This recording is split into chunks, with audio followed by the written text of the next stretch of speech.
Hasan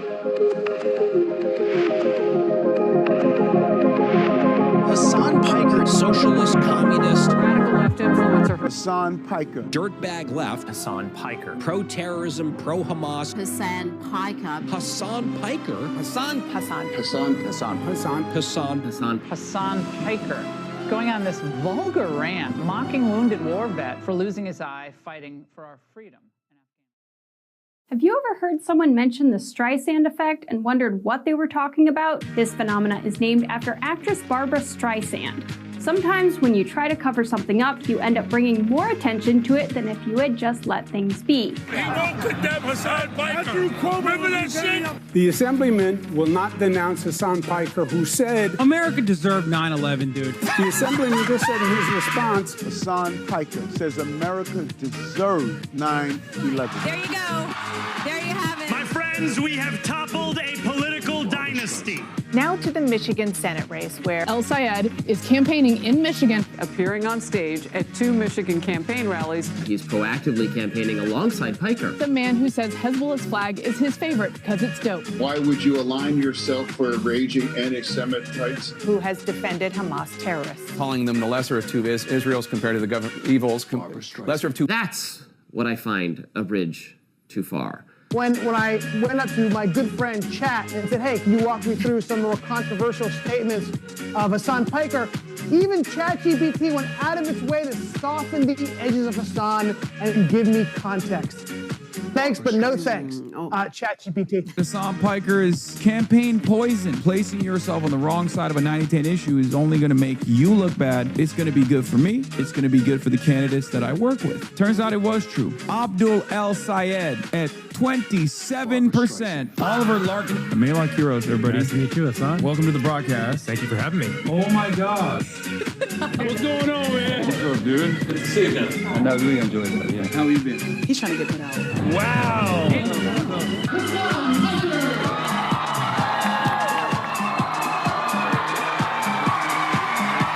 What's going on, everybody?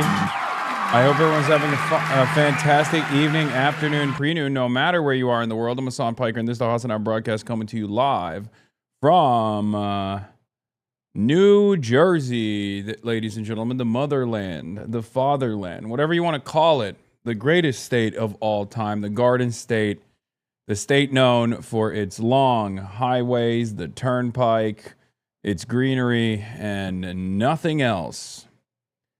The state that is also the same size as perhaps the most important state of all, Israel. Right? That's right. Israel, size of New Jersey. When people say Israel, size of New Jersey, this is the state that they're referencing.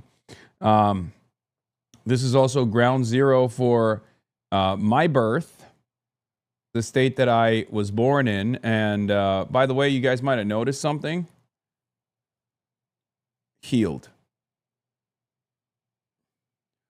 I come into New Jersey, Israel, the size of New Jersey, to imply the limitation, to imply how small it is, right?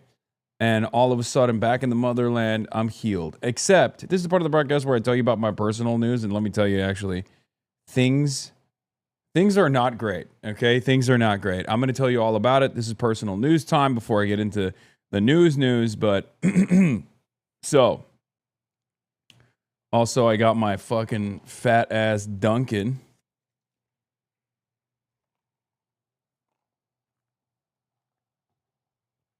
Brother, Delaney looks like a war zone. Please be very safe, man. Yeah, I know. I need to know if you're going to hit up one of your childhood sandwich shops. No, I will not be, because as always, I don't have any fucking time. All right. Girl to boycott. What's the fucking boycott? Dunkin' Donuts doesn't have a boycott. Anyway, America runs on Dunkin'. So, ladies and gentlemen, boys, girls, and MBs, we're live and alive. It is 12:40 p.m. Saturday, May 30th, 2026. We're about to enter the month of June. This is, of course... What happened to Friday's VOD? What happened? I don't know. Did something happen? Yes, I did see the Kyrie clip, bro. Are you kidding me? Anyway, it's not an ad. I'm not sponsored by Dunkin' Donuts, but honestly, I would take it if they gave me a sponsorship.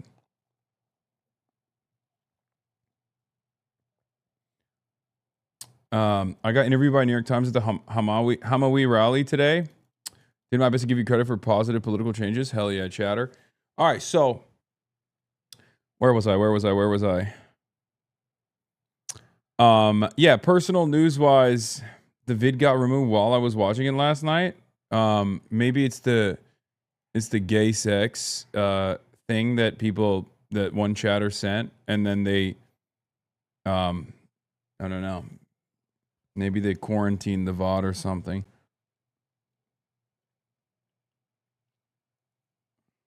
Jubilee. Could be Jubilee. In any case, folks,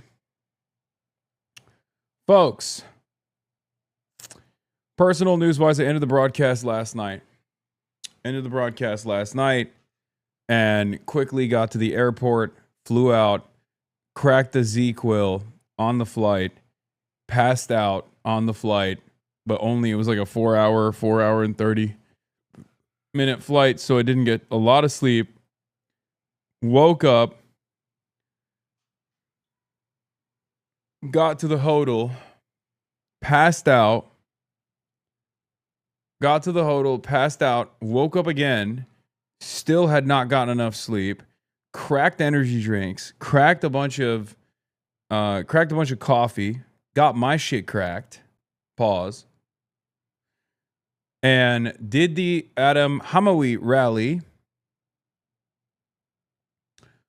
earlier in the morning. It was at like 11 a.m. So my time is, you know, we're talking 8 a.m. Los Angeles time, right?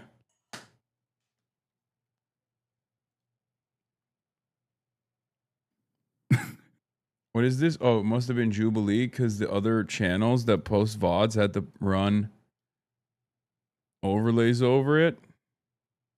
Wow. That's crazy.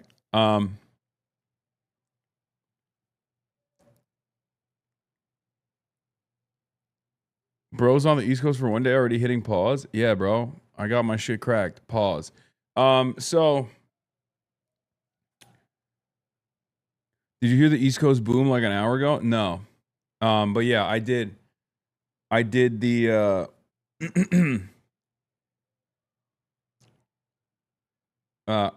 the rally. I got in a car, came to the second hotel. I'm live streaming from the second hotel. I will be going to the Delaney. I'll be going to the Delaney ice facility in a little bit.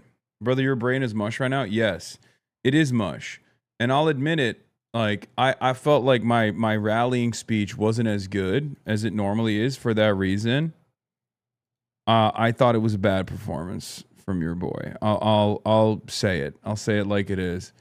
And I feel really bad about it, but it's just, I'm so freaking tired, man. Anyway, I'm in New Jersey.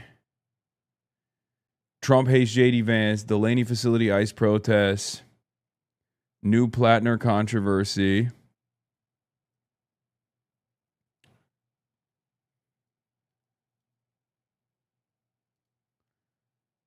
Trump hates JDVANCE, Delaney facility ice protests, Z endorses DSA, Epstein's Fury Day 92, no deal, Hamawy rally. The Proud Boys were there earlier. Yeah, I heard. Yeah, well, they're agreed. I was there. Still great speech. Take tomorrow off. I mean, I probably will be I'm taking tomorrow off because I'm traveling. So I'm going to be taking tomorrow off anyway. So it's not technically a day off because it'll be a travel day. But yeah. Go take a power nap before Delaney. Okay, I'll just go to sleep right now. Good call, chatter. Get in now. Twitch.tv/HasanAbi. Are you gonna get a Taylor ham, egg, and cheese? No. I'm gonna get a pork roll, egg, and cheese. And I'm not even gonna get that because I don't have time for anything. It's actually pretty wild. I genuinely just don't have time for shit. It sucks. If Kyrie asks tomorrow, are you gonna cancel all your plans? Yes. Sleep stream, let's fucking go. Yeah. Sleep stream now, a power nap. Okay, guys, we're not doing any of that. Okay, what's wrong with you? It's not happening. Okay, calm down.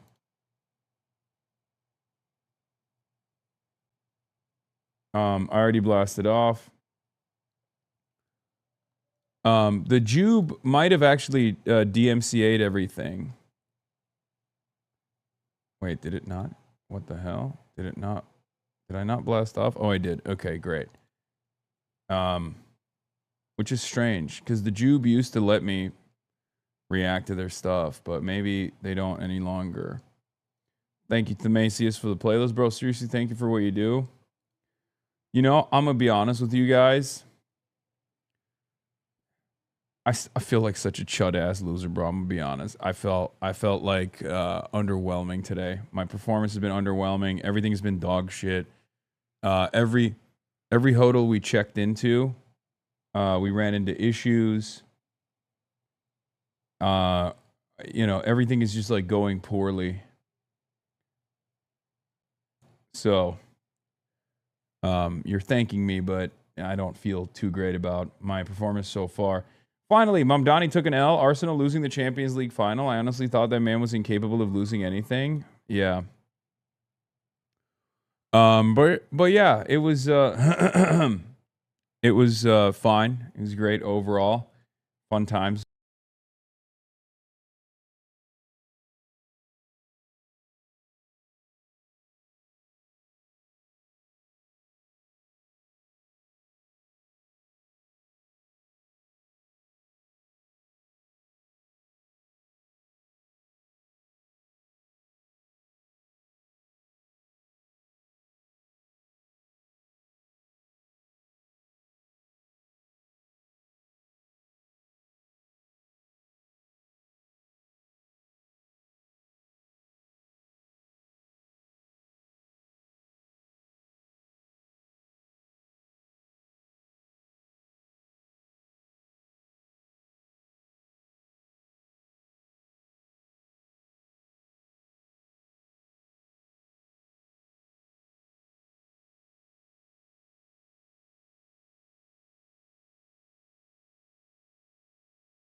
Okay, I'm back. I'm back. Wow, that was so sick.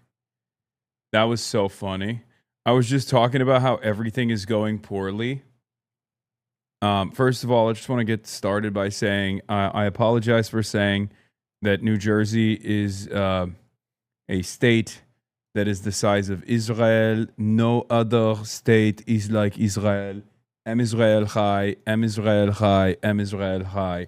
That's number one. Number two.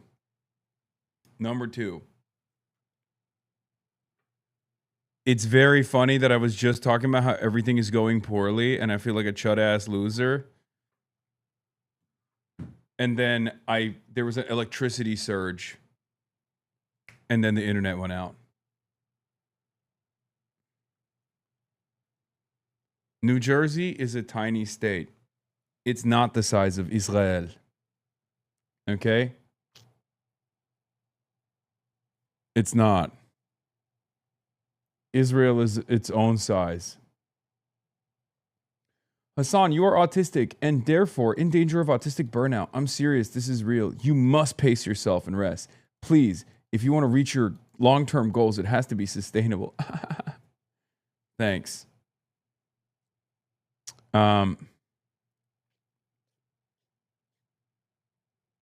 Greetings from the Netherlands, Hasan. Been following you for a while. I'm interested in your world politics, especially USA politics, the revelations you guys had since the presidency of Trump. Keep on doing what you do to give the mighty pushback against the immense corruption and the inequality that's going on. You got it.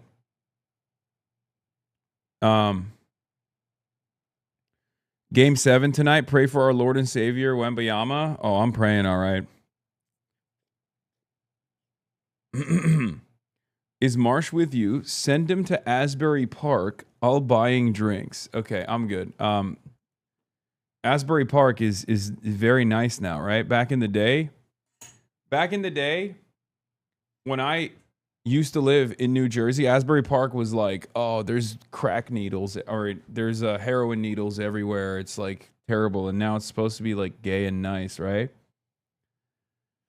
God, I'm so old. I'm an old man. Anyway, but where was I? But at least your face is healed and the suit is on? Yes. Yeah, that's Asbury Park was Fentbert territory. Some good things took place while I was offline. I'm not going to go through I'm not going to watch my speech. We already filmed it. We'll put it out, and then we'll watch it when I put it out. But it's the same speech you've heard before with some differences. But yeah, as far as personal news goes, that's it. I'm here. We're live. We're alive. We've blasted off. Let the people know. And yeah, like I said, after I do my regular news coverage, I'm going to go to Delaney. This is what the opposition is doing. New Jersey 12 candidate Sue Altman is in prison with former Senator and Knicks star Bill Bradley. We have the opportunity here in New Jersey to show the way forward, she said. Yeah, our shit was... our rally was a little bit crazier than that. I'm not going to lie. It's like 11 in the morning, too. And it was a packed room, 500, 600 people.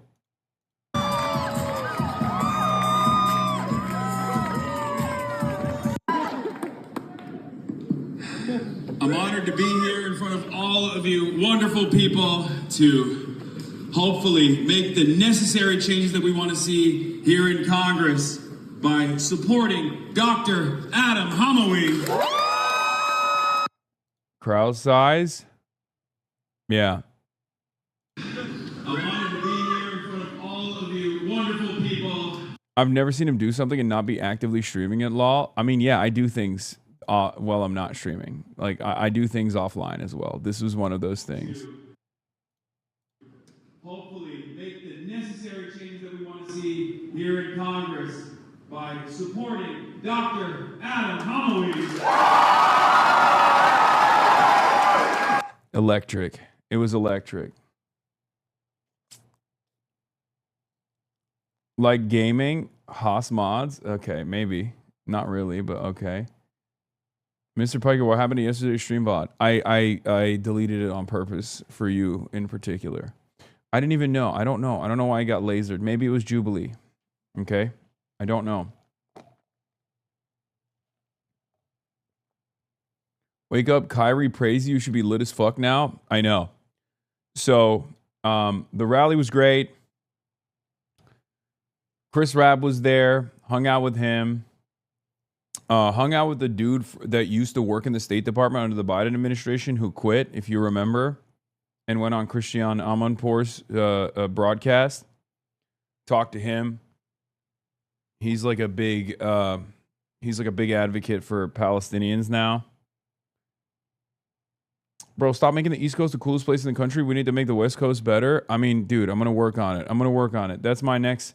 Well, I'm going to work my way in the same way that the original settlers did, right? First, you go northeast.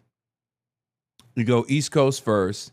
New York, Philadelphia, New Jersey, and the like. And then you start moving slowly to the south, okay? And then, slowly but surely, you go to the Midwest, and you start expanding the operation. So that's my goal, is east to west. California being the cherry on the top. California being the icing and the cherry. Why did I know you were going to make this joke? What the fuck? Yeah. How does the rotisserie chicken survive without you? Kaya? Fairly well. Yeah, we're doing manifest, instead of manifest destiny, we're manifesting socialism, okay? Which is the opposite of manifest destiny. There's a new Fox news story on your... New for me, scratch the surface and you quickly discover the origin story of the humanitarian aid convo to Cuba has its roots in Vermont with Bernie Sanders and ties in Cuba to the Fidel Castro family. Yeah, this is... Now they're coming after David Adler. Okay? They're cooking David Adler, my goat, from Progressive International now. That's the... Adler's organization, Progressive International Council, Raul Castro's daughter, Maria de Castro Espin, on its advisory council. Federal subpoenas target Piker and co-Pinks Medea Benjamin for travel, communications, and financial records tied to possible contacts to Cuban government entities. The convoy brought an estimated 650 delegates from 33 countries to Havana in March.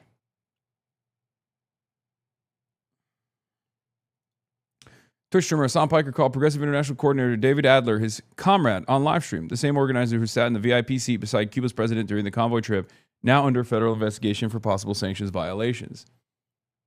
They're doing this thing where they're like slow rolling.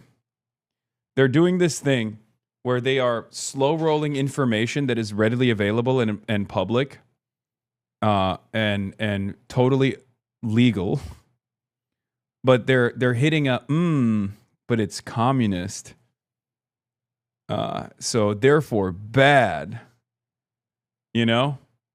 That's what they're doing. They literally are just like describing, regular organizing and then going, but this is communist style organizing. Where they use terms like comrade. Shouldn't you be spooked by that? Isn't that scary? Anyway.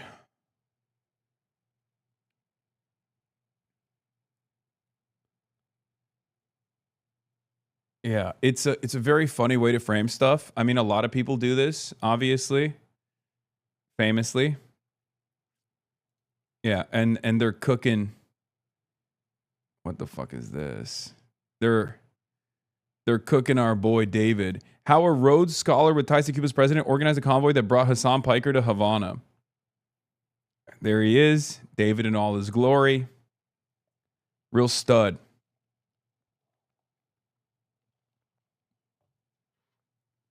They just straight up are like, no, we're the bad guys. This is the bad guy brigade.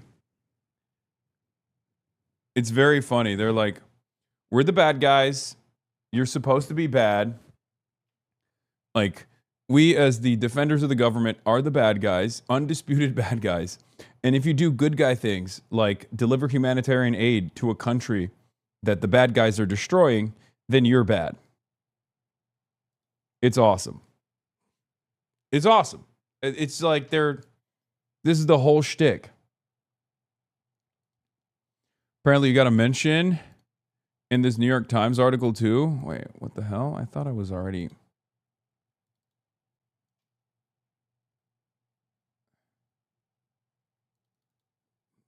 Do I not have a New York Times? I usually. What the heck? Did I get signed out of my New York Times subscription? That's crazy. All right, well, we need a paywall remover now for New York Times as well. I got a shout out in this article. Let's go. Look at your $10 million smile from the Hamawy event. Face of a guy knows he's about to help elect another unbought progressive who wants money for healthcare and not wars. God damn, I was cheesing, bro. I was freaking cheesing. Rhodes had a podcast with Mark Blythe talking about how badly American capitalism is shitting the bed. I don't know what you're talking about.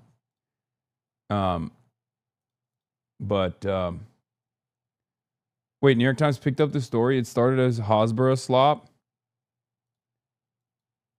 Okay. Please enable JS and disable any app blocker. What the fuck is going on, man? Come on, just work, man. Just work. God damn it. Just work. Why can't anything work ever? Everything is broken. What is happening?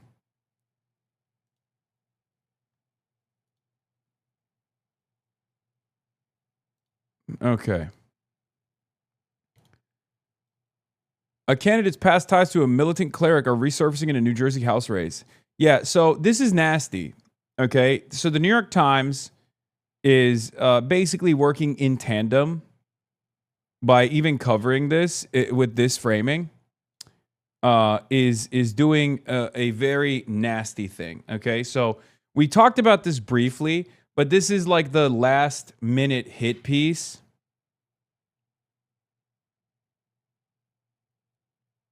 Last minute hit piece that came from Jewish Insider that basically was like, oh, Dr. Adam Hamawy, he did humanitarian work all around the world, including in Bosnia, and one of the organizations, I guess, had ties to the blind Sheikh Omar Abdul Rahman.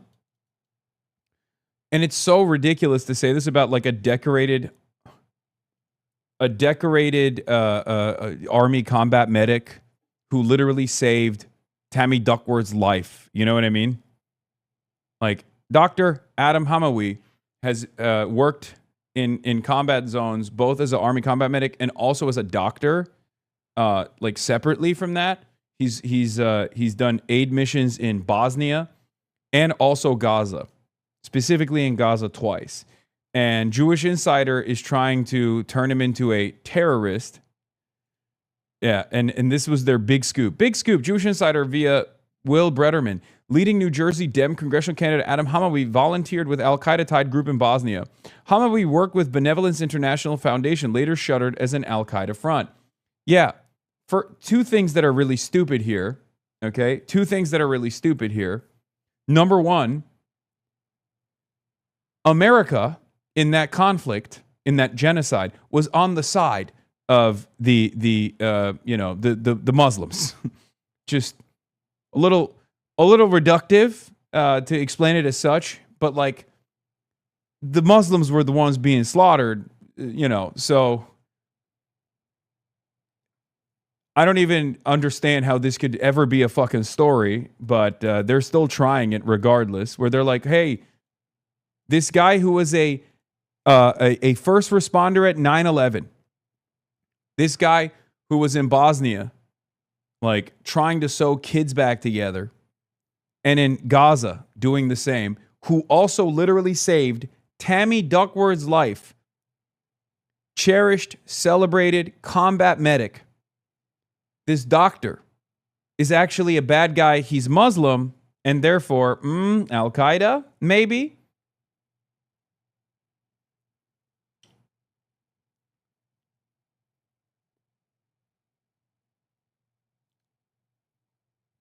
Does that mean Bill Clinton has ties to Al-Qaeda? Yes, that's what that means.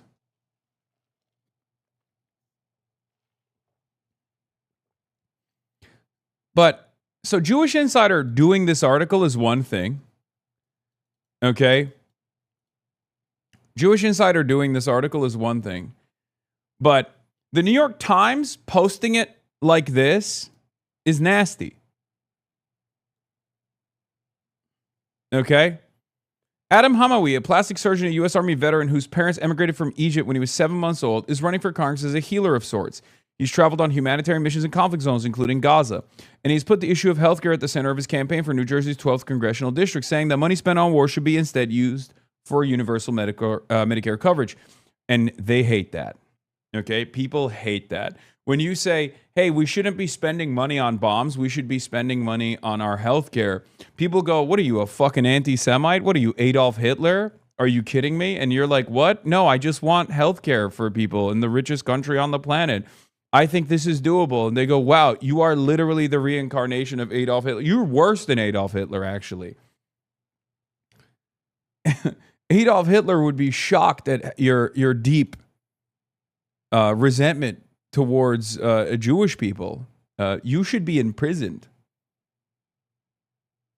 Anyway, Adam responds, I go to disaster areas, and that's where I'm needed now, Dr. Hamawy said in an interview referring to Capitol Hill. He has emerged as a frontrunner in the extraordinarily crowded race to fill the seat being vacated by retiring Representative Bonnie Wasson-Coleman. At one point, 17 Democrats were in the mix. The field has since dwindled to a mere dozen, including a well-known former leader of the state's Working Families Alliance, a state assemblywoman, 2 mayors, a patent lawyer, the owner of a chain of fitness studios, and a Princeton University neuroscience with expertise in gerrymandering. The winner of Tuesday's election will be heavily favored to win in November. Dr. Hamawy has led the race for campaign cash and has landed endorsements from such left-wing luminaries as Senator Bernie Sanders of Vermont and Hasan Piker of the Internet. Hasan Piker of the Internet, who appeared with them on Saturday for a Get Out the Vote rally in Trenton. A newly formed pro-Palestinian political action committee, American Priorities, has spent more than $1.5 million on ads that highlight Dr. Hamawy's work as a surgeon, a figure that dwarfs the campaign budgets of every other candidate. His critics have been trying with growing urgency to highlight an earlier part of Dr. Hamawy's history, a gap year the future surgeon spent between graduating from Rutgers University, New Brunswick in 1991 and entering the university's medical school the next year. It was then that Dr. Hamawy began spending time with Sheikh Omar Abdul Rahman, a blind militant Islamist who lived and preached in New Jersey. 4 years later, Mr. Abdul Rahman would be tried and convicted of inspiring the violence that contributed to the 1993 World Trade Center bombing. He died in 2017 while serving a life sentence. During Mr. Abdul Rahman's trial in 1995, Dr. Hamawy, then 26, was called as a defensive witness by the Sheikh's lawyers as they tried to undermine the federal government's star witness, Ahmad Salam, who was paid $1 million by federal officials while working as an informant and also admitted to lying under oath. Mr. Salam had testified during that road trip to Detroit the Sheikh had encouraged him to kill former President of Egypt, Hosni Mubarak. Prosecutors had also charged Mr. Abdul Rahman with being at the center of blah, blah, blah. It's all this shit about the fucking Black Sheikh, right? Dr. Hamawy, who traveled in a van with the 2 men, testified that he did not recall hearing Mr. Abdul Rahman say that to Mr. Salem. In the course of his testimony, he also told jurors that he helped the blind cleric translate a fax from Egypt in 1993, spent time in his apartment, and listened to him speak at area mosques. Dr. Hamawy, who is now 56, was never accused of wrongdoing, except we're going to imply that he is. Okay? Do you see what this is? It's like he wasn't actually accused of any wrongdoing, and he has an incredible history. Okay? Literally 9/11 first responder.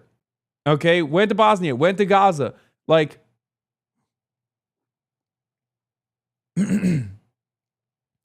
and would you look at that, folks? Actually, this guy, he's bad.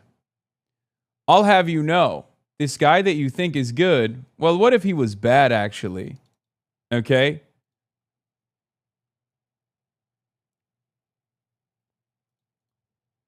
You might have thought that this guy who saved the life of Tammy Duckworth, okay, as an Army combat medic, what if you were to assume he's a bad guy instead? I'll have you know he is Muslim. Just so you understand, he is very Muslim. He's very Muslim style. Okay? Dr. Hamawy, who's 56, was never accused of wrongdoing and went on to serve with distinction as an Army combat surgeon during the Iraq War, where he helped save the life of U.S. Senator Tammy Duckworth of Illinois, a Democrat who has also endorsed him. On September 11, 2001, like, his background sounds insane, okay? He literally is like Captain America. But the problem is, Captain America is not supposed to be a brown Muslim guy, okay? That's the problem. He's literally there. Anytime there is disaster taking place, he's there with his hands trying to heal people. And these guys still find a fucking way. Like, when you're a Muslim American, when you are a Muslim American, it doesn't even fucking matter. Like, there is no comparison with his background. If he was a white guy, they would be like, when do we make him president? Okay? Can you imagine? Instead of Adam Hamawy, his name was, I don't know, Adam Handsome, okay? And he's a white guy from Kentucky with this fucking background, okay? And he was related to some church group or something, right? When he was like 26 years old. And the church group was involved in something else, right? Like, the church group was involved in like nefarious dealings or whatever, right? And were prosecuted by the government. That's also ridiculous. Stuff rarely ever happens. But then he went on to join the fucking army as a combat surgeon during the Iraq War, saved the life of a senator, was there at ground zero on 9/11 as a first responder,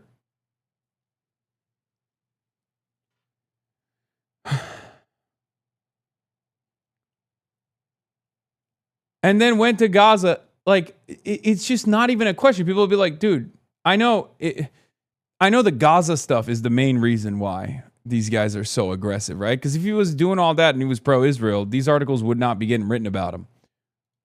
But I just want you to imagine, like, what an attempt of this sort looks like when the person that we're talking about is white.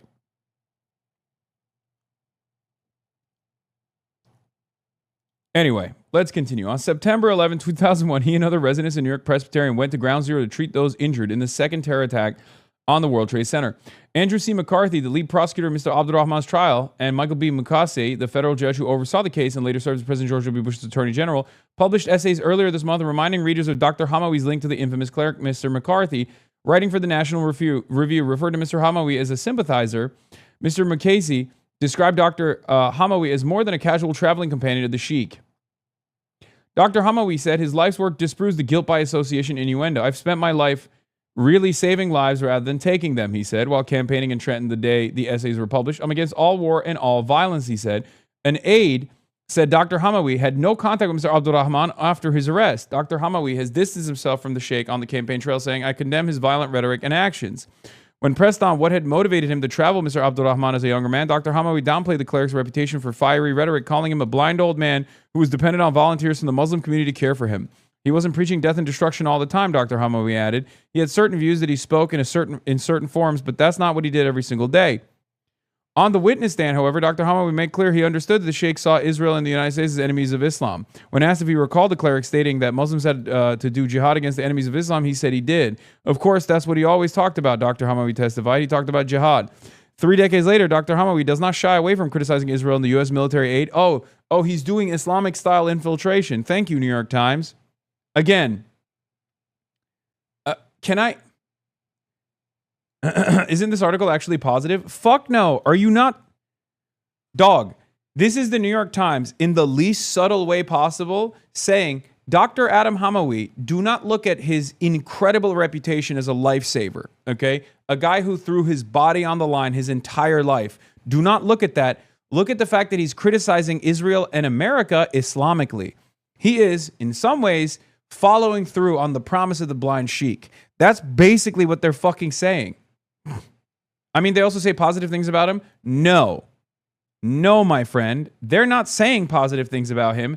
They're just having to, as the paper of record, accurately reflect on his background in an article that is written literally to accuse him of doing 9/11 pretty much, instead of, being a person who went into the rubble to fucking be a first responder and save people's lives during 9/11. That other stuff is just an admission of the truth, and you kind of have to do that. But you do that to downplay all of his achievements and all of his humanitarian aid work by associating it with this Islamic-style jihadist patina. It's one of the grossest things I have ever seen. Oh, my God.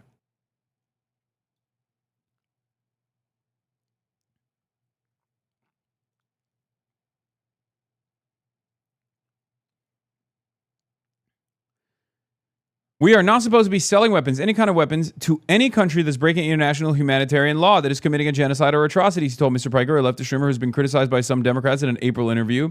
It's like giving a bully body armor to go bully people some more, Dr. Hamawy said, of U.S. support for Israel's defensive weapons.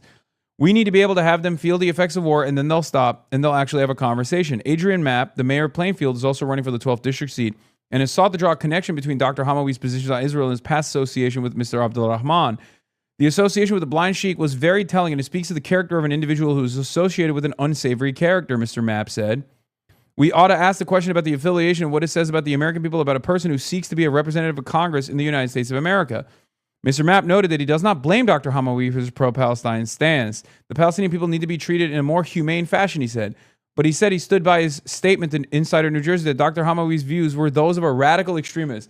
Yeah, Dr. Hamawy's views are those of a radical extremist, folks. Why are they of those of a radical extremist, mind you? Because he has the overwhelming majority position on Israel, that Israel is committing a genocide. He has the overwhelming position on Israel that we have to put an end to said genocide. Unbelievable work, dude.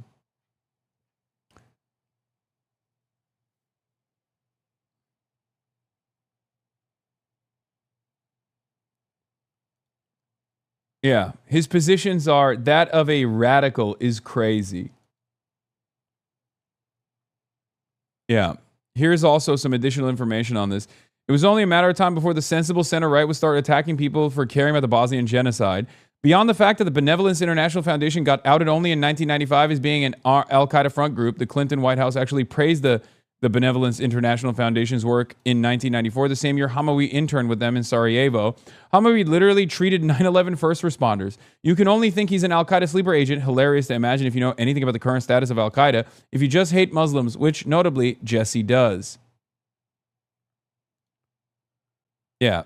Jesse from the Manhattan Institute, one of my main ops, as you guys know, says the people who are up in arms over genocide Josh Shapiro doing mandatory community service at an Israeli army base involving no military activity while volunteering on a kibbutz farm and a fishery in high school are now very upset over the suggestion that another Democratic politician who traveled abroad with an Islamist jihadist militant who spent life in prison for terrorism and seditious conspiracy to work for an al-Qaeda front might actually be an actual terrorist. Dude, I'm sorry. You have to literally be the most Islamophobic person on the fucking planet. I don't even think the average American would look at this association and be like, yeah, no, this guy is bad news. Again, all you need to do is Tammy Duckworth. All you need to do is point to literally 9/11 and be like, oh, really? So you think this guy is an al-Qaeda militant? The guy who fucking, who had no care or consideration for his own life, okay, who treated 9/11 first responders, okay? The guy who, again, as an Army combat medic, saved the lives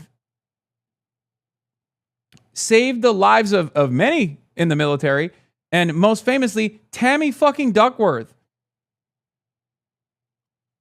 Like, that's insane. Also, Josh Shapiro should have worked for the Israeli embassy. That's the reason why people ask him if he ever did espionage for a foreign country. So, don't downplay that either, big dog.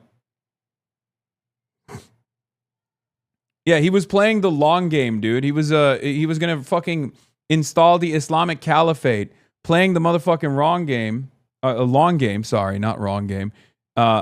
For 40 plus years. It's just so ridiculous. It's nasty business.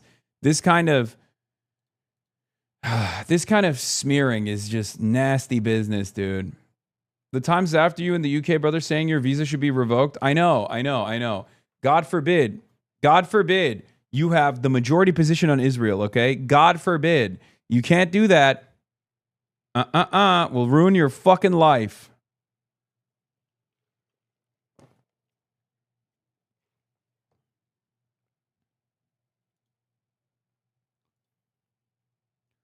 I find his statements quite frankly to be inflammatory to accuse the Jewish state of Israel of a genocide, the mayor said. Yeah, that's not a radical extremist position, you fucking idiot. That's the overwhelming majority position, you fucking idiot.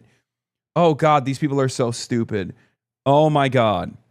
Vincent Vertuccio, a spokesman for Dr. Hamawy, called it disappointing that a Democratic opponent would stoop to echoing right-wing MAGA smears. Most of Dr. Hamawy's opponents have left his past alone, but 2 of the 10 other Democratic candidates, Chanel Robinson and Brad Cohen, also told the Jewish Insider that his association with Mr. Abdulrahman raised questions in an article that was published on Friday. As a fellow veteran, I truly appreciate Adam's service to his country, and I know that it speaks to his patriotism, Ms. Robinson, a Somerset County commissioner, told the publication, but the voters will judge us on our entire adult lives.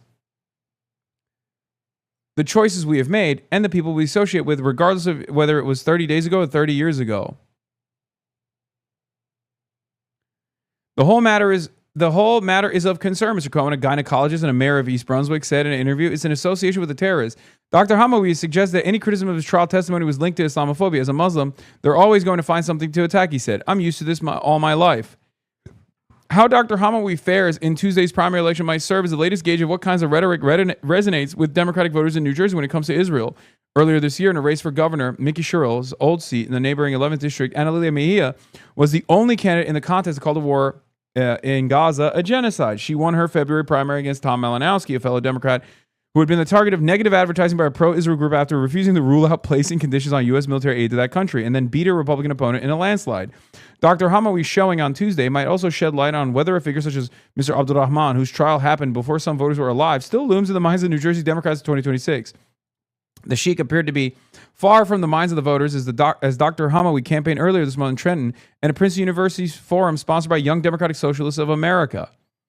Ricky Sanford, a retired Metropolitan Transportation Authority bus driver, had never met Dr. Hamawy before the candidate knocked on the door of his Trenton brownstone. He said he was mainly concerned about the cost of living candidates and candidates' willingness to take on President Trump. He don't mind going toe-to-toe against Mr. Trump, Mr. Sanford said. I like that part. Yep. Voters are like, I don't give a shit about some fucking blind sheik, dude. What are you talking about? You're talking to a decorated combat medic, dude. Get the fuck out of here. Seriously, what are we talking about? It's so crazy how, like, it's, God damn it. This is what I mean when I say, like, if you're Muslim, you just, oh, fuck. Not to do any goddamn idpol here, but it is genuinely insane to watch this kind of shit unfold, okay? If you're Muslim, and on top of that, God forbid you got to take on Israel, that the majority also believes, the majority also understands is the truth because it is the truth.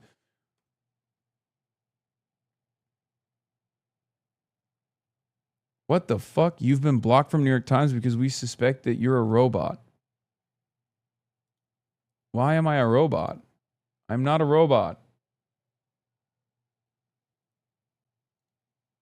Are there any comments on that article? I can't see.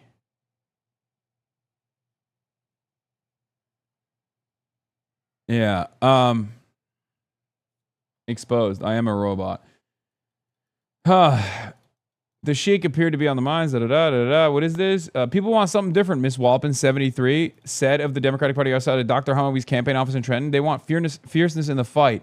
Louise Walpin, a Democrat, is Jewish and politically active. She lives in South Brunswick, New Jersey, and said she'd been a supporter of Dr. Hamawy since hearing him speak at a forum months ago and does not interpret his criticism of Israel to be anti-Semitic. Anyway, fantastic stuff overall.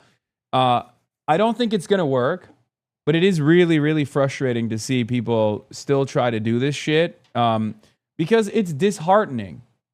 Okay? It is like it's 2026, man. And if you can do this to a guy like Adam Hamawy, I mean, you can do this to any fucking Muslim, right? They tried to do this with Zoran too. It's just, it sucks.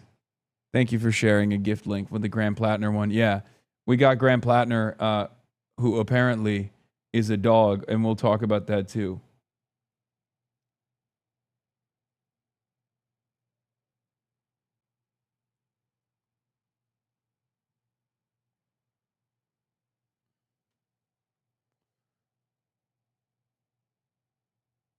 Yeah, they're pulling the Cuomo move against Zoran, connecting him to the Sheik. Yeah, and me, which is, again, the Zoran method, which failed, by the way. Yeah, Will Brederman is the one who was like blasting this, but what Dropsite doesn't seem to understand is that the federal evidence proffered doesn't present this as a fact. It's a description of how Benevolence International Foundation represented its own operations as a part of deception. This administration below is even more scandalous from Jewish Insider. The reporter of the psychotic article now acknowledges he knew about the government document that described 1994 visit by a U.S. envoy under President Bill Clinton to a BIF office in Sudan who praised BIF in its efforts to provide humanitarian relief. Yet he left that out. Linking to a giant court document doesn't count, so that he could leave the impression that Adam Hamawy is somehow linked to Al-Qaeda. To have that information in your possession, but not include it in the article, is deliberate and malicious. He left it out for one obvious reason, because any reader would conclude, oh, if a White House envoy did not know this organization was used then, or would be used later as a front for Al-Qaeda, then of course a doctor who volunteered fresh out of medical school for a few weeks obviously would not know either. And then you have no story. Including this exculpatory information undercuts the entire piece, which is why... Which is why it deserves not just an update, but a retraction. There could have been an interesting article to write about this volunteer trip and this organization that a decade later was exposed as a front. But what Jewish Insider wanted was to smear Army veteran and combat surgeon as a terrorist. Really foul. Yeah, AIPAC is also aggressively swinging at Ryan Grimm and Dropsite, which has been very funny. Part of an orchestrated campaign to single out and demonize individual pro-Israel Americans for supporting candidates of their choice. A level of scrutiny not applied to any other group of citizens, and is tolerated and celebrated by leaders who claim to want a big tent. Okay? This is directly about Dropsite. They're responding to David Weigel talking about Dropsite and Lever and Zeteo and the like. Okay? AIPAC complaining of a level of scrutiny not applied to any other group of citizens. Let's be precise. No other interest group, not crypto, not AI, not big oil, etc., hides its money in shell packs. They all spend through packs that are transparently linked to their interest group. AIPAC and its major donors are alone in the opposite practice. So that is why reporters have to investigate it so that voters can know who they are backing. The other option would be to just be honest and transparent from the jump. Why not do that? Because remember, crypto packs, AI PAC, or like different organizations, different political action committees will just straight up say, this is sponsored by, insert crypto PAC, right? AIPAC doesn't do that because AIPAC knows that it has to actually hide under shell corporations and, create colorful new names like elect progressive women in Chicago. That's literally one of the subsidiaries that they've utilized in the Illinois races, right? According to AIPAC, being pro-Israel is good policy and good politics. Their offshoot DMFI, Democratic Majority for Israel, even claims there is a Democratic majority for Israel.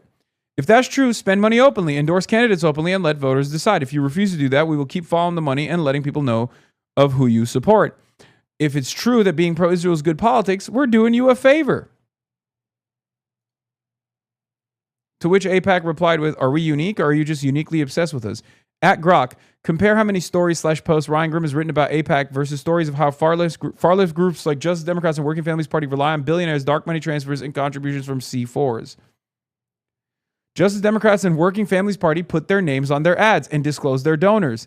They don't leave much room for investigation. If you do the same, I'll stop chasing your shell packs.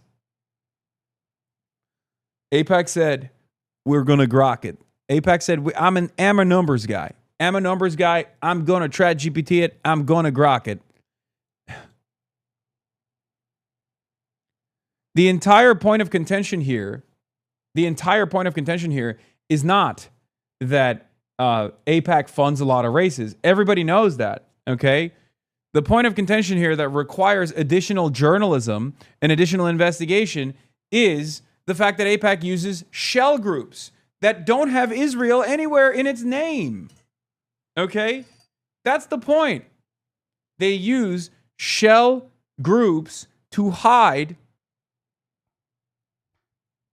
in this completely non-transparent manner. They use shell groups to fucking hide what the advocacy organization actually is seeking to do.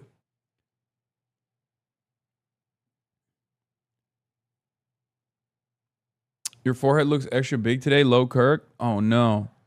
Don't be like that, big dog. Also, here's another very funny moment. Strong statement from the Jewish Democratic Council of America CEO Haley Soifer. We will not endorse a Democrat unless they support Israel's right to exist as a Jewish and democratic state and support Israel's security and right to self-defense.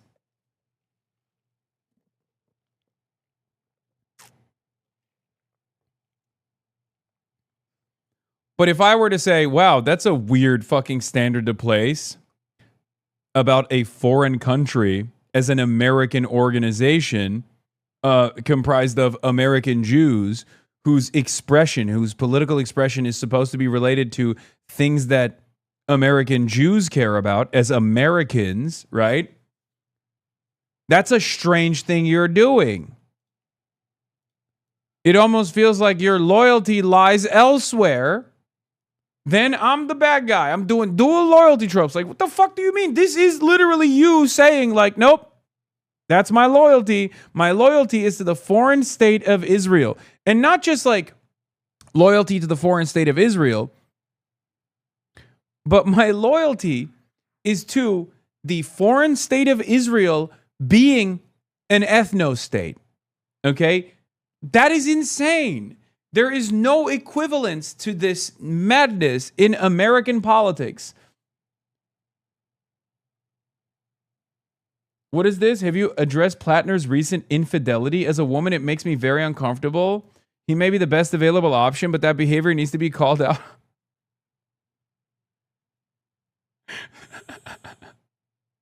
Okay.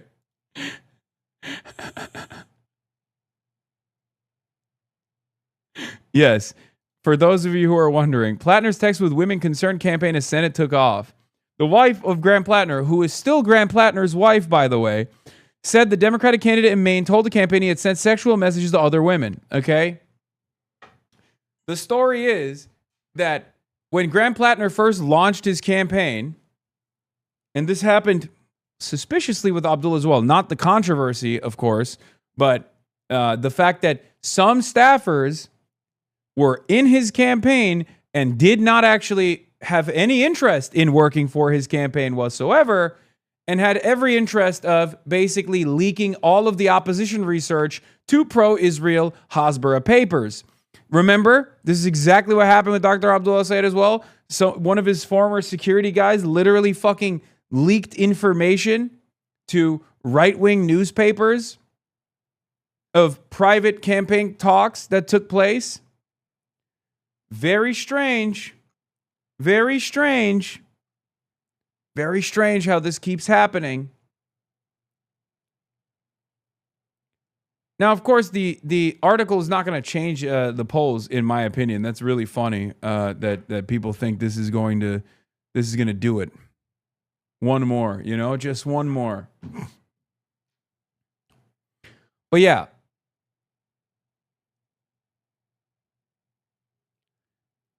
Graham Plattner's insurgent bid for Senate in Maine was gathering steam last summer when his campaign was confronted with some potentially explosive information. Mr. Plattner's wife, Amy Gertner, told the senior campaign aide that he had been exchanging sexual messages with multiple other women.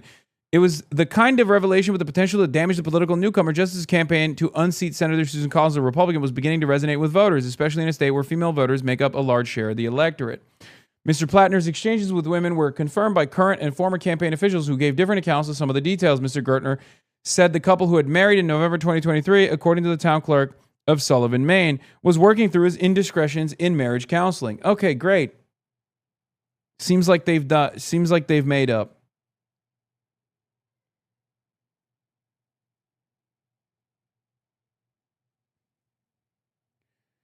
How does this not happen to anybody else, dude?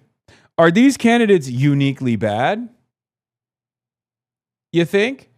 Or are they uniquely good on certain issues that are, unfortunately, unfortunately for the advocacy organizations that care about this, very popular amongst the base, but very unpopular in the Hill, very unpopular amongst the consultant class, very unpopular for the media, Have you noticed? You are not locked in? What do you mean? I am locked in. Take a day off.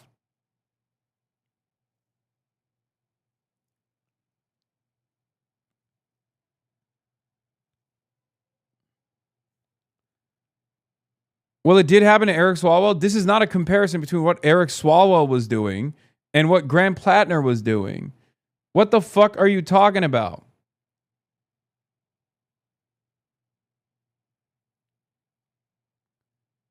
These are not salacious text messages with women that he had any sort of significant power over. What are you talking about? That's not a comparison at all. Eric Swalwell was not forced to resign because he was a dog. Okay? He was forced to resign because he sexually assaulted a staffer, allegedly. He was forced to resign because he was regularly exchanging salacious text messages, not with random women, consenting adults, but instead with fucking staffers whom he had hired. If you cannot see the difference there, I don't know what to tell you.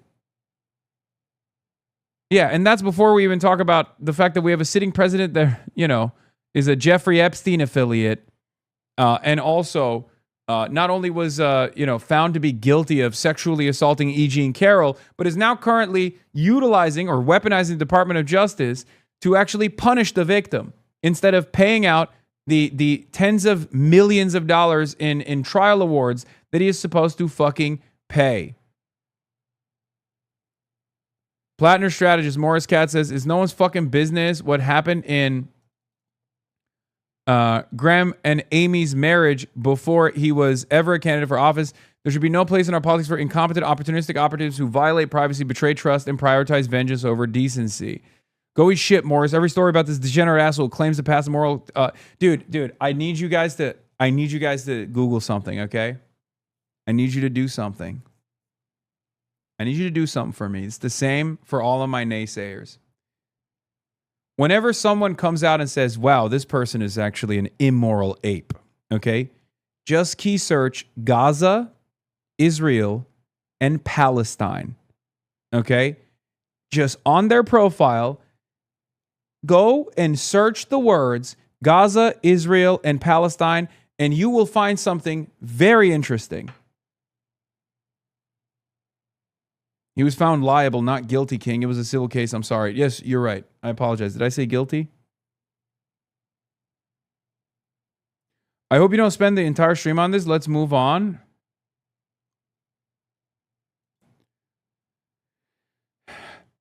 It's so interesting how much people yell about all of these other things. They're like, oh, this person's morality is called into question.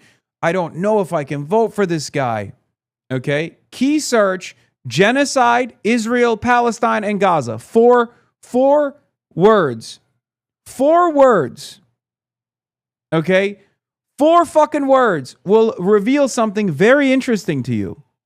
It's not that they give a shit about this, or maybe some of them do. Right? Maybe some of them actually do care. Maybe some of them find this to be too offensive, a bridge too far.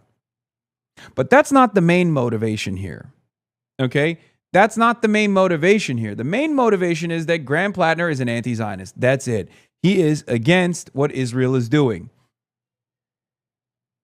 Okay? That's the reason why they grab onto anything and everything they can. Oh, wow. Ohio Rob, the guy who we were just looking at. Like, hold on. Ohio Rob, right? He says, go eat shit, Morris. Every story about this degenerate asshole who claims to pass the moral clarity about everything will come out. I just downloaded that fucking Kick app and paid $2.99 to verify for myself. Yep, here's Plattner and his terrible morals. Okay? You could also think of it as only those who reject eliminationist policies towards Israel, like denying its right to exist as a Jewish state, possess the moral clarity, historical understanding, and commitment to democracy that make it more effective member of Congress. When was Yitzhak Rabin the prime minister of Israel? That's not what it shows. It shows destruction of tunnel system used to carry out terrorist attacks against civilians in northern Israel. You just parrot Trita Parsi without a critical thought. When all is said and done, Gaza won't even make up the top 20 below the Holocaust. 13x more people have been displaced in Ukraine by Russian imperialism. Why are you guys such assholes? I don't proudly support genocide. I disagree. There is or was a genocide in Gaza. I'm definitely not R-worded, which is a slur where I come from. Screenshotting my bio like I'm ashamed to post it. Huh. It's so strange. Every single time someone chirps about me, every single time someone chirps about Graham Plattner, every single time someone chirps about Adam Hamawy, Abdul El Sayed, who has no red flags in his background whatsoever, but they still try to invent them. It's always a 100% guarantee. How does this keep happening? It seems like these guys have so many different problems. Whenever they're talking about the likes of Graham Plattner, or whenever they're talking about the likes of Adam Hamawy, or whenever they're talking about the likes of any number of Zoran Mamdani. They're like, oh, I just don't like Zoran because I don't think fast and free buses are good, right? This guy responded to me, by the way, is your goal the destruction of Israel? Where does the anti-Zionist cause lead?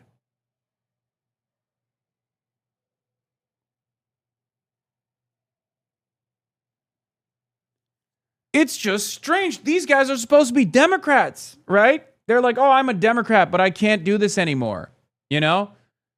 I'm a Democrat, and I'm a Gen Xer, and a secular Zionist, a Lockheed liberal, a Calvinist, Presbyterian.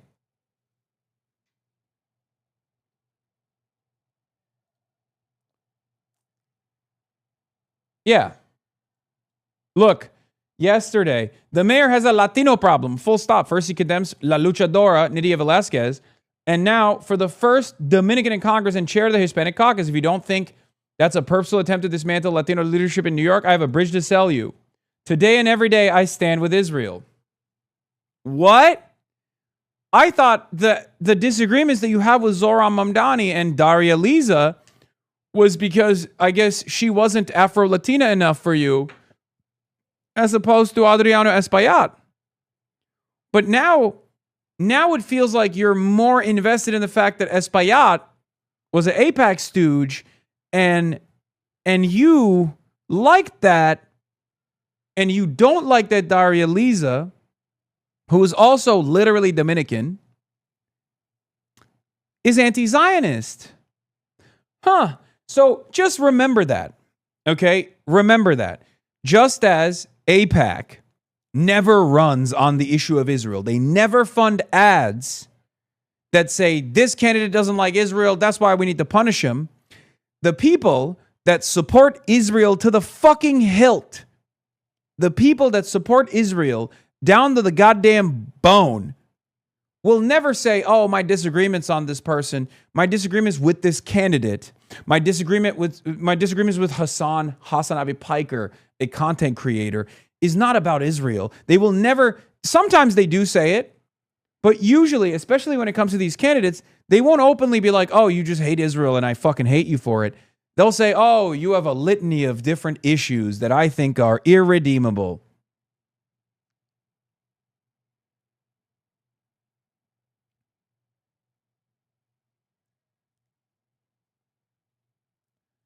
That's it. So yeah, whenever you hear any of this shit from the from the peanut gallery, okay, just look. See if they have any previous takes about Gaza, about Palestine, about genocide. What have they said?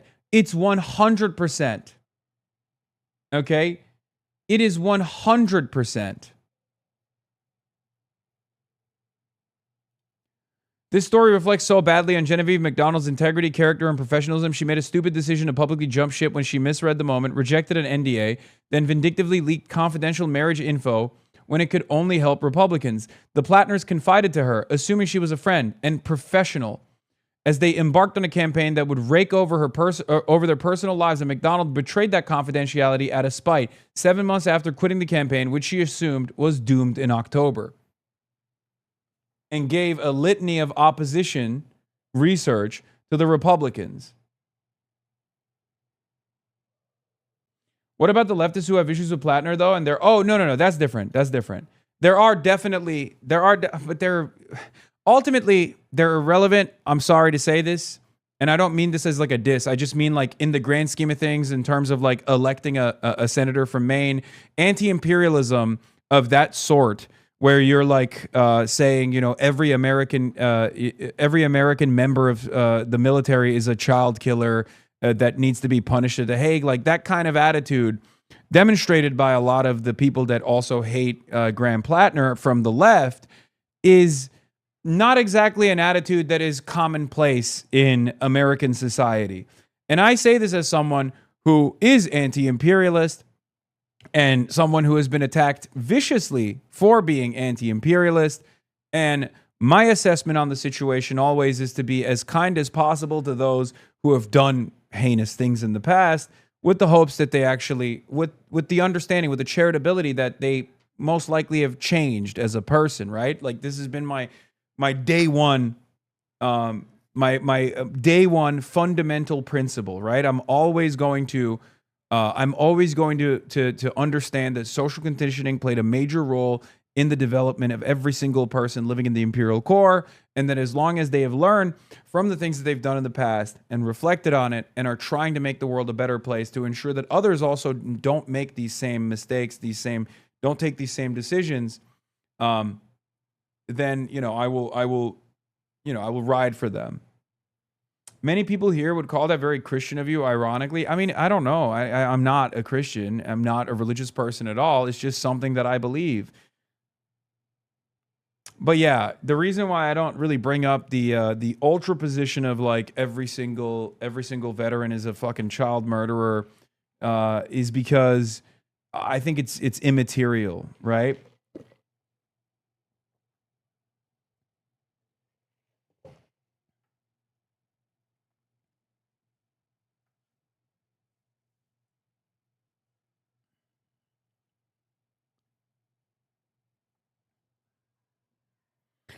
And to the degree that kind of thing was popular in America, like after Vietnam, it didn't age well. Like even Hunter Thompson going, "God mercy on you, swine," is like extreme by our standards. Yeah. Well. Anyway, we know you're not Christian. You're a numbers guy.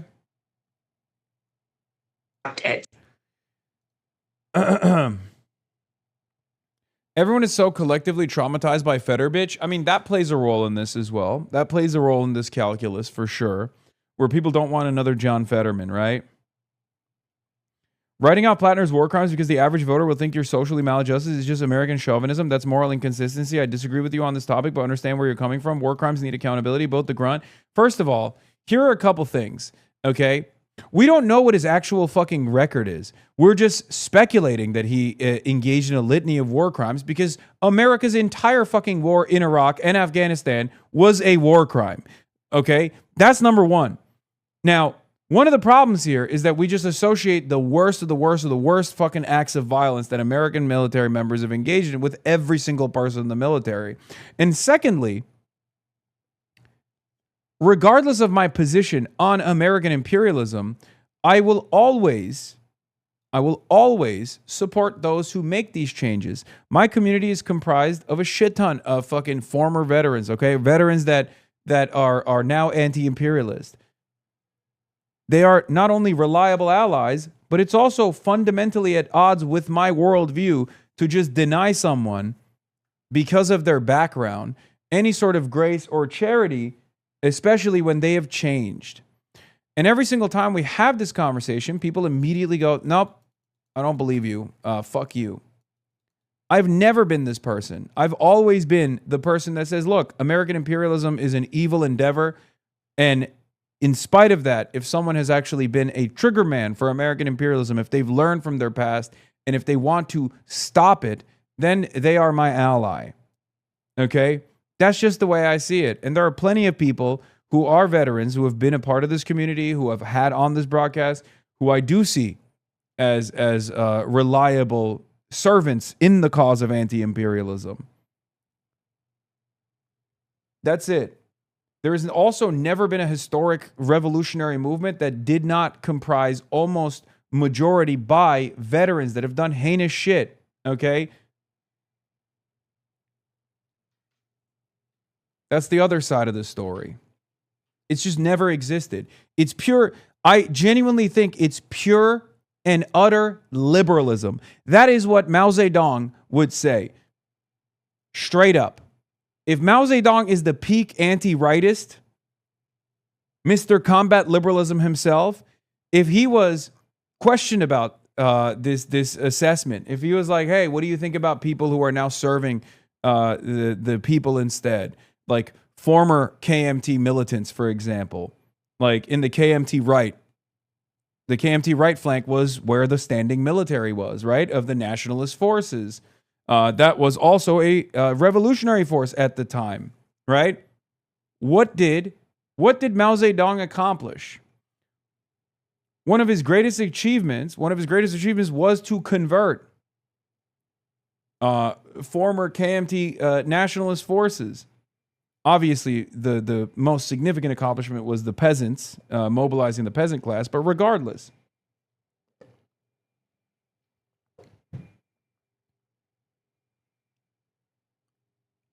You will never convince me that this is a bad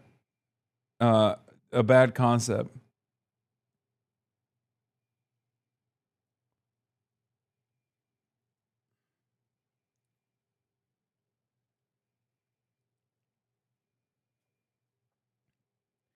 I will continue to combat reactionary thought, and as a part of combating reactionary thought, I will continue to try and convert any and every person to this cause. Okay? If someone like Graham Plattner gets elected and doesn't do what he said he would do, you will be a sucker in the scenario? Certainly. Saying imperial wars you engaged in were stupid is not rehabilitation? I know, man. I know.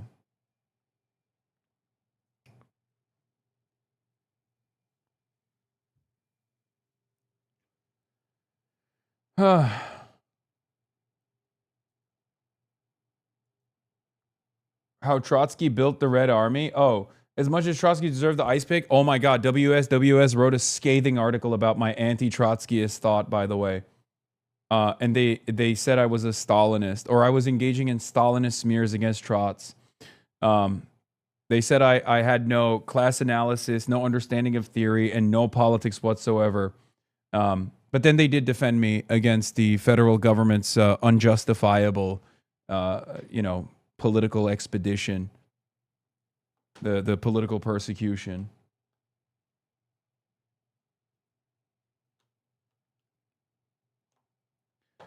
Anyway, guys, I just want you to understand, it is healthy and understandable to maintain skepticism towards Graham Plattner, especially given the many red flags in his background. Okay? That's it. I'm not going to sit here and act as though this is, you need to say this is the greatest fucking guy of all time. Okay? And I was, ironically enough, much more positive on Graham Plattner until I listened to him talk on the New York Times podcast, which everybody loved.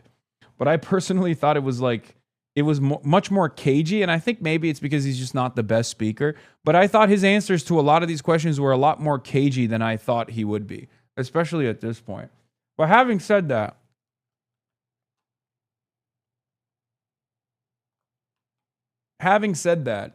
people constantly hear one side of this argument and never the other and get very upset at me.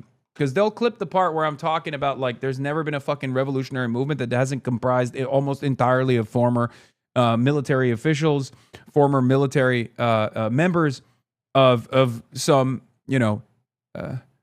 rather heinous groups, the czarist military that ended up being recruited into the Red Army, right?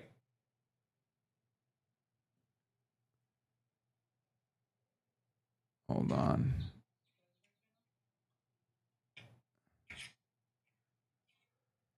Brother, what is going on? Dude, this fucking, it's crazy, dude. It is crazy to me that I'm over here in fucking New Jersey and I have to unlock my door for the people at my house who can't be asked to go and unlock the door themselves So I'm unlocking their door for their food delivery. What are we doing here? What's going on? Anyway.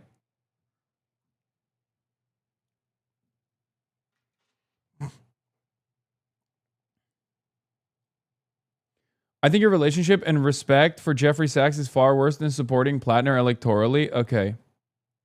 Weird how the contradiction is always shitting on Trotsky or siding with feds. Didn't Mao technically fight with Shanghai Shek against the Japanese? Yes, but what we're talking about is what predates the fight against the Japanese, for the record. The USSR's initial assessment was that the Communist Party of China simply did not have the ranks, which is true because in the early 20s, the Communist Party of China's numbers, paying membership or just membership numbers, were quite literally, I'm not accosting you, I'm just explaining to you history, okay? So the Communist Party of China simply did not have the numbers. So the USSR's advice for the CPC was to literally align with the KMT, which they did. Okay? They did. They worked under the banner of the KMT for the longest time.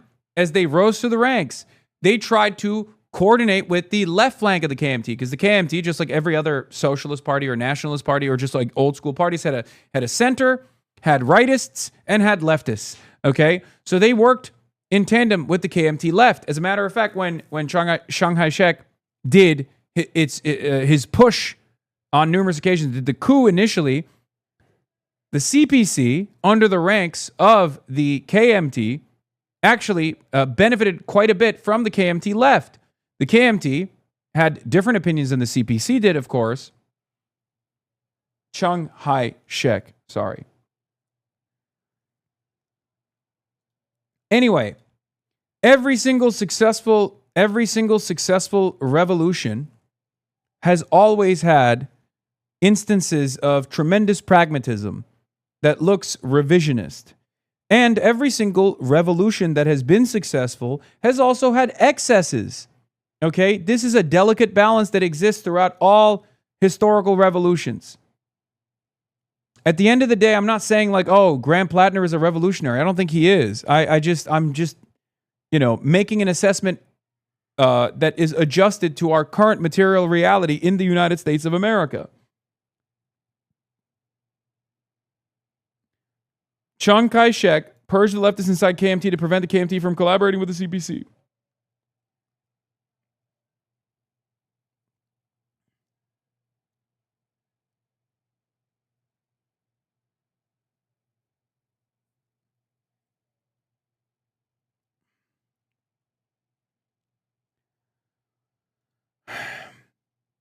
In spite of my skepticism over Graham Plattner's like commentary and whatnot, his ops are all of my ops.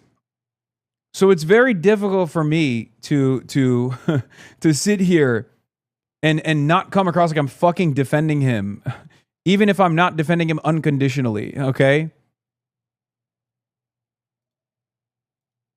I put my head on that man's shoulder.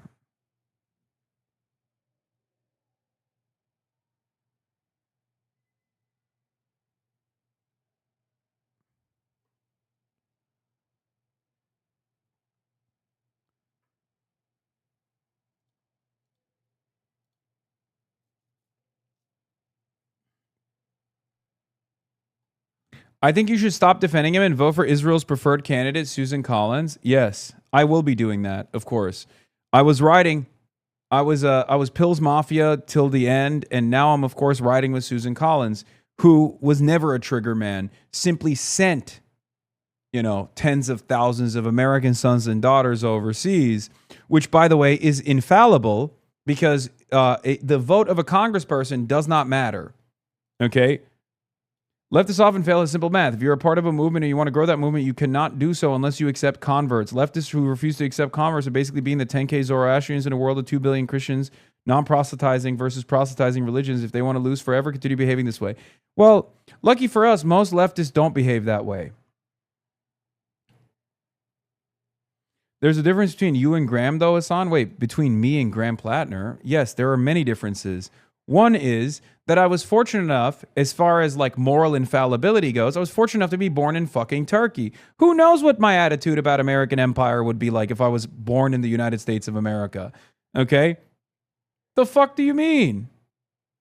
I was always a curious person, and I certainly am very critical of Turkey's militarism as well. I don't know how I arrived at that conclusion, but initially I did, right? Or did I say born in Turkey? I was born in the United States of America, but like grew up in Turkey. Sorry. Raised in Turkey, not born in Turkey. Fuck! Fox News. Fox News is going to be like, Hasan Piker admits to being born on foreign soil. Deport him now! Yes, raised in Turkey, not born in Turkey. I was born here. I'm literally in the state that I was born in. So we're just going to disregard all the red flags of someone like Platinum because these are our only option. I don't think most chatters realize that even though there's no ad at the top of the hour, they can still subscribe for $5 for free. God damn it. That's true. You are right. Although there are no ads at the Piker Broadcasting Service, you can still subscribe, and you should still subscribe to the Piker Broadcasting Service, also known as the People's Broadcasting Service.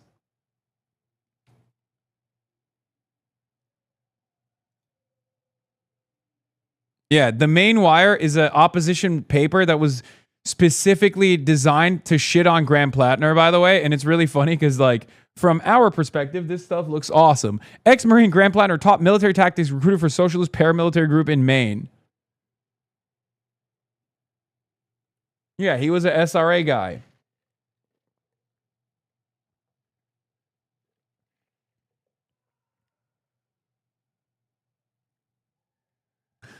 Got him in 4K admitting to being born in Africa in the same hospital as Obama. Anyway. But yeah, having said all of that, yeah, Graham Plattner was a little bit of a dog. Just look to, with the exception, with Graham Plattner, I was in the Army, and the first person I ever voted for was John McCain. Come down the escalator and gave the immigration speech, and I was like, this guy's a Nazi. And then when he won, I was like, if he's going to be a Nazi, I might as well be a socialist. That's how I got into leftism. Yeah, everyone has their own unique journey, right? I think what a lot of people get mad at me about is they think I'm like they think I'm too forgiving. Okay? They think I'm too forgiving of people who they think I'm too forgiving of people who have done things in the past that are sometimes heinous, like, and we don't know to the degree. Not to sound like a LARPer, but people realize we need people with military experience if there was a violent revolution in this country. I mean, yes, but that's not even what we're talking about here. We have this convo every single month. Yes, like the thing that I find really funny about what Susan Collins said about Graham Plattner's service, which like many leftists also ate up, okay, was hold on. I gotta find this. Where is it? There was a really good analysis on it from a user named Ta-Nehisi Quotes.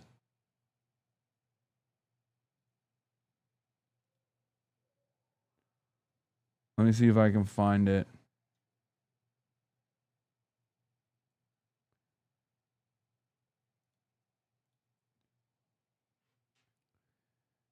It was like it was really, really solid. It was a really solid assessment where, I mean, Ryan Grimm said something similar as well. But basically, when Susan Collins came out and was like, Graham Plattner personally chose to go to war. How dare you fucking blame me for it?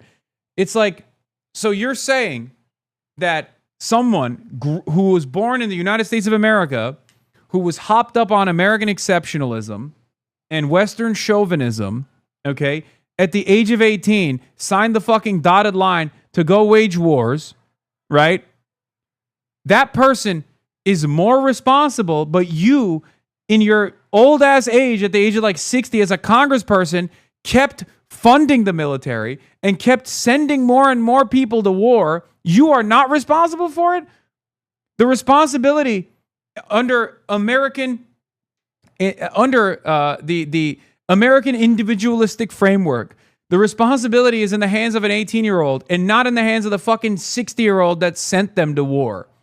It's not in the hands of the media executives that champion this war. Okay? I find that so strange. It literally does not compute with my worldview. I find that ridiculous. And I say this as someone who is still skeptical of Graham Plattner. Okay? It's understandable to be skeptical of Graham Plattner. Like, his argument is, you know, I did this, I was feeling disillusioned, but then I had no other, you know, I when you're in this system, when you're doing this, this is your job, okay? This is your job, and it's the only thing you know, and you can't do anything else. This is a huge problem with, like, you know, veteran groups in general, is to reintegrate them back into society and to turn them into reliable allies, to turn them into, like, anti-imperialists. This is a huge problem, and every single veteran in this community would fucking say the same shit, right? But yeah, Ta-Nehisi Coates said, the phenomenon of young men desiring war for the excitement of battle and violence is a self-destructive but ineradicable feature of human nature. Ineradicable feature of human nature, which has been remarked on by poets and artists for millennia. Likewise, the phenomenon of former warriors aging into pacifism as maturation convinces them of war's folly is not new. In our society, wisely, we entrust regulation of young men's desire for war not to the young men, but to our Congress, whom we expect to act with wisdom, deploying soldiers only in circumstances where doing so is completely necessary. Susan Collins was a member of Congress, which sent Plattner and many other men like him to Iraq on the basis of lies. Once deployed, those men destroyed themselves and others en masse. Using his drive to enlist as a 19-year-old as a hit on his campaign to unseat her is pathetic.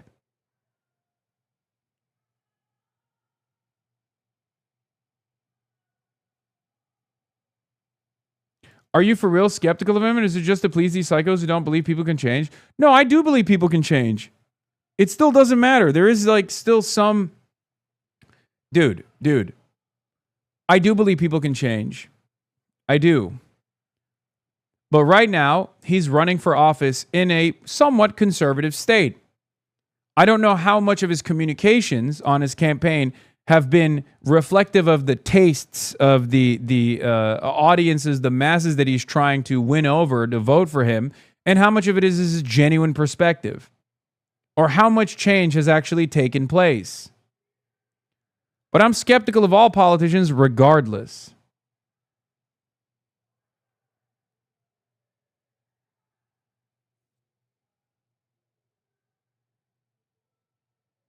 But yeah, ultimately,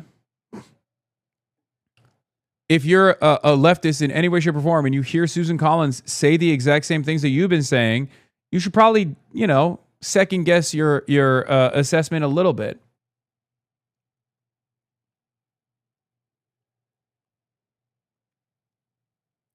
But my assessment on this is simple. He's anti-Zionist and he's pro-Medicare for all. That's good. That's a pretty decent standard to set for politicians, many of which can't even clear that fucking low-ass bar, okay? So yeah, if your argument is that, like, he doesn't fit your standard of anti-Zionism because he's not saying that, like, we should castrate the synagogue of Satan that owns Hollywood or whatever the fuck, then yeah, you're not a serious person. We're not having a serious conversation. You do this ship of Theseus, or this, sorry, you do this Mott and Bailey argument where you're sometimes making serious criticisms of American imperialism and the soldiers that actually contributed to it. And then in most other times, you're not having a serious conversation at all. Because it's always the Galindo heads that are seemingly the anti-Plattner leftists. Galindo Mafia.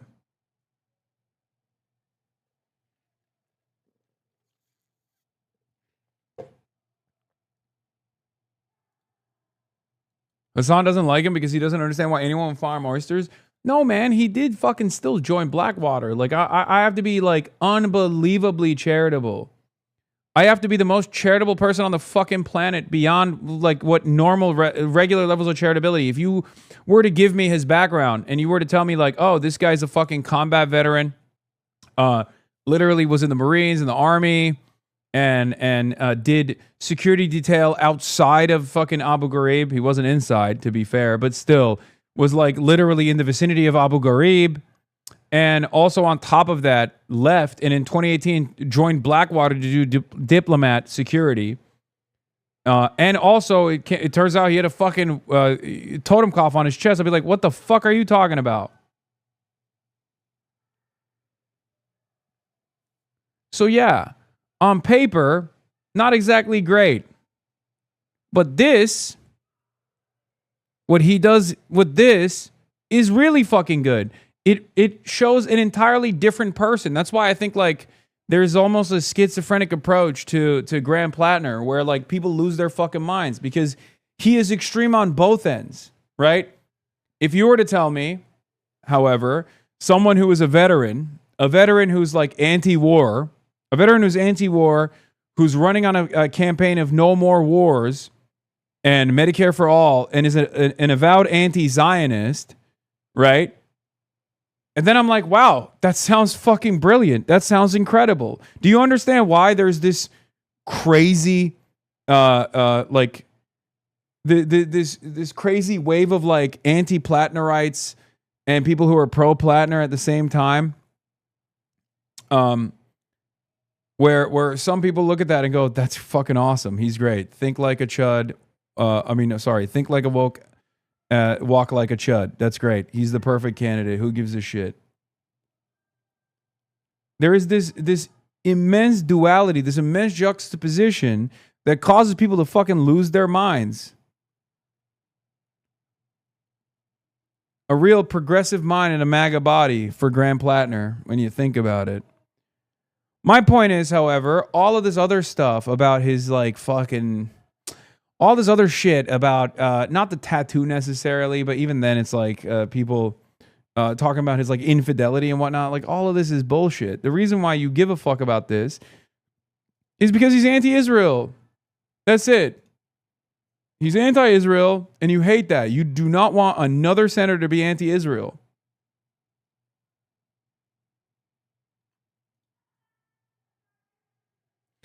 And the hilarious thing to believe is that 90% of this convo involves non-main voters. Yes. Yes.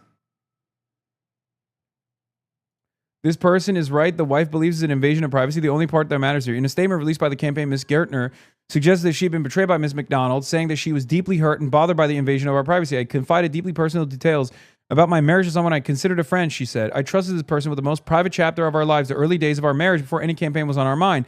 Our marriage today is stronger than ever before, she added. I know the man I married and the husband he has been to me on the best and worst days of my life. That hasn't changed and it won't.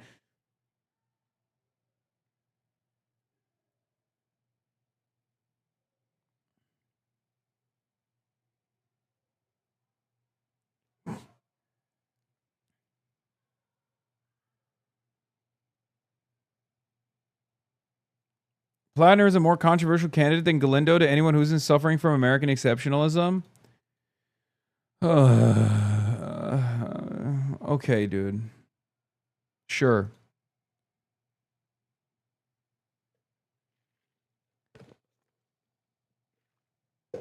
We live in America. Everyone is suffering from American exceptionalism to varying degrees. If you want to fucking hit me with that beam as well, go ahead.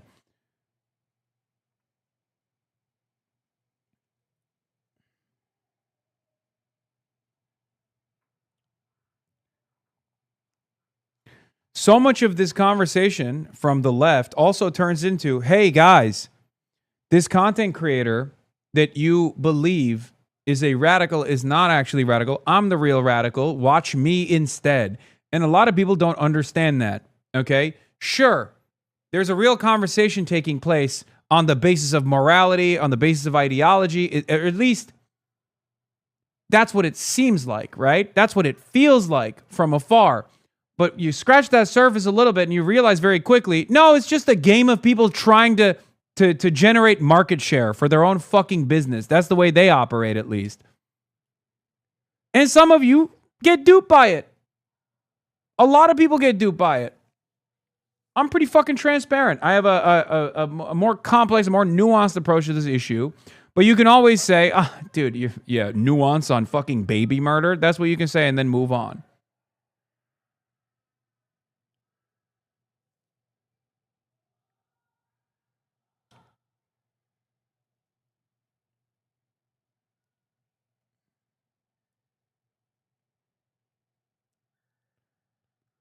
To which I always say this.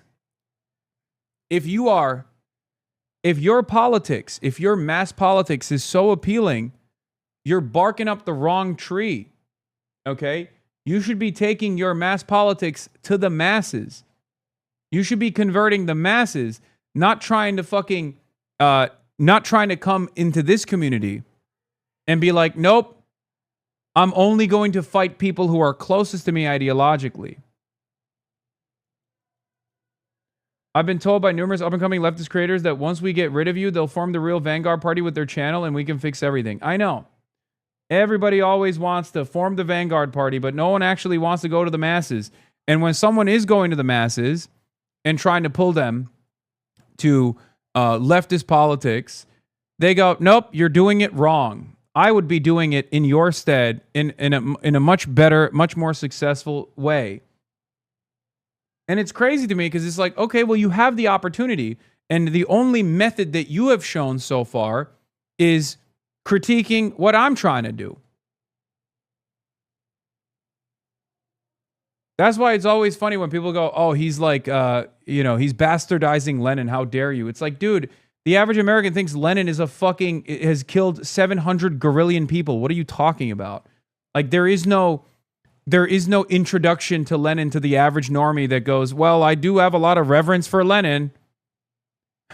I'm an HVAC small business owner, and I love Lenin.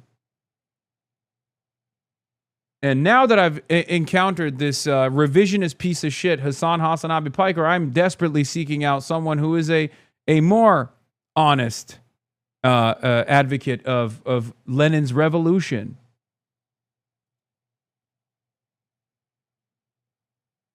Yeah. If your leftist queer space leaves no room for me, the most mean, aggressive, annoying, antisocial person you can imagine, so I can constantly make everyone walk on eggshells around me as a sign of some sort of moral superiority, is it really a safe space at all?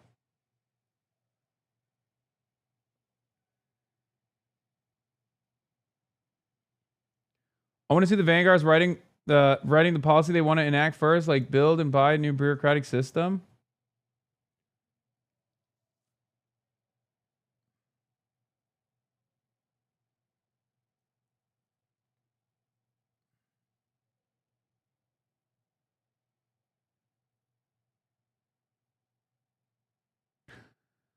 Anyway, my point is, this is not even about Graham Plattner. We've moved way past the point of Graham Plattner, right?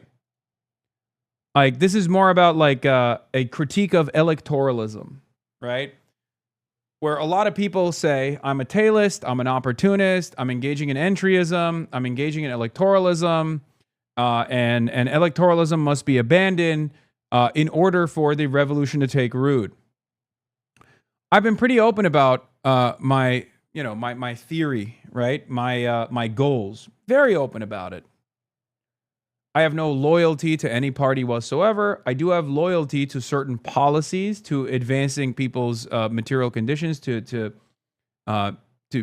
make their lives a little bit more livable, while in the process of trying to foment class consciousness to the best of my ability in an unbelievably reactionary country that is the imperial core, where masses self-identify as liberals, even if they are not necessarily liberal, right?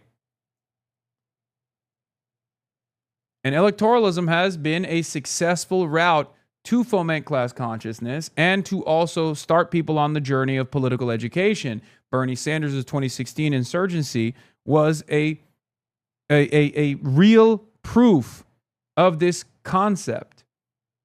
Many of the people who now shit on Bernie on a daily basis or shit on me on a daily fucking basis, and I have my criticisms of Bernie Sanders as well, actually started their ideological journey through Bernie Sanders. So they don't even fucking recognize that in their own personal experience, electoralism played a major role. And right now, we're at the precipice of something genuinely different than what we've had before, where you have self-identifying democratic socialists running and winning in spite of all the hurdles thrown their fucking way. And there are still naysayers to the left that are going, nah, they're all liberals. They're not even like social democrats. They're all fucking libtards. They're all Zionists. They're all genociders. Fuck them.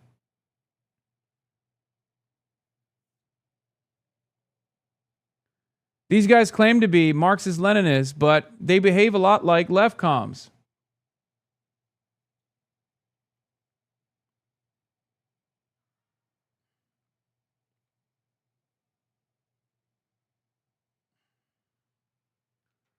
Because on the other side of tailism are those who engage in the other side of opportunism, frontism.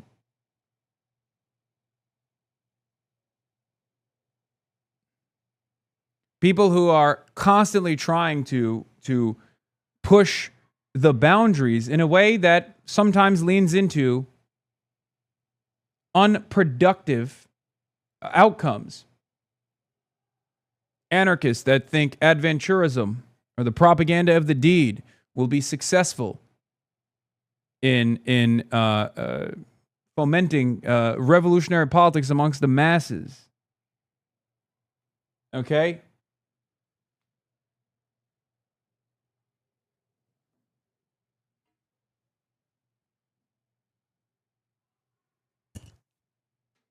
You always have to have a pragmatic approach. That's my assessment. You always have to make sure you have a decent understanding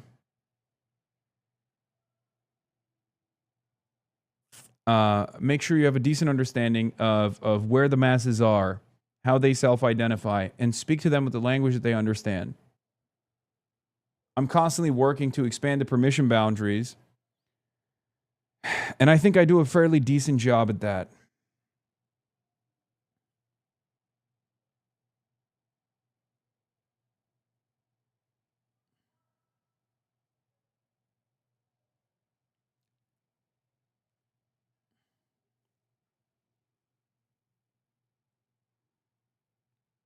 So yeah.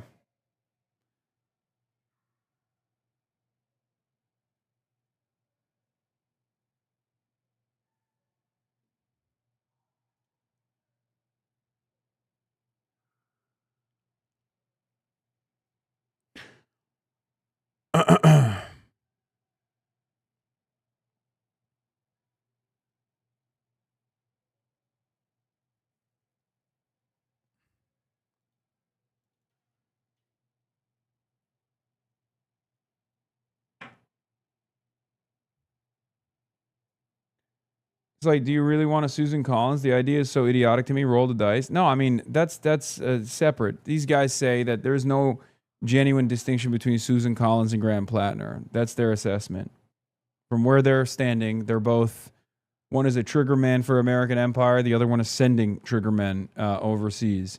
So there is no discernible difference between either of them. And they LARP. They LARP as though they're like living in the third world in many instances. They LARP as third worldists. It's fine. My take always is like, if you're participating in the American electoral process, it's a bourgeois democracy. Of course, the options are incredibly limited. The confines are incredibly limited. So no matter who you end up choosing, they're going to have blemishes on their record. They're going to have idiotic opinions or wrong opinions or reactionary opinions. You have to make do with what you have and adjust it to the confines of permissibility. You have to adjust it to where the masses are. If you want to do mass politics, you got to go where the masses are. You got to talk like the masses. You got to develop a better understanding of the masses. That's why I always say, be normal, be normal, be normal, be normal. Okay? In any case, we'll soon make a final let's talk about this. Justin, at least 5 Americans reportedly hurt in recent Iranian attack. determination on a proposed 60-day ceasefire extension with Iran after wrapping up a meeting yesterday in the Situation Room. Meanwhile, a new report indicates at least 5 Americans were hurt in a recent Iranian missile attack on Kuwait. Madeline Rivera joins us from Washington, D.C. with all the latest details. Maddie, good morning. Good morning, guys. So that 2-hour meeting ended yesterday with little clarity as to whether the president will move forward with this memo of understanding. A White House official telling Fox President Trump will only make a deal that is good for America and satisfies his red lines. Iran can never possess a nuclear weapon.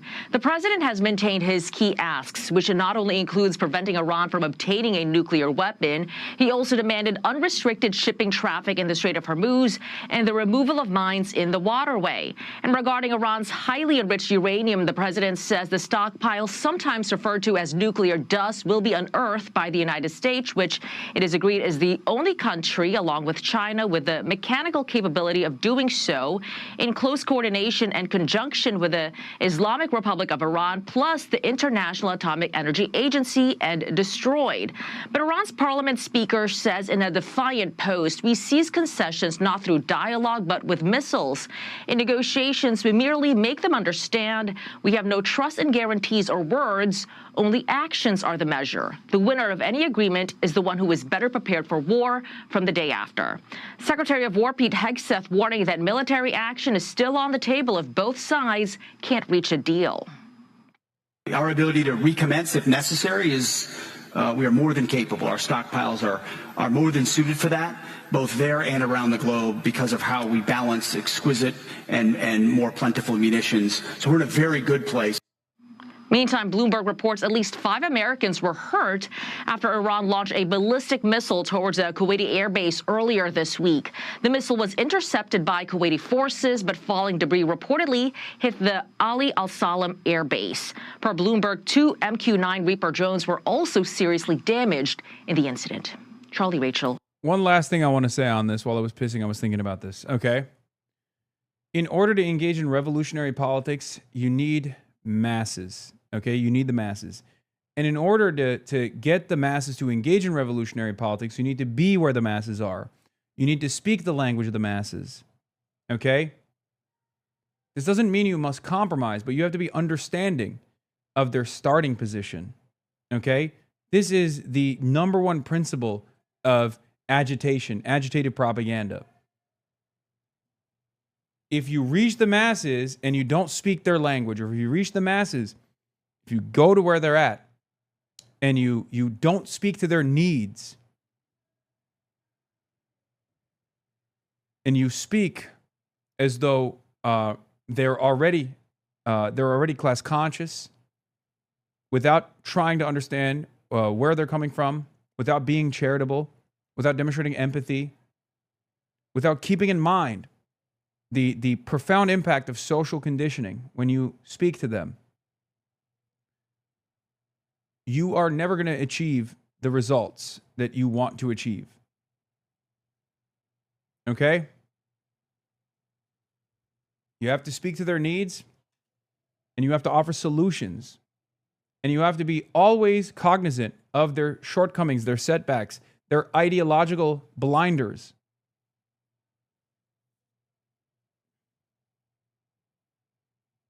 That's it. And Griff. All right, Maddie. Thanks, Maddie. Very much. Be sure to like and subscribe for all the Fox News latest on YouTube.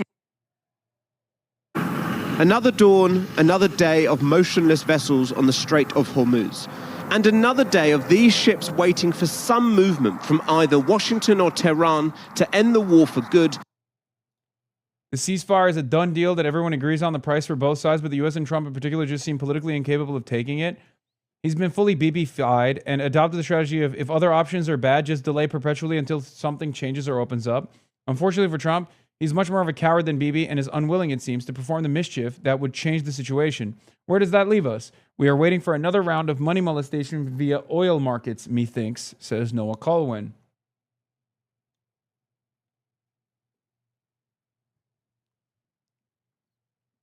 It is true. They're literally looking at the situation. They're like, something will change eventually. Fuck it. Kyle is so funny, dog. Graham Plattner could have sexted my mom and I'd still vote for him. Yeah.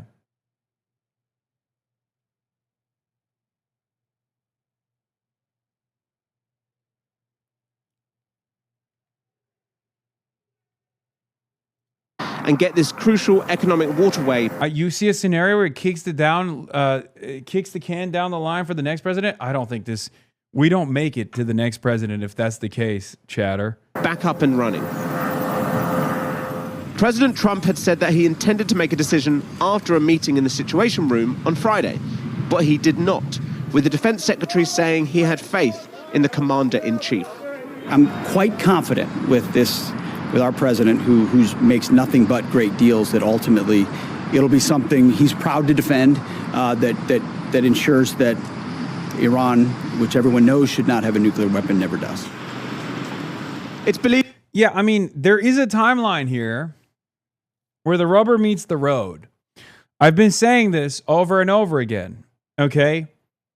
All commodities traders have been saying this as well, which is that oil is a physical commodity that has inelastic demand. So once supply runs out, it's a global commodity. Once supply runs out, people are going to start getting really frisky. They're going to start doing things that you previously thought were crazy, that would never happen.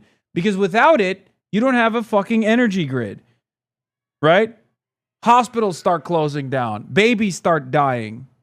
No more incubators, right? I've seen it with my own two eyes in Cuba. The entire world will turn into Cuba. Governments will collapse. You can't refrigerate food. Now, obviously, America as an oil exporter can stave off some of the worst consequences, but America doesn't just have a responsibility to the Americans as the hegemon and as also the party that triggered this event and the blockade of the Strait of Hormuz. America has a responsibility to the rest of the world to fix the problem that they started.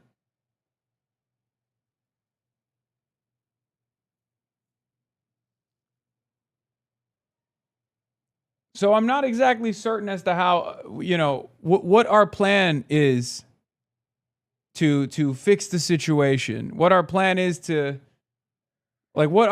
when push comes to shove, when the pedal hits the metal, when the rubber meets the road. Any deal would extend the ceasefire for 60 days and start talks on the future of Iran's nuclear program.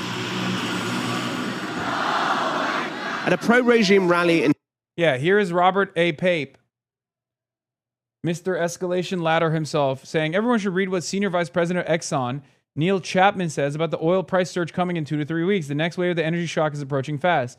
Commercial inventories of crude oil, of liquids, think petroleum, gasoline, diesel, jet fuel, they've all run down. And running down those inventories is mitigated or offset, supplemented by the release of strategic petroleum reserves, which most of the Western countries have done. All of that has mitigated the impact. You can model this. We've modeled it. I think a lot of people in the industry have modeled it. We're approaching we're approaching new levels of unheard inventory levels. I mean, really, really low levels. You can debate whether that's going to hit those really low levels in 2 weeks or 3 weeks. Once you get to that point, then you'll see prices shoot up. I mean, I think dated Brent, most people, well, a model would say dated Brent will shoot up. Once you get to that really low inventory level, up to 150, 160, the models will tell you that. And then what happens is when the price gets to a certain level, demand destruction brings it back into balance. Prices go so high, it becomes unaffordable. And that's what happens. And so we're at that level right now. And I think crude being in this sort of $90 to $110 for the last, whatever it is, 6 weeks, has really been mitigated by running down inventories. It can't last forever. So we'll see what happens. And predicting this and the exact timing, it's always a challenge. But that's the way we see the picture.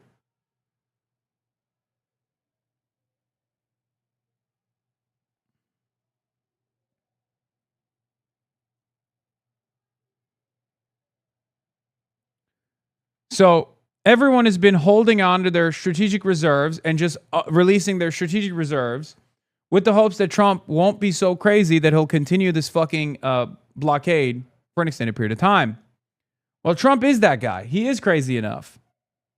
So what happens when the strategic oil reserves are tapped out? Because they're nearing levels, nearing red alert levels already. Tehran, Iranians voiced skepticism. Trump has constantly mentioned a potential deal for weeks to no avail, and given the Americans have attacked Iran in the middle of negotiations before, distrust of the US president prevails.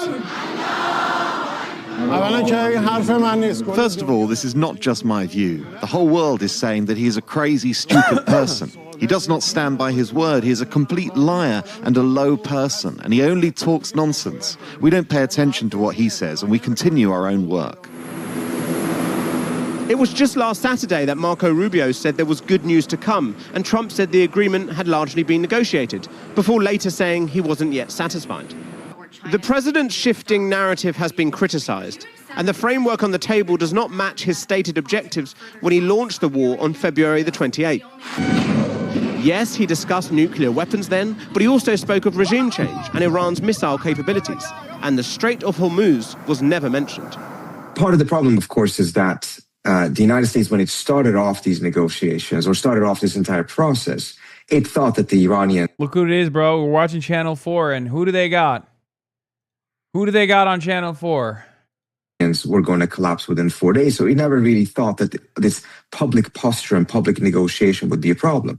But that is one of the two biggest problems we have right now, which is that the negotiations are taking place too publicly, which is never helpful in situations like this. And secondly, the ball has been in the Iranian court for more than 10 days now. And the Iranians want any potential deal to include peace in Lebanon, where Israeli forces continue to advance in their war against Hezbollah, despite a ceasefire being in place. If there's continued slaughter and bombing of Lebanon, the spillover risk is significant, and that can actually reignite the war between Israel and Iran. We've already seen how twice the war in Gaza and Lebanon has spilled over into Iran. And the Iranian objective here is to truly end the war, not just have a pause, not have a porous ceasefire that the Israelis can break at any time. President Trump hasn't headed off to Florida this weekend as he usually does, sticking close to the White House. He knows he needs some conclusion because in this election year, the conflict is hugely unpopular. 2/3 of Americans say it was wrong to go to war. And the headaches are mounting for a president obsessed with his legacy after a federal judge ordered the removal of Trump's name from the Kennedy Center in Washington, D.C. In response, an irate president wrote, "Unless I am free to do what I do better than anyone else, I have no interest in continuing what could only be a hopeless journey into Never Never Land." He just straight up got butthurt over the Kennedy thing, where they were like, yeah, the Congress has to name it, and Congress has to rename the Kennedy Center if you want to rename it. And he lost his dang mind. He wrote one of the longest fucking screeds I've seen him write. I think this literally might be the longest thing that he's written. Saying, oh, if you don't want me, then I'll leave, I guess. No, he's not threatening to resign, dude. Oh, fuck, I wish he would threaten us with a good time like that. But of course that's not the case.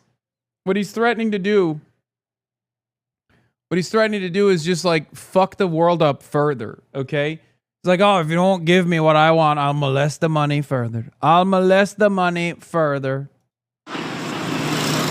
That speaks volumes about Trump on Iran too. That when the president and there's doesn't get nothing his way, you can do he about loses it. interest. And the vessels on the Strait of Hormuz are left to wait for the president to refocus his attention on their ongoing plight. Now to the uncertainty about whether the war with Iran will reignite. The White House says it's working toward a deal with Iran that would extend the ceasefire for another 60 days, but no final decision has been made. Overnight, at a security conference in Singapore, Defense Secretary Pete Hegseth said the U.S. is more than capable of restarting the war, but expressed confidence that President Trump could reach a deal with Iran. Olivia Gazis joins us now from Washington, D.C., another Princeton alum. Olivia, good morning. Yeah, good morning, Adriana. President Trump met with top advisors for more than 2 hours in the Situation Room Friday in order to make a final determination on Iran.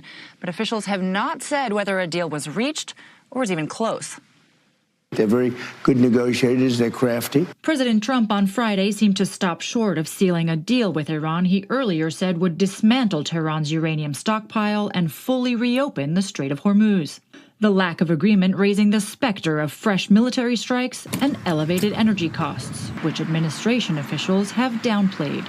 Look, for many families, it's not nothing, but it's been less than $200 in extra.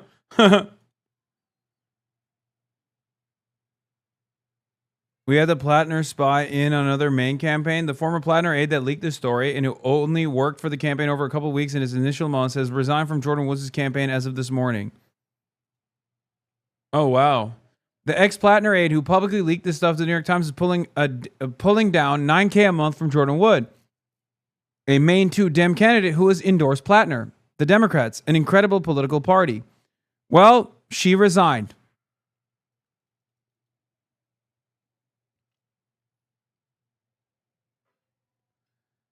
I'm telling you, man, the Israel stuff is fucking crazy. I think people need to be extra skeptical of the way that anti-Israel candidates are covered. Okay? That's it. I mean, if you can do that for Maureen Galindo, you should be able to do that for Graham Plattner too.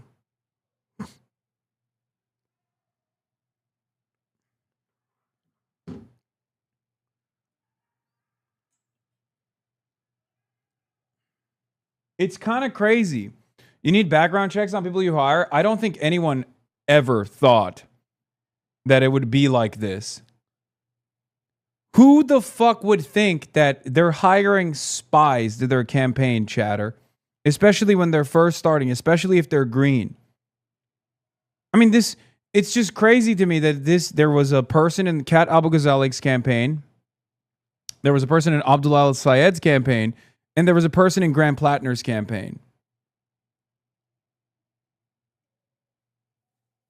How would you not? No, dude, I'm telling you, if you're new, if you're relatively new, I don't think you assume that there is going to be someone who is potentially being very helpful to a foreign state and trying to undermine your campaign from within. I don't think people are that. I don't think people scrutinize to that degree. I think they just, because remember, these people, when they start off, they don't have that kind of motion.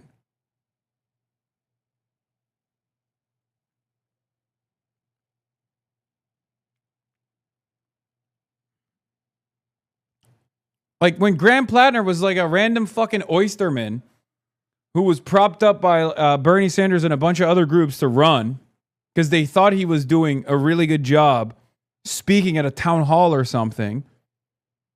I don't think they thought that they would have people that they hired, people that they've known for years, that would potentially operate like a fucking Mossad agent, okay?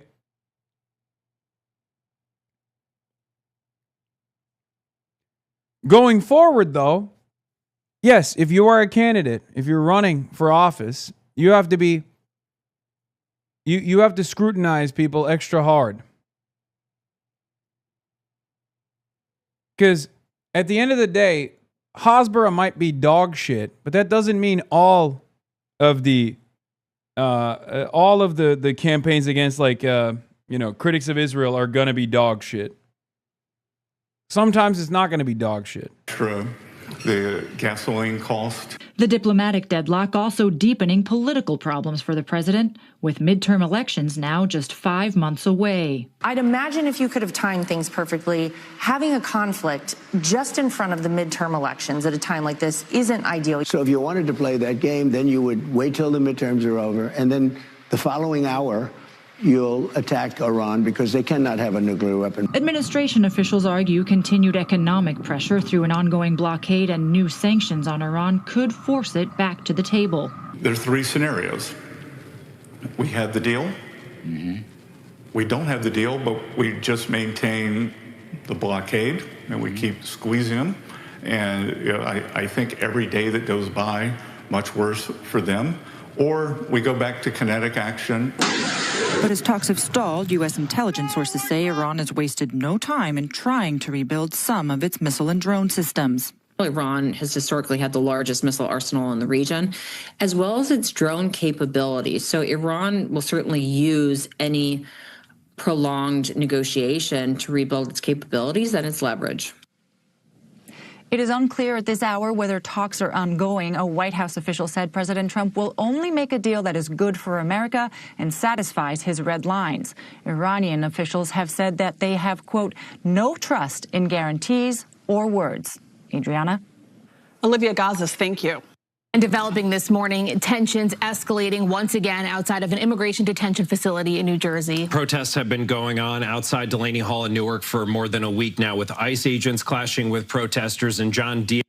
Yeah, this is where we're going to be headed in a little bit. But the situation at Delaney Hall is pretty insane, and it's only gotten worse. Delaney Hall is a private prison facility, a for-profit prison facility run by Geo Group, a private prison business, and the conditions inside of Delaney Hall are heinous, immoral, awful, and the people that are inside of the detention facility, the immigrants that are being kept inside of the facility, have gone on a hunger strike, and also on top of that, they have started participating in a labor strike as well. Now, you might be thinking, why is there a labor strike at all? Like, how does this work? Well, Geo Group actually puts to work the people that they are imprisoning to maintain the prison itself, right? To do the janitorial stuff, to work in the kitchens and whatnot. And it's just slavery. These are people who have been living on U.S. soil, awaiting their court date, and then sometimes going to their court date and showing up and then getting kidnapped by masked thugs of the state. And now, of course, all of the right-wing shitheads are there. Cam Higbee was caught on video walking up to a group of protesters and pepper spraying multiple people outside of a Newark ICE facility. Then, as people reacted to being sprayed, an armed man pulled him away, telling him it's not worth it, it's time to go. Last time I checked, walking up to a group of people and spraying them with a chemical irritant is commonly charged as assault or battery. And then, after spraying the crowd, the video shows Higbee and the armed man running into the ICE facility while agents allowed them inside. Imagine the outrage if a left-wing activist walked up to a group of conservatives, pepper sprayed them, and then disappeared behind federal gates. The headlines would never stop. The law is supposed to apply equally to everyone. Except we all know that these right-wing agitators, Cam Higbee also literally went to Israel too. He's a agent for PragerU, and has served as a foreign agent for Israel, which, you know, there's no fair restrictions, obviously, on that sort of stuff. Not worth it. Not worth it. Not worth it. Not worth it. Not worth it. No, we gotta go. Time to go.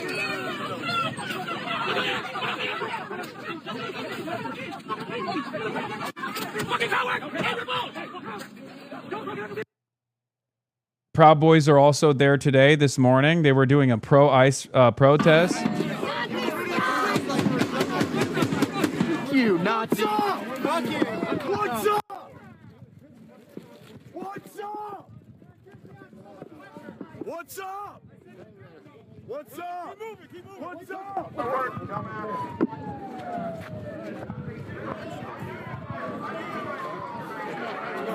After what happened the last couple nights, I think Rebecca Sherrill should have, this was unpeaceful, she should have disbanded this whole thing. First Amendment, peaceful protest.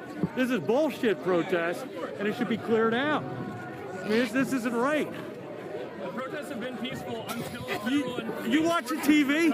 I've been here every that's real peaceful.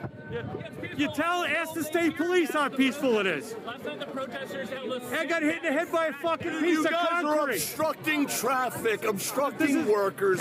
You don't know what you're doing, okay? You have no clue what you're even fucking protesting. What are you saying? You fucking numbskull. All right, tear gas or pepper spray. Yeah, pushing cops, pushing ICE agents, that's okay, huh? Yeah, January 6th, right? That was you guys? What's that? I don't know, was it? Were you there? Yeah, beating cops. All right, on January 6th, how many cops died at January 6th? How many? Zero. You know who the fucking virus is? You motherfucker. Well, it's not peaceful. You can see that. It should be, Micah Sherrill, I don't know if she listens to CBS. Oh, yeah? Okay. Hold on. I'm turning on the laptop camera and turning off the... Okay. All right. All right. Well, still, I don't want to be super late and be rude, you know? Okay.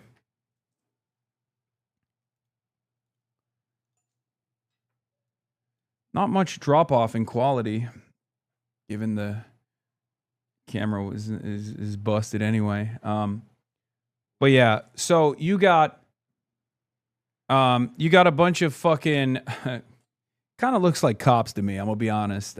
Dressed up in Proud Boy gear.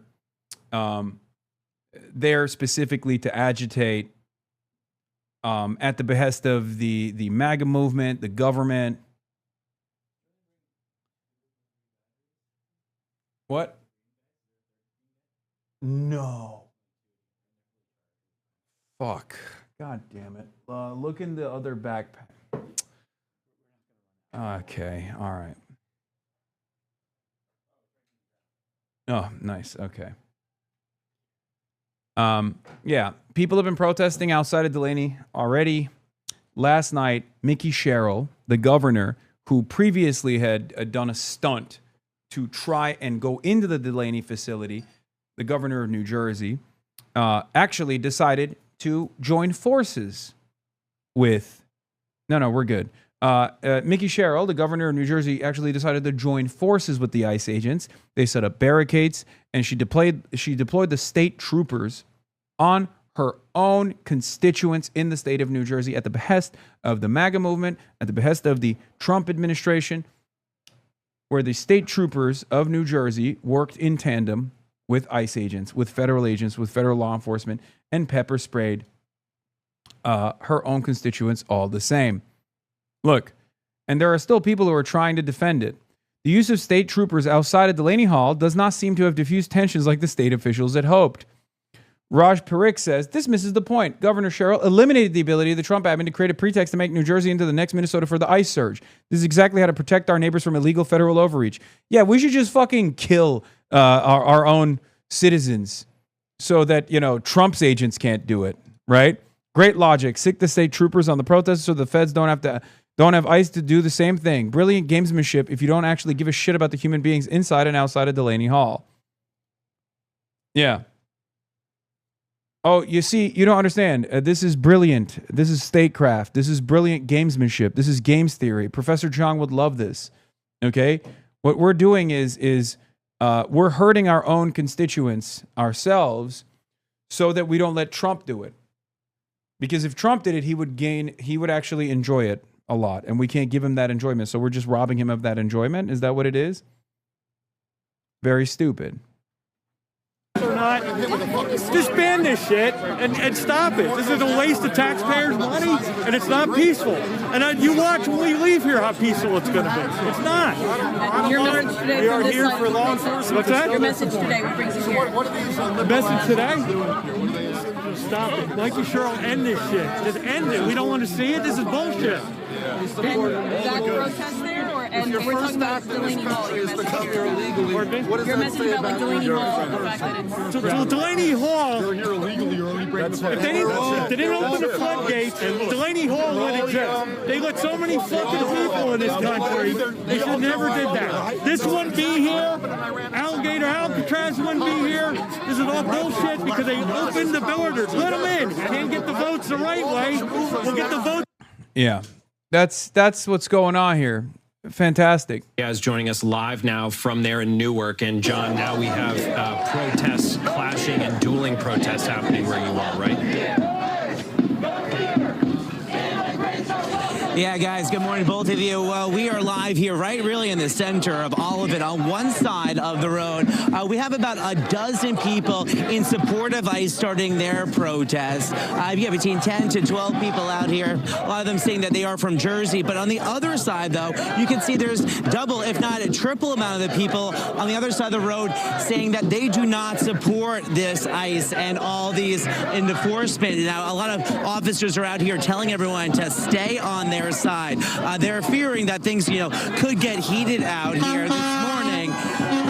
But if you take a look here, though, at this video, video. This is what it all looked like out here last night. Right at 10 o'clock, New Jersey State Police in full riot gear were seen clashing with protesters equipped with gas masks and goggles. Protesters were given 15 minutes to leave the area established outside Delaney Hall or risk getting arrested. Just hours earlier, the New Jersey Attorney General announced state police would be stepping in for ICE and taking over public safety operations after a week of tense clashes outside Delaney Hall between protesters and ICE agents. The governor started what she's calling a peaceful protected protest zone. Take a listen. Our top priority is public safety, and we need to take this opportunity to lower the temperature now. I recently took an oath to the Constitution of New Jersey. I am going to protect people's right to protest peacefully, and I'm going to ensure everyone's safety. And I am confident in New Jersey we can do both.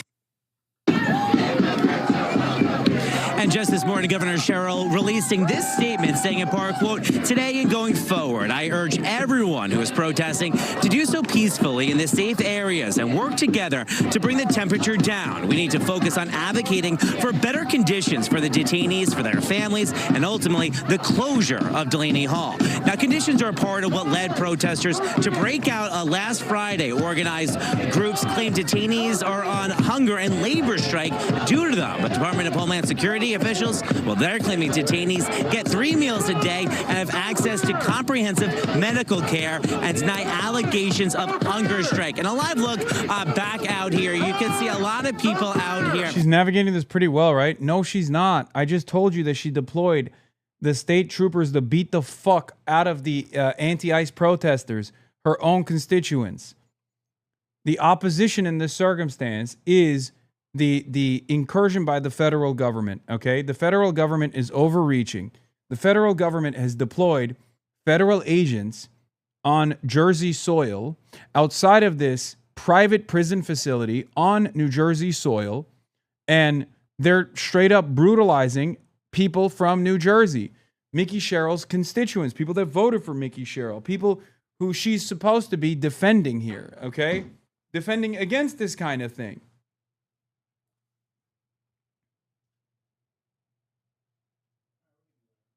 All right, we're ready to go. All right, we're going to move on now. We're going to move out right now, and I'll keep playing this for now.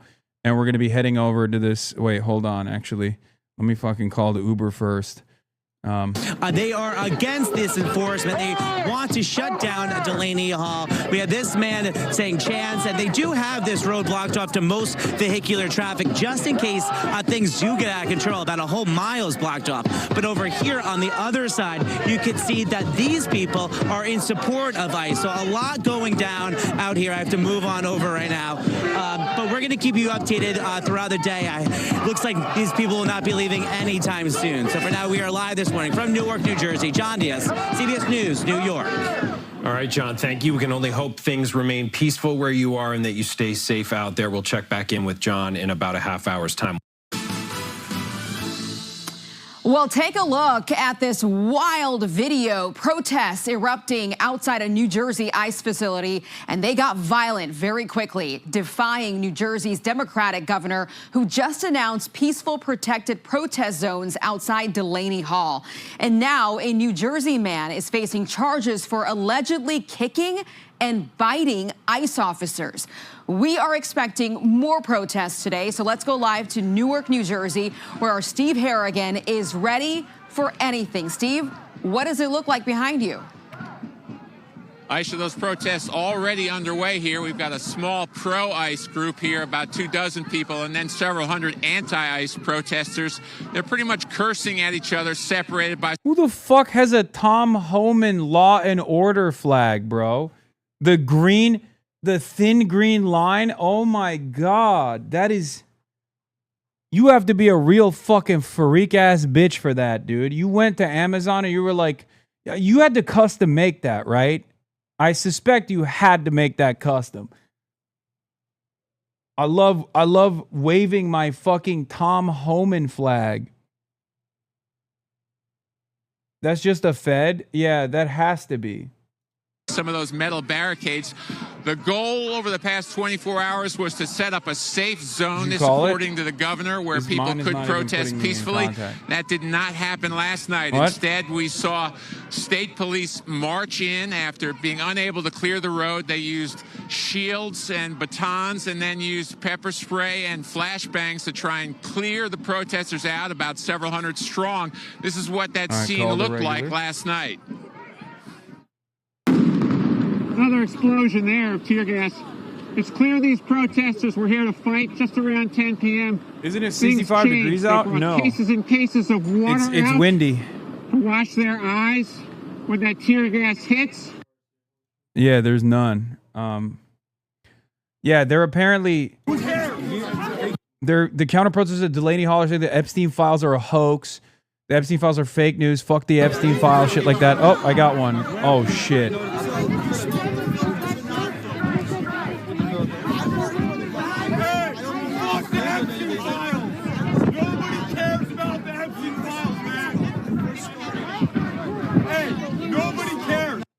Good guys, dude. Just normal guys, you know what I mean? Just fucking good ass guys, dude. Okay. Nobody cares about the Epstein files. Great. The Epstein files are a hoax. The Epstein files are fake news. Fuck the Epstein files. Fuck the Epstein files. Who cares?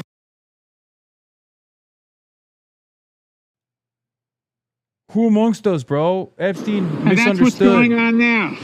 A confrontation between the two sides for control of these streets out in front of the detention center.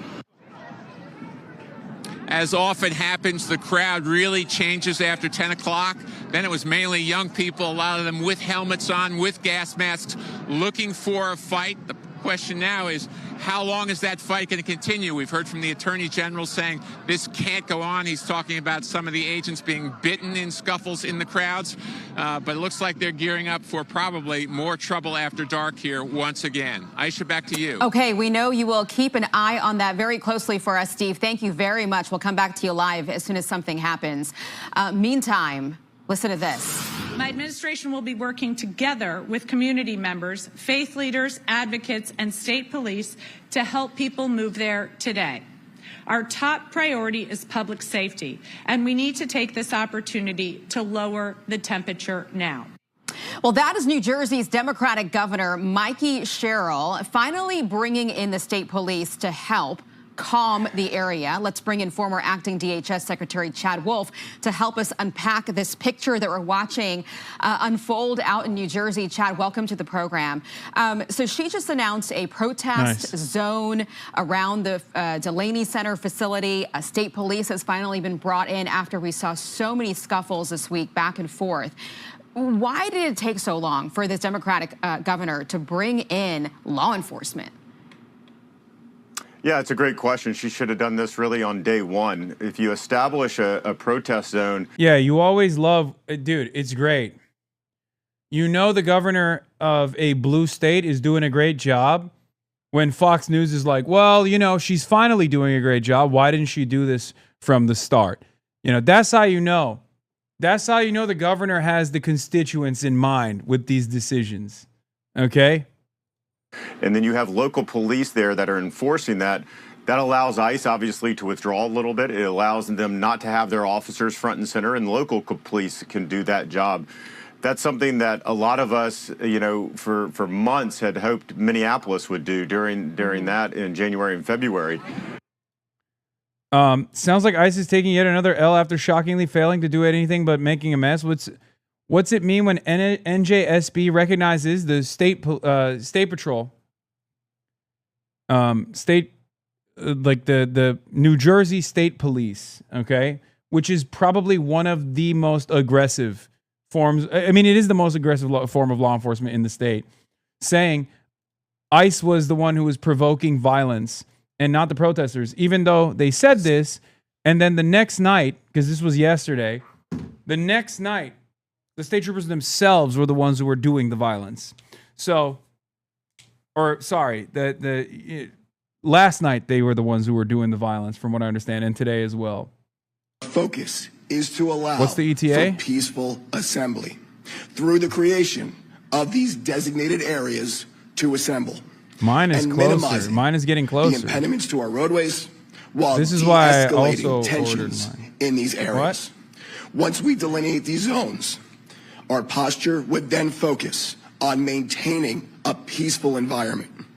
It is also important to note that while we establish these zones, our local ICE agents and partners have agreed to remove themselves from the immediate area, decreasing potential agitation from the protesters. We will continue to monitor this environment, continue to keep our public safety in the forefront of everything we do, and provide a peaceful environment for all. Thank you. Dude, he's a throat lozenge. My God, yeah. They didn't do that. So it's good that the governor's coming to this. It's several days late, unfortunately. What you see there is these protests getting more and more violent overnight. See you on the other side. In the, after 10 p.m. And I think it's only a matter of time before someone gets seriously injured. And hopefully that won't occur. Hopefully by having local law enforcement in there, it will help. But, just as the governor says she wants to, reduce the temperature there, the things that she is doing, the things that her state is doing with sanctuary policies are doing anything but that. So she needs to match her actions with her words. There's plenty of words being thrown out there and threats by these protesters. The governor makes no mention of the threats against these ICE officers, including this one. Watch this with me here, Chad. Kill your whole family! Your whole family's dead! Come on! Children, your wife, all dead! Put it! My boy! I have your face, mother! You're dead! Dead! And now prosecutors are going after this guy. The Justice Department just charged a rioter named Brendan John Gear, they say, for allegedly kicking and biting ICE officers at Delaney Hall last night. And they say we will not tolerate the vicious attacks on ICE officers we've seen in New Jersey the last few days.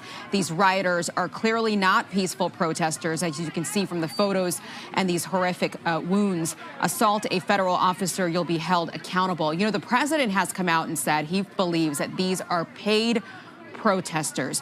What do you think, and who do you think is paying them? Yeah, that's most likely what we see here, particularly as this, the events of Delaney Hall continue day after day after day. 1 or 2 days, it could just be simple protests, but after that, you start to see professionals move into the picture. That's when it becomes usually more violent, more organized, and that's what we see here. And it's not peaceful protesting. You may have a portion of that group that is not violent, but a portion certainly is. And then that's where law enforcement officers have to use the appropriate amount of force to make sure that they're not only protecting themselves, but they're protecting that facility as well. So what we see there at night is just what we saw in places like Seattle and Portland and Minneapolis, is that at night it starts to get very violent. And then that's where you need local police, ICE, and others working together to diffuse the situation. But, when I hear Governor Sherrill say that, that it's ICE, it's federal law enforcement that is antagonizing this day after day, she is blaming law enforcement for violent agitators. That's what's going on here. It's absolutely the wrong message I think it sends to folks in New Jersey and elsewhere. The police there and ICE there have a job to do. It is their facility.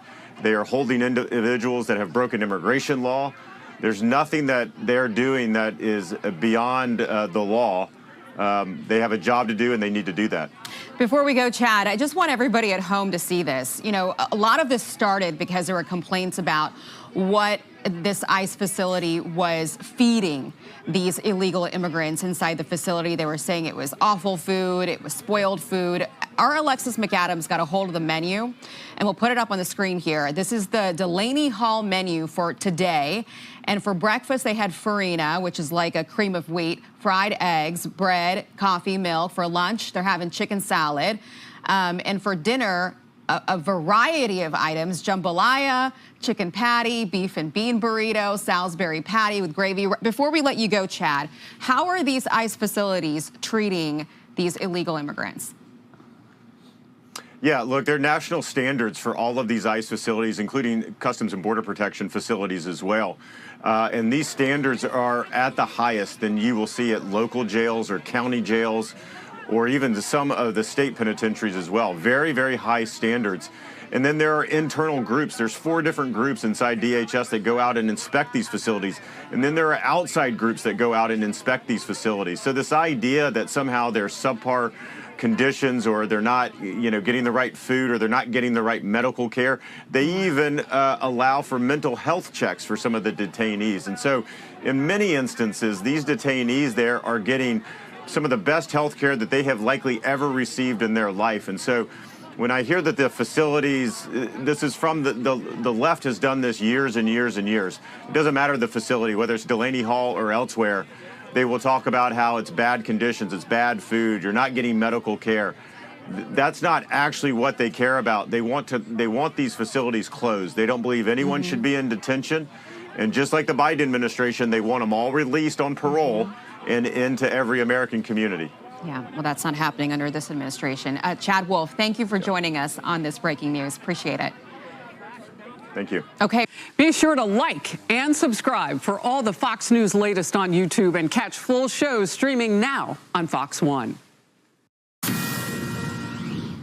Fox News Alert, you are looking at a live shot at Delaney Hall. That is where those anti-ICE protests have taken place. The crowd has been chanting, "No ICE, no fear." So far, the protest has been peaceful, but this comes after overnight a protester bit an ICE agent. That individual has been charged. So too has the protester who threatened the life and the family of an ICE officer as well. These protests have gotten boisterous, and we will continue to monitor them. Well, Karen Bass has a lot of questions to answer. A report from her own city administrative official shows they spent $418 million for homelessness a year. But just 10%, only 10%, went to getting people off the streets. Now, how does that happen? CNN asked her, and she had a bizarre assertion. When you talked to Jake Tapper in 2023, you said that your goal was to end street homelessness in LA by 2026. It's now 2026. And we haven't ended it. We have not ended it, and we're not close to ending it. How are you so off? I found something that surprised me. I found a lot of people who work internal in the system who were very resistant to ending street homelessness. Who are those people? Well, meanwhile, Spencer Pratt is surging. A new poll has him narrowly leading Karen Bass, and now CNN is noticing. His chances are up significantly over the last few months. You go back a few months ago, February 26th, he had just a 7% chance. What is that? That's 5 plus 2. Now, it's up like a rocket. Look, chances are he still won't be the next mayor of Los Angeles, but there's a pretty decent chance of it. It's now up over a quarter, a 27% chance. So those who dismiss Pratt's chances, well, you got another thing coming, because he's got a realistic shot of winning this thing. Now, I had the opportunity to sit down with Spencer Pratt, and while he was with me, he learned in real time that California Governor Gavin Newsom had endorsed Karen Bass's reelection campaign. Here's my exclusive interview with Los Angeles mayor candidate Spencer Pratt.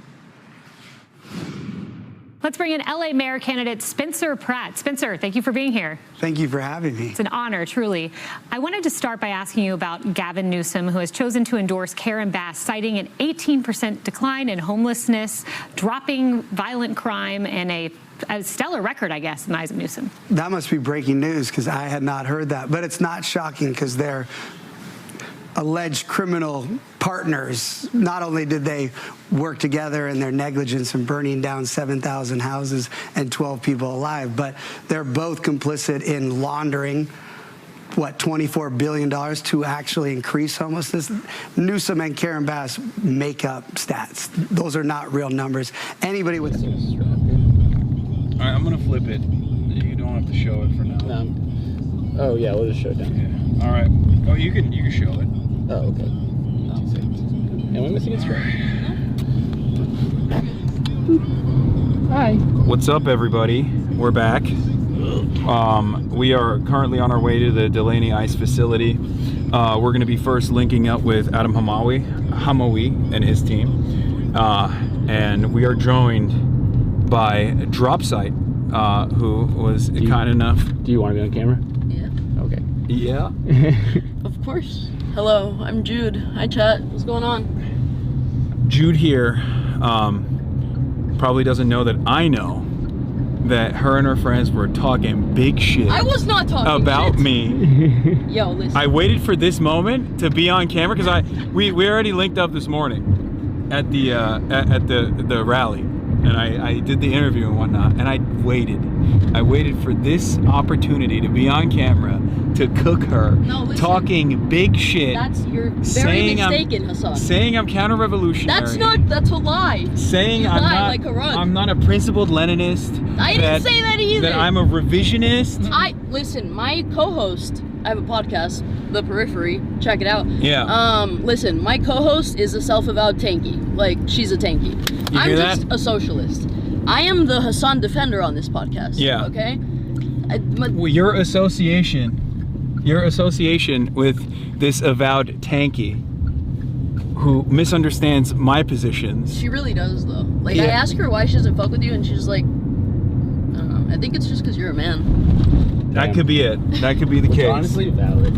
Yes, I agree. fair. Men are trash. I agree. No, but then we were glazing your Lenin. What is to be done? Yeah, no, you picture. guys were making fun of me. I took that picture. Yeah, he took that. Which, by the way, that was bait. We said we ate it up, and that it was a funny ass fucking thing to do. It was obviously super framed. Or post staged.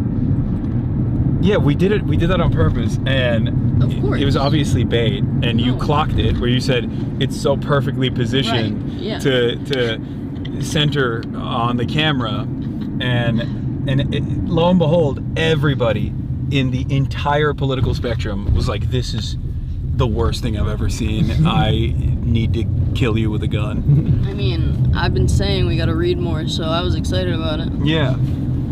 My favorite thing about people who are like, oh, you're an opportunist, or you're a tailist, or you're fucking revisionist, or whatever, is always when people who are to the left of the average person, let's say, will be like, you're bastardizing Lenin, and it's like, I mean, I'm a fan, but I also understand that the average American, or the average person in general, in the Western world especially, thinks that Lenin is responsible for the death of 60 billion people. Yeah, 700 gorillion people. So I don't think most people are like, wow, I can't believe he's an unprincipled Leninist. He's bastardizing his left-com critique, and is actually engaging in bourgeois politics.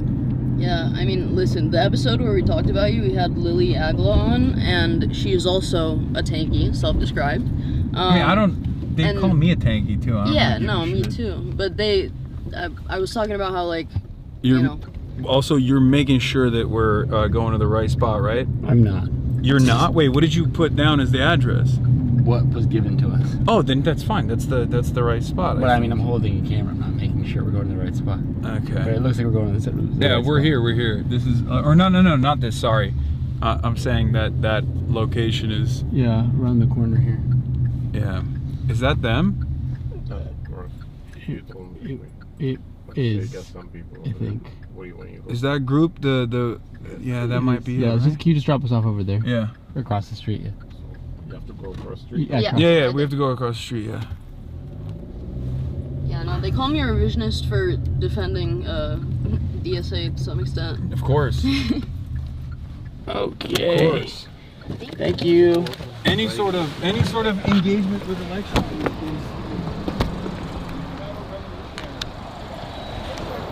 Hi, chat. Love her though. Oh God, it's so bright. Alright, it's good.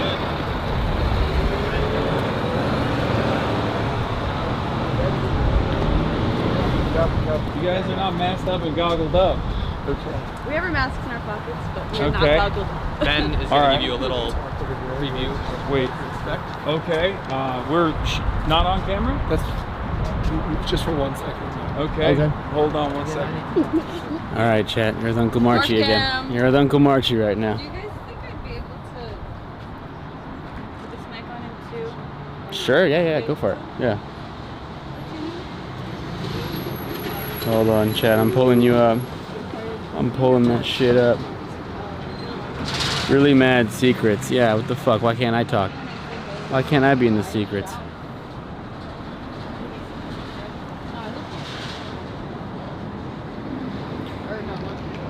How we doing? You guys excited? I'm gonna go get smacked around a little bit by some fucking chuds. Been a minute since we've done that, eh? If anybody asks, chat, if any federal agents or law enforcement asks, Mauricio March Miranda is of Asian descent, American citizen, been here for many, many generations, my family, and they're Asian and white, okay?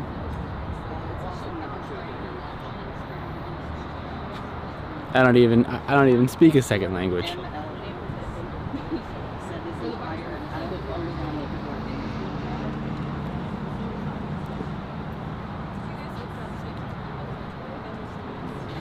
Okay, this is taking too long. See, I don't like when this happens. In the nicest way possible. Everybody we're working with is incredible. Love them. They've all been amazing. But there is just like always a lack of understanding that like when we're live, and downtime like this doesn't play good on live streams. How you feeling, Jude?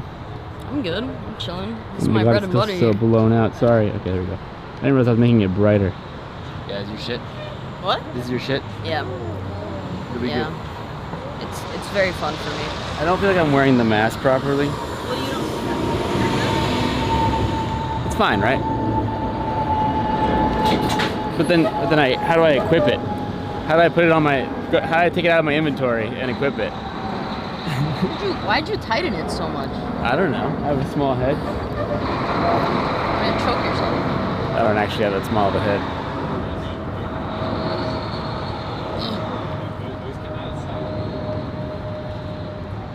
Alright. It's still Press way E. too tight. Press E. Okay, they're saying press E to equip. Bruh. Do I have to take it off? No. Did I fuck it up? No, you're good. You tightened it a lot. Oh, that goes around my head. Correct. Oh. Smart boy. Oh. Like Okay, that. got it. Okay, thank you. Hell yeah. Use your E muscle, yeah, GTRP. Wow. Okay.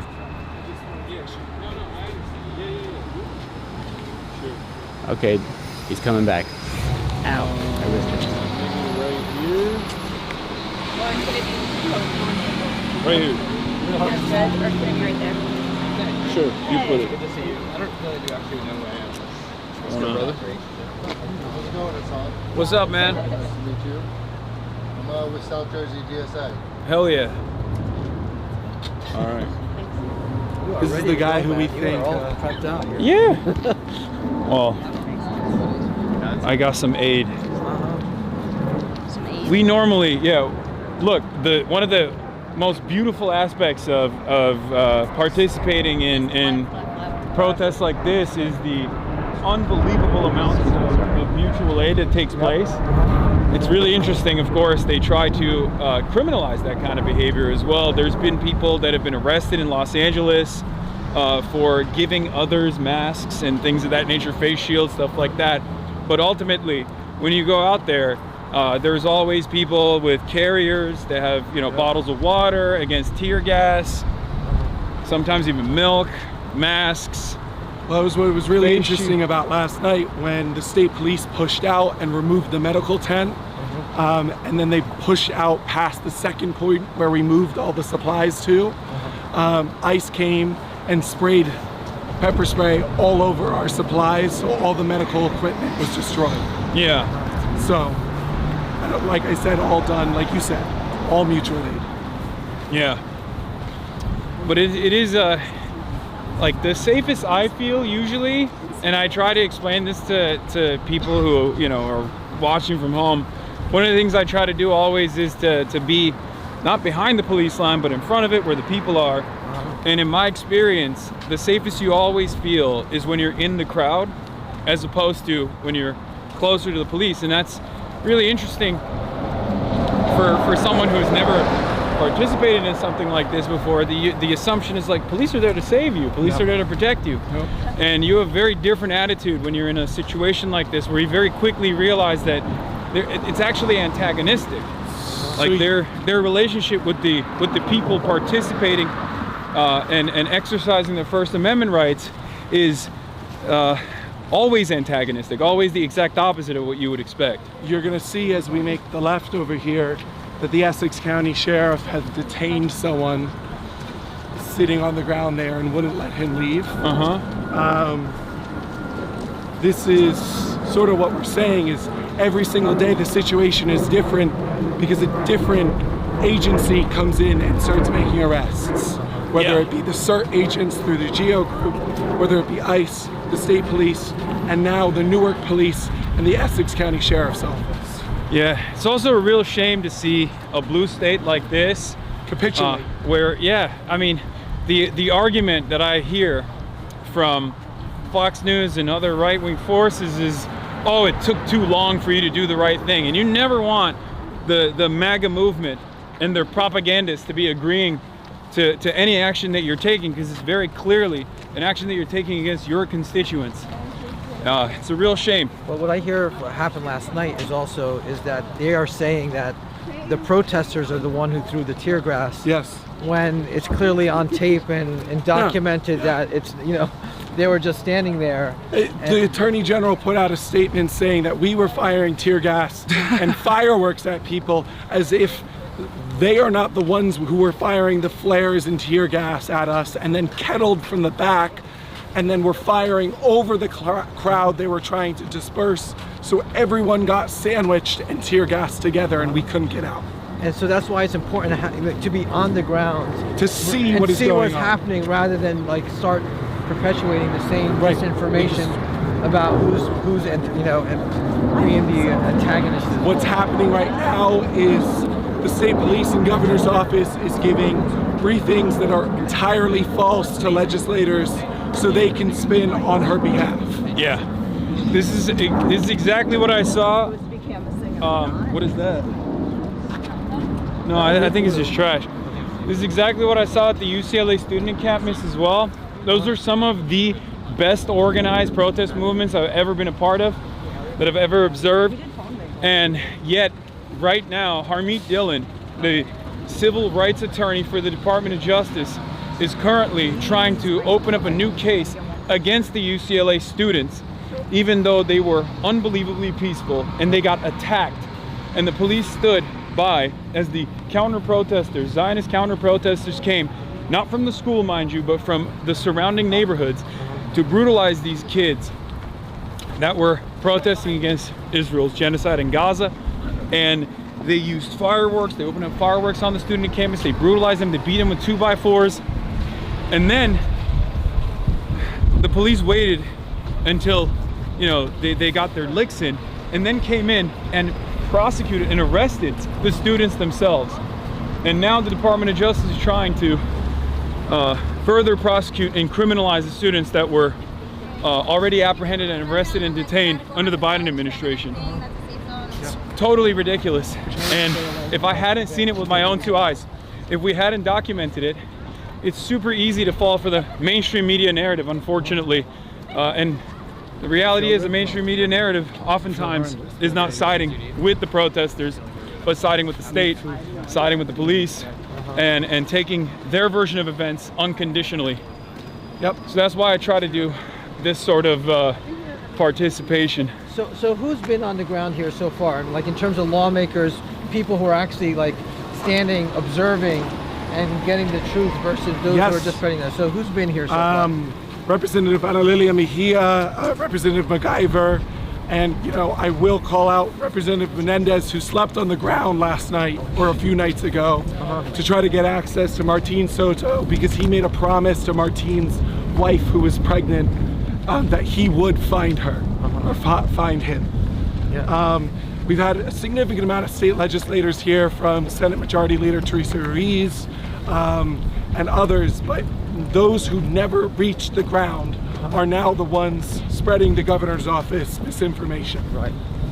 And I remember Senator Kim here when I was... Senator Kim was pepper sprayed, Yep. Stood between the protesters and the ICE agents, and the ICE agents hit him and pepper sprayed him.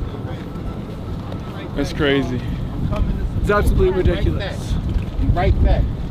They didn't care one bit, and they knew who he was. Yeah. Because he was going back and forth all day. Yeah. Yeah, that's another problem. Like, look, I always, I wish we lived in a world where police would create the environment of safety and security, but unfortunately we don't live in that world currently. It's a real shame, because I feel like with proper accountability, we could live in such a world. And yet, a lot of our state officials, a lot of our government rarely ever does what is necessary to ensure that accountability, to ensure that police are protecting constituents that are exercising their First Amendment rights and protesting against, I mean, horrifying things that our government is currently doing. Everyone here, the police officers, have consistently been responsible for every form of escalation. And again, this all started a little over a week ago because the detainees were on hunger strike and labor strike, right, refusing to work. We're going on to the right side. They were facing inside, right? They have like food that has rotted. They have worms and maggots in them. They don't have the proper medical care. And this has just gone on for so long that they said they're not going to do it anymore. And then they targeted one of the ones that we had started it, was Martine Soto. And then they wanted to transfer him out just to sort of separate them all. So not him, but some of the others. And they started moving them out of the facility. And this is a tactic that they have, is they take them and then they send them to other states as well. And it takes a while to even find out where they turned out. And so the protesters all came out here in solidarity with them, with Congressman Menendez last last Sunday. And it's just gotten worse since then. Every night has been different of the tactics of escalation. Every night, it's like a different war. As we're coming closer to the facility, you can start smelling the expended shells and remnants of tear gas. You know, it's a real bummer. I don't know what else to say other than it's a real fucking exhausting. And you know what we saw yesterday was the state police and ICE joined together. ICE joined the ranks behind the state police, were firing their pepper bullets directly at people, while state police charged their horses at people, fired rubber bullets at organizers. And I think the most exhausting piece is that Mikey keeps repeating that she talked to organizers on the ground to support her efforts of de-escalation. No one knew what was going on until 5 minutes before state police charged at us. Yeah. What time was that? It was at around 9:30, 10 o'clock. Yeah. They did it so they could allow the shift change for ICE. And during that chaotic period, we also saw ambulances come out with unconscious detainees inside who were clearly being beaten. What we heard earlier in the day was that they were tear gassing inside the facility and beating detainees. Jesus. So, the recommendation here is for us to walk over on the opposite side, as it's gonna get pretty busy over here. But it's up to you. I don't mind, whatever you guys think is best. So, I mean, they kind of have this blocked off, so we should veer this way at some point. Maybe right here. Oh, you want to go through here? Just quickly, because there's gates that are going to block us.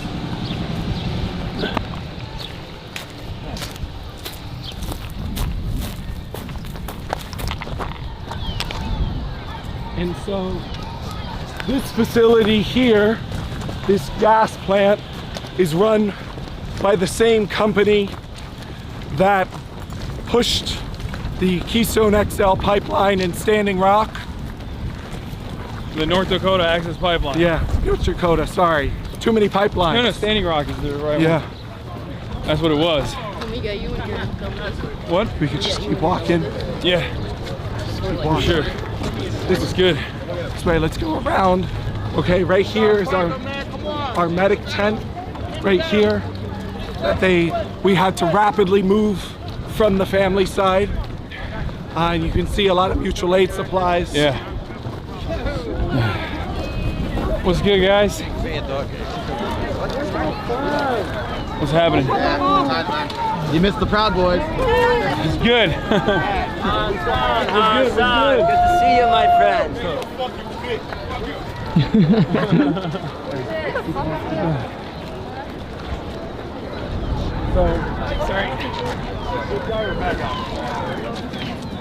This is the south gate where they've been making transfers from. You may have seen a lot of the videos of the lights flickering and people jumping. Yeah. That's going to be on this side. And we are going to stay careful here because there is a family visitation tent right over there. And what we have seen over and over is the CERT agents who are GEO Group private employees come out and terrorize people. Okay. So this is a GEO Group facility.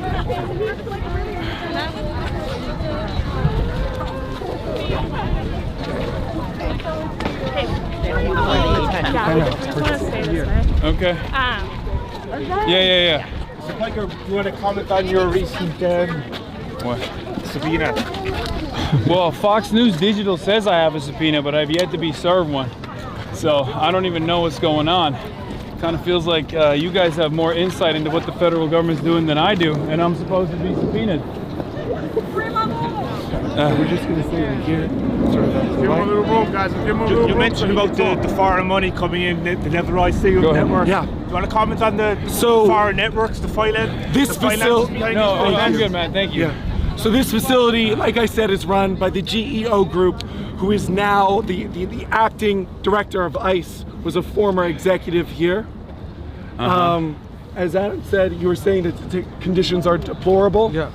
No medical care in there. The food is spoiling. It's like got worms and maggots coming out of them, and they just have been in there for months, waiting for a status change on what's happening to them. And again, this is the condition not just at this facility, but so many others. There's also, from what I understand, a miscarriage that took place, and some of the victims in horrifying conditions are getting moved around without people having any accounting for where they go.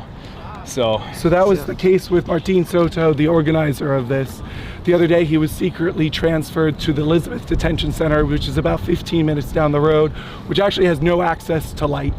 And Representative Menendez came out within 15 minutes and said that they were trying to coerce him with deportation papers and charged him with assault.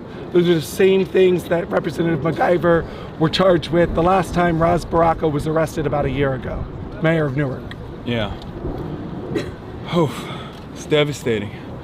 All right, should we go back over there? Yes. I feel like we're causing a little bit of a commotion here.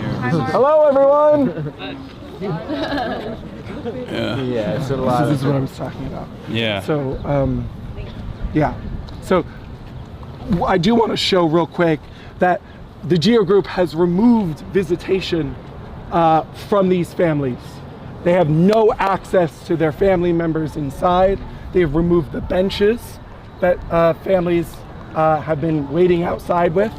Also, electronic communication has been removed. Access to the commissary has ended. Access to medicine has ended. Sometimes it takes 2 weeks after a report to reach emergency services, but let's go this way. All right, yeah. Remember, he's here to trick you into voting for the party that sent the state police here. That's his purpose. We're totally against Governor Cheryl. This is going to be her last term, so. Hasan, what do you think about her tenant? She calling peacekeepers are beating the shit out of her. Of course, it's fucking bullshit. Same thing that Karen Bass did in fucking California. Come on. I want to know whose side am I on? The one-term governor.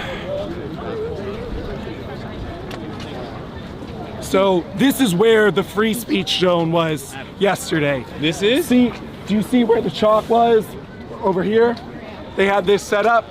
No one was truly in it because the free speech zone prevented you from blocking transfers, which is why people are here.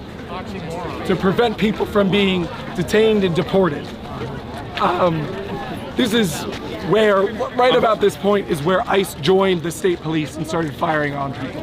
I've also heard reports from HasanAbi May's visit where she was talking about how some of the people that are still detained are actually people who have already signed off on their self-deportation notices, and they're just still being kept in these facilities in an unjust manner. Because they do not want the detainees organizing and speaking about the conditions inside. It's fucking terrible. Which is exactly why this hunger strike, this labor strike, this slave strike, because they're working for less than $1 a day, has spread across the country.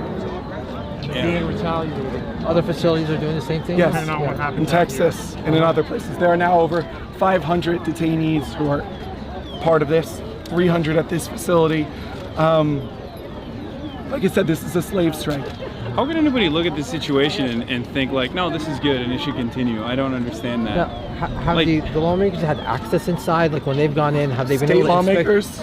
State or No, federal? State lawmakers have not. Hernandez was behind that fence. They let him behind the fence for like 12 hours. And they wouldn't let him in. He stayed there. He kept checking in with Gabby. But he couldn't go inside They and would see not the let him facilities. inside. They wouldn't get the whereabouts. He wanted to get eyes Or the on condition, husbands, yep. And they would not do it. So no part of the They fucking Constitution. snuck him out. They snuck the guy out. So no federal oversight at all? There were multiple times where vehicles were coming out that we thought they might be sneaking him out, and the crowd stopped and pushed him back.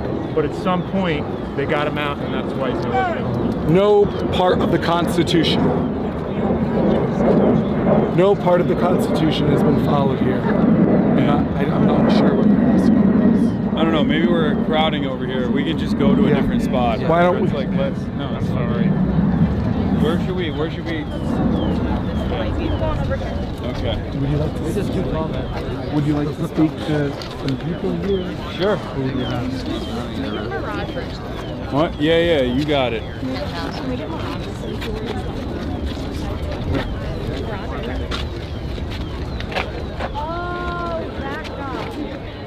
So you have some stuff about the New Yorkers who are detained inside? Yeah, it's what we're seeing here unfold is just a tiny glimpse of what's happening, not just here in New Jersey at Delaney Hall, but what's happening across the country. And we have over 60 New Yorkers who are detained in this facility. And this just illustrates the complicity of not just local government, where you see your New Jersey State Police here, who beat the life out of people last night and did 10 times worse than what was happening the nights before with just ICE. This is just another state-sanctioned violent action against people who are fighting for their rights. So this is just a call to whoever's watching this. This is your opportunity to stand up and fight back. And you can do that by showing up. If you're on the East Coast, come to Delaney Hall, show up at protests in your communities, and demand that the US government, and specifically your congressional members, do not fund another penny to ICE, DHS, or CBP. Right now they're trying to negotiate a reconciliation package to give ICE an additional $70 billion after giving them $170 billion to detain more people in this country.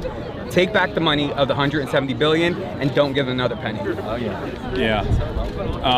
And on top of that, this is a for-profit prison, so we're paying them to keep these detainees in there in these horrible conditions. Paying them for what? To hold them in a facility and then using them to maintain the facility, using detainees' labor to maintain the facility. Geo Group that funded the Trump administration received a $1 billion contract to run this facility.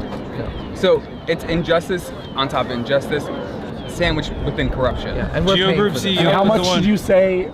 It's $10 million a day we're paying for all these facilities. $10 million, so that's $15 billion a year.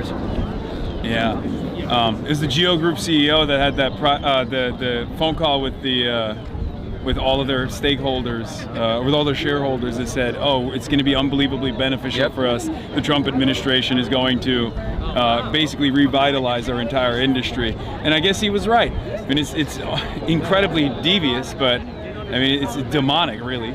But this is how, I mean, we are one of the only countries on the planet, if not the only country, if I'm not mistaken, that actually has a concept such as for-profit prison systems. So, and this is the result of that.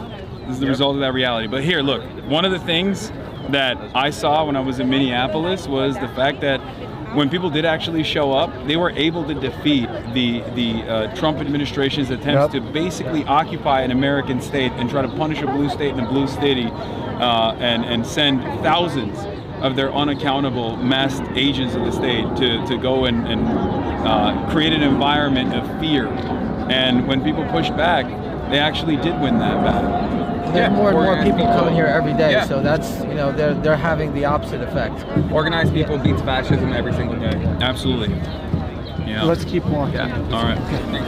Mr. Piker, what was the purpose of your trip to Cuba? I know. Deliver humanitarian aid.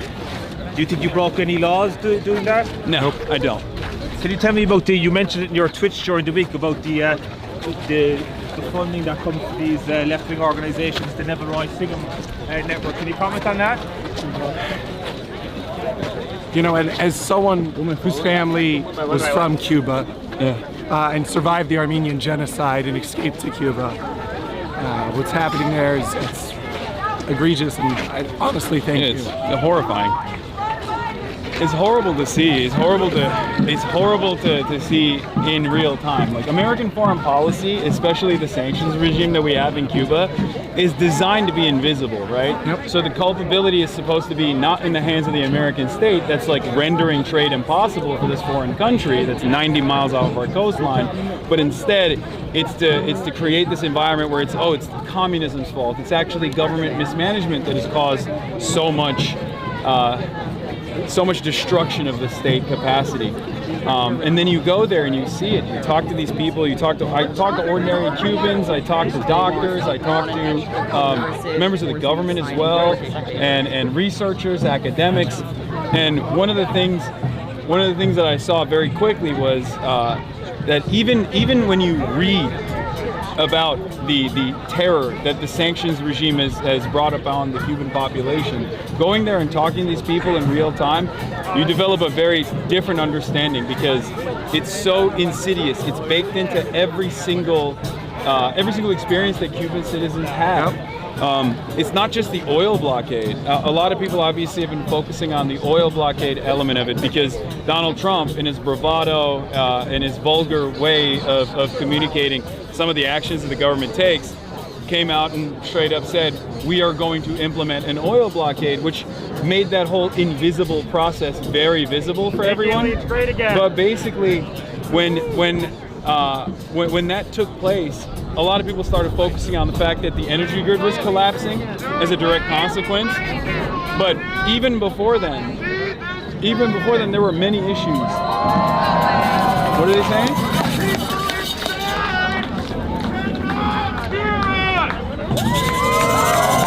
Why don't we take a moment? Oh, you want to leave? Well, should we go check maybe the front a little bit? Sure. Yeah, I don't like that either. Why don't we real quick go to the front line, take a look at what that looks like? Can you read their demands? Yeah. Oh yeah, let's do that. The demands of the people inside the detention center. Okay, so I'm gonna put it on Do Not Disturb so your notifications don't get shown on phone. All right, what are the Delaney Hall hunger strikers demanding? Many people have questions about what is happening inside of Delaney Hall. The detainees on hunger strike have stated that their demands are, number one, to meet with the governor. They want to meet with Governor Mickey Sherrill to go inside of the facility and meet the actual detainees. Number two, they want the release of the medically vulnerable people. They demand the immediate release of those with serious medical conditions. Number three, release young and elderly detainees. They demand the immediate release of young and elderly people. And number four, freedom. We're not striking to demand better conditions and treatment. We're doing this to demand our freedom. And they've said that they're going to continue the strike until they get heard. The hunger strike is not about improving the conditions of the facility necessarily, but to meet these demands. Most recently, they want medical attention for members in 2A and B who were the targets of retaliation. Mr. Piker. What is drop 17? So one of the biggest problems here, of course, is the media isn't really covering the whole story, right? Yeah. They're just covering the little tidbits when they start pepper spraying everyone and saying that it's the protesters that are causing it. Yeah. But you see on the ground, all they're doing is chanting, standing at a good distance, not really causing any trouble at all. And the chanting is to make sure that we are heard inside because they can hear us. Yeah. And that's why you've seen the clips of clapping and cheering inside. Yeah. Because it gives them hope. They haven't eaten in 7, 8 days. And they need some type of hope after they are being beaten and brutalized inside. Yeah. And as you can see right now, the Essex County Police Department is defending ICE. And this is what we talk about as a police state. Not a sanctuary It is a sanctuary state. And also, we're not supposed to have any masks. We passed a law that says they can't do that.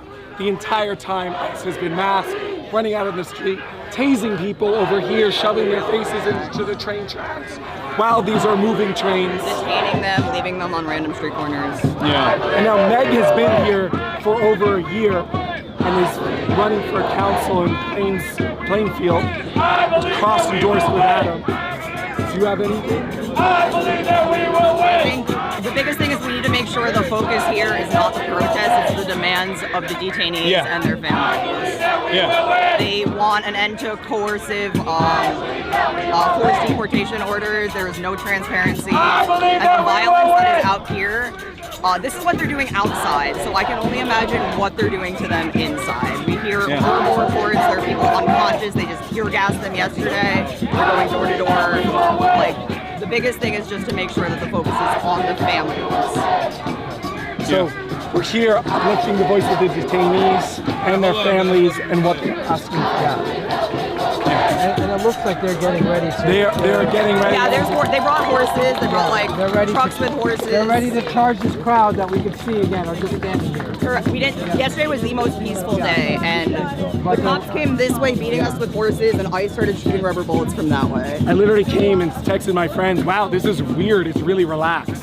In 15 minutes. It's usually how it goes, though. Yeah, it's calm before the storm. Yeah, there's a moment of respite right before they strike, oftentimes, unfortunately.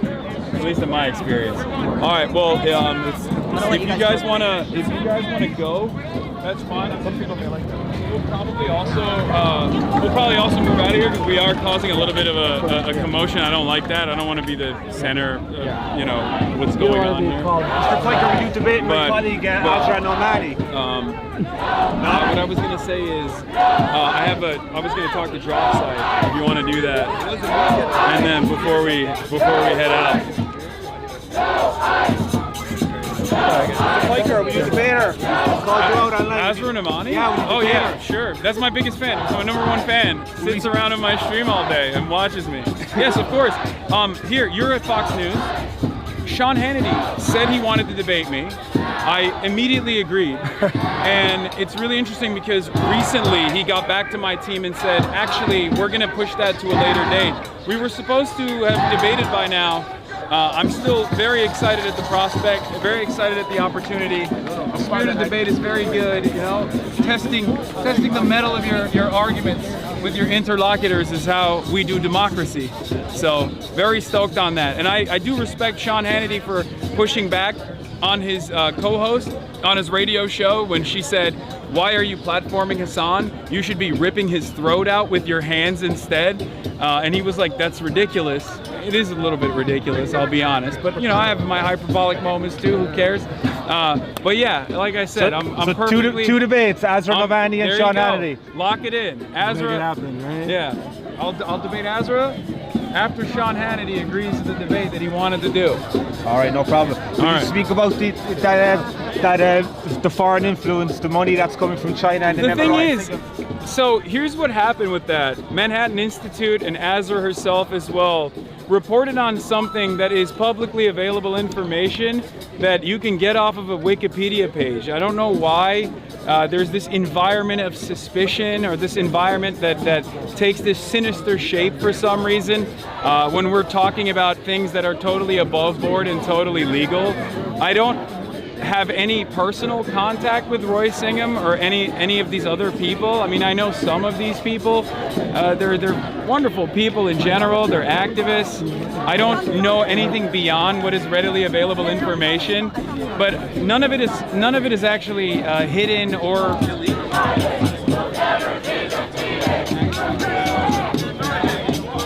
Hey, Hasan. And protesters in particular. I feel like that's not great, especially considering that Donald Trump said he was going to end cancel culture, he was actually going to end wokeism, and that he was the free speech president. I feel like there are a lot of people who believed in that message, and now he's betrayed that message. But then again, he also said he was the anti-war president, and we found ourselves in a litany of different conflicts that we shouldn't be in at all.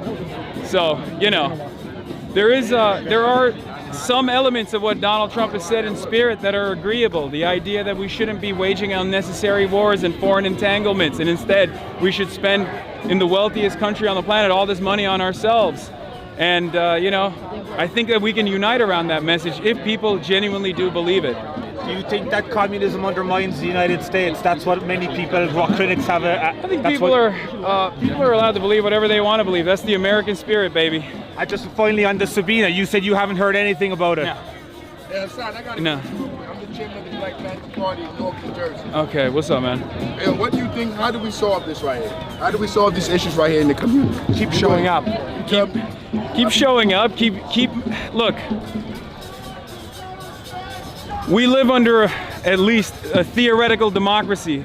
There's supposed to be a democratic process. Sometimes people make decisions. Sometimes they disagree with the previous decisions that they've made, even if they voted for a particular party or a person. And when things like this are happening, when we have people that are being unjustly detained, people that are simply waiting for their court dates, or people who are already at their court dates, what's wrong? People waiting for their court date or at their court date. You want me to move? Stay focused. You good, my boy. Yeah, I know. Hey, you heard me? Stay focused. You good. But the people that's what you call it? Like you, Hasan, stay with me, baby. Ain't nobody coming. They're not coming to do nothing on us. You listen. I ask you a serious question. It's like you demonstrate. Most people you demonstrate. You try to get your demands be heard. No. I don't have demands. Stay focused. Stay with me. No, not your demands. I'm saying their demands. There are demands that are being made inside of this facility by people who have been unjustly detained inside in heinous conditions. And how we solve this? How do we solve this? They keep protesting, and we keep showing support for them with the hopes that eventually it gets to a point where these institutions that are doing this violence feel a sense of accountability and they change what they're doing. And you a socialist, right? You're a socialist. That's a political. Yeah, not to get dangerous. That's what it says. You said socialist and capitalist club. What did that mean? What did he mean when he said socialist and capitalist club? You know why I asked you that question? Because you're a fucking fraud. Hey, all these people following you and shit, you're a fucking fraud. Get the fuck out of here. What did he mean when he said America deserved 9/11? What did he mean when he said America deserved 9/11? What's going on, man? How you doing? What did he mean when he said America deserved 9/11? I think that it's called a pretty simple concept called blowback. That's what I was talking about. I've already mentioned what I meant in 2019. Do you support violence against ICE officers? No, I do not. I do not support violence at all. I'm a peaceful person. Okay. I love peace. What about the Antifa member that bit an ICE officer's arm yesterday? Do you condemn that? What about this? That sounds what pretty about crazy. the ICE officer who bruised me yesterday, who beat us on the ground? What about the ones who Antifa member who bit an ICE officer's arm yesterday? What about the I have no idea what you're talking about. officers who pepper sprayed me in the eye on streets in Monday? capitalist blood. What did that mean? It's called LARPing. What does that mean? Should people take Live it action? seriously? ICE officers in pain. Come on. Jest, hyperbole amongst friends. You say hyperbole a lot, but when are you being serious versus hyperbolic? Fuck you, fuck Twitch! You got to make that decision on your own. So it's really, if you get blowback, you just say you're being sarcastic or hyperbolic. I think there's a lot of blowback to virtually everything that I'm saying. Unfortunately, by the likes of people like yourself, it is what it is. It happens. Are you evading responsibility for your words? No. Not at all. He's never done that. Okay, Timu Nick Shirley, that's enough. All right. Let's move on. Nice to meet you. Move on. Thank you. Did you work with the Cuban government? You're excused. It gets more preposterous Hasan, as did you you go work on, with you the know? Cuban You government? can't entertain them at all, otherwise they Hasan, just yeah, I start would making have things up, you know? expected a sense of charitability, Yeah, but no. Hasan, did you work with the Cuban government? do you guys have a vehicle out here that we can Hasan, take can I advantage show of? you Got it chain? over there somewhere. Hasan, Yeah. We can break the chain.com. Are you working with the Cuban Stop government? Israel arms going through New York and New Jersey. Fuck Twitch. We can break the Fuck chain. Twitch Break and the fuck chain. you. Are you working with Fuck the Cuban Twitch and government? fuck you. You fucking view powder? Yo, you abuse your dog? That's crazy, bro. Call us the Yo, crazy your dog got a shot collar? Your dog got a shot collar?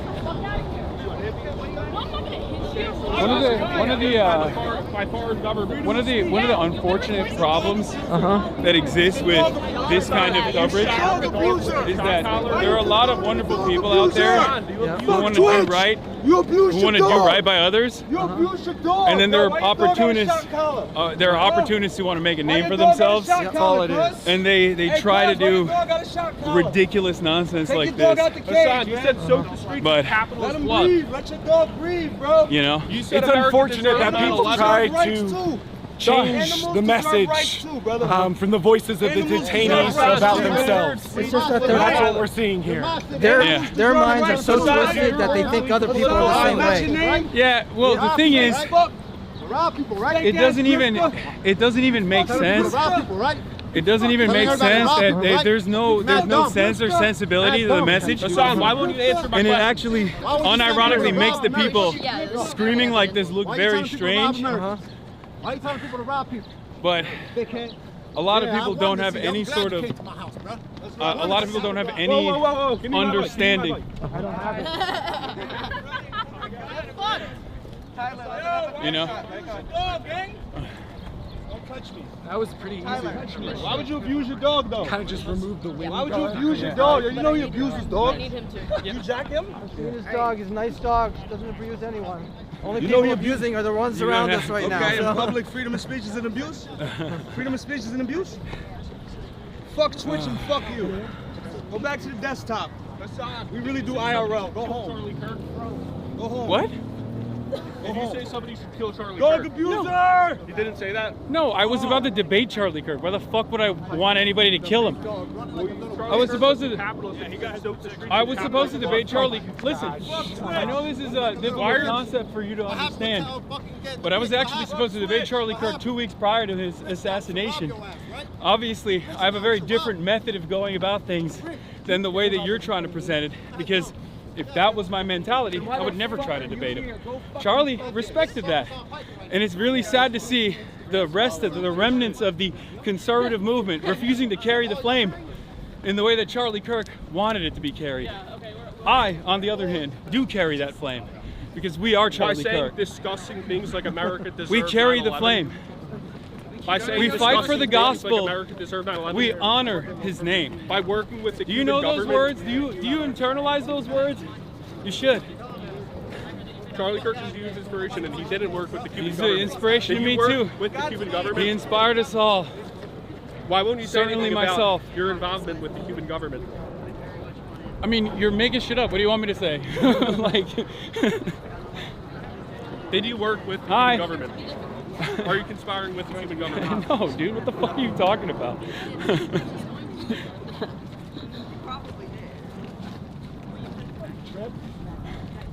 It's like you have nuclear. Are you 2 weeks away from having nuclear arms? If he asks enough times, maybe you'll like change your mind or something. Are you? I have a good authority that you are 2 weeks away from developing nuclear arms. Why won't you respond? Exactly. More testosterone in your And then when you entire destroy body. it, you want to destroy it again. Yeah. I literally said something about him sucking cock, and he immediately went to my mustache.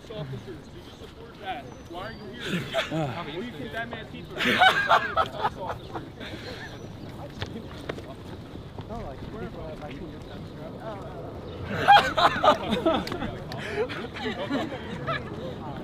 As for his... Did you use a stock collar on your dog? No, but I can put one on you if you want with your BDSM getup. Would you prefer to go to prison in Cuba or America? Would you Are like you to go to prison in are Cuba you a or Benny America? Johnson? I feel like, look, you said What are you doing, mustache? What a nonsensical question. You said, can you hear that? Look, why is there a guy getting violent? You were. Why is there a guy trying to steal my mic? Violence? Get out of here. He's giving you a comment. That's Get not out violence. of here. Why are you Well, so he's trying to block soft? my mic. Yeah, because you're fucking following someone, dickhead. Like we don't want to talk to you. What was your comment? Do you do this Would to you like women? to do prison Do in you do this America? to women Would you who like don't to go want to to talk to prison you? in I would like to America? do prison in women 0 who don't want to places. talk to you? Prison in Do you America do this or to Cuba? women who I would don't like want to do talk prison you? in 0 places. I would not like to go to prison. Shorts over there. I'm not That's my take. Why are you staring at his ass? Fucking 3-inch shorts.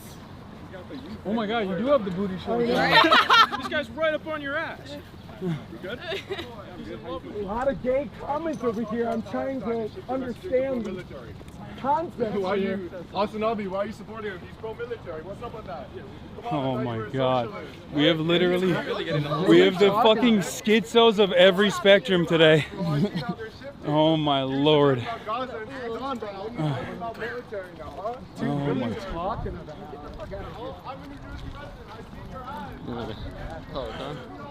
my. We're gonna go with them first. I haven't seen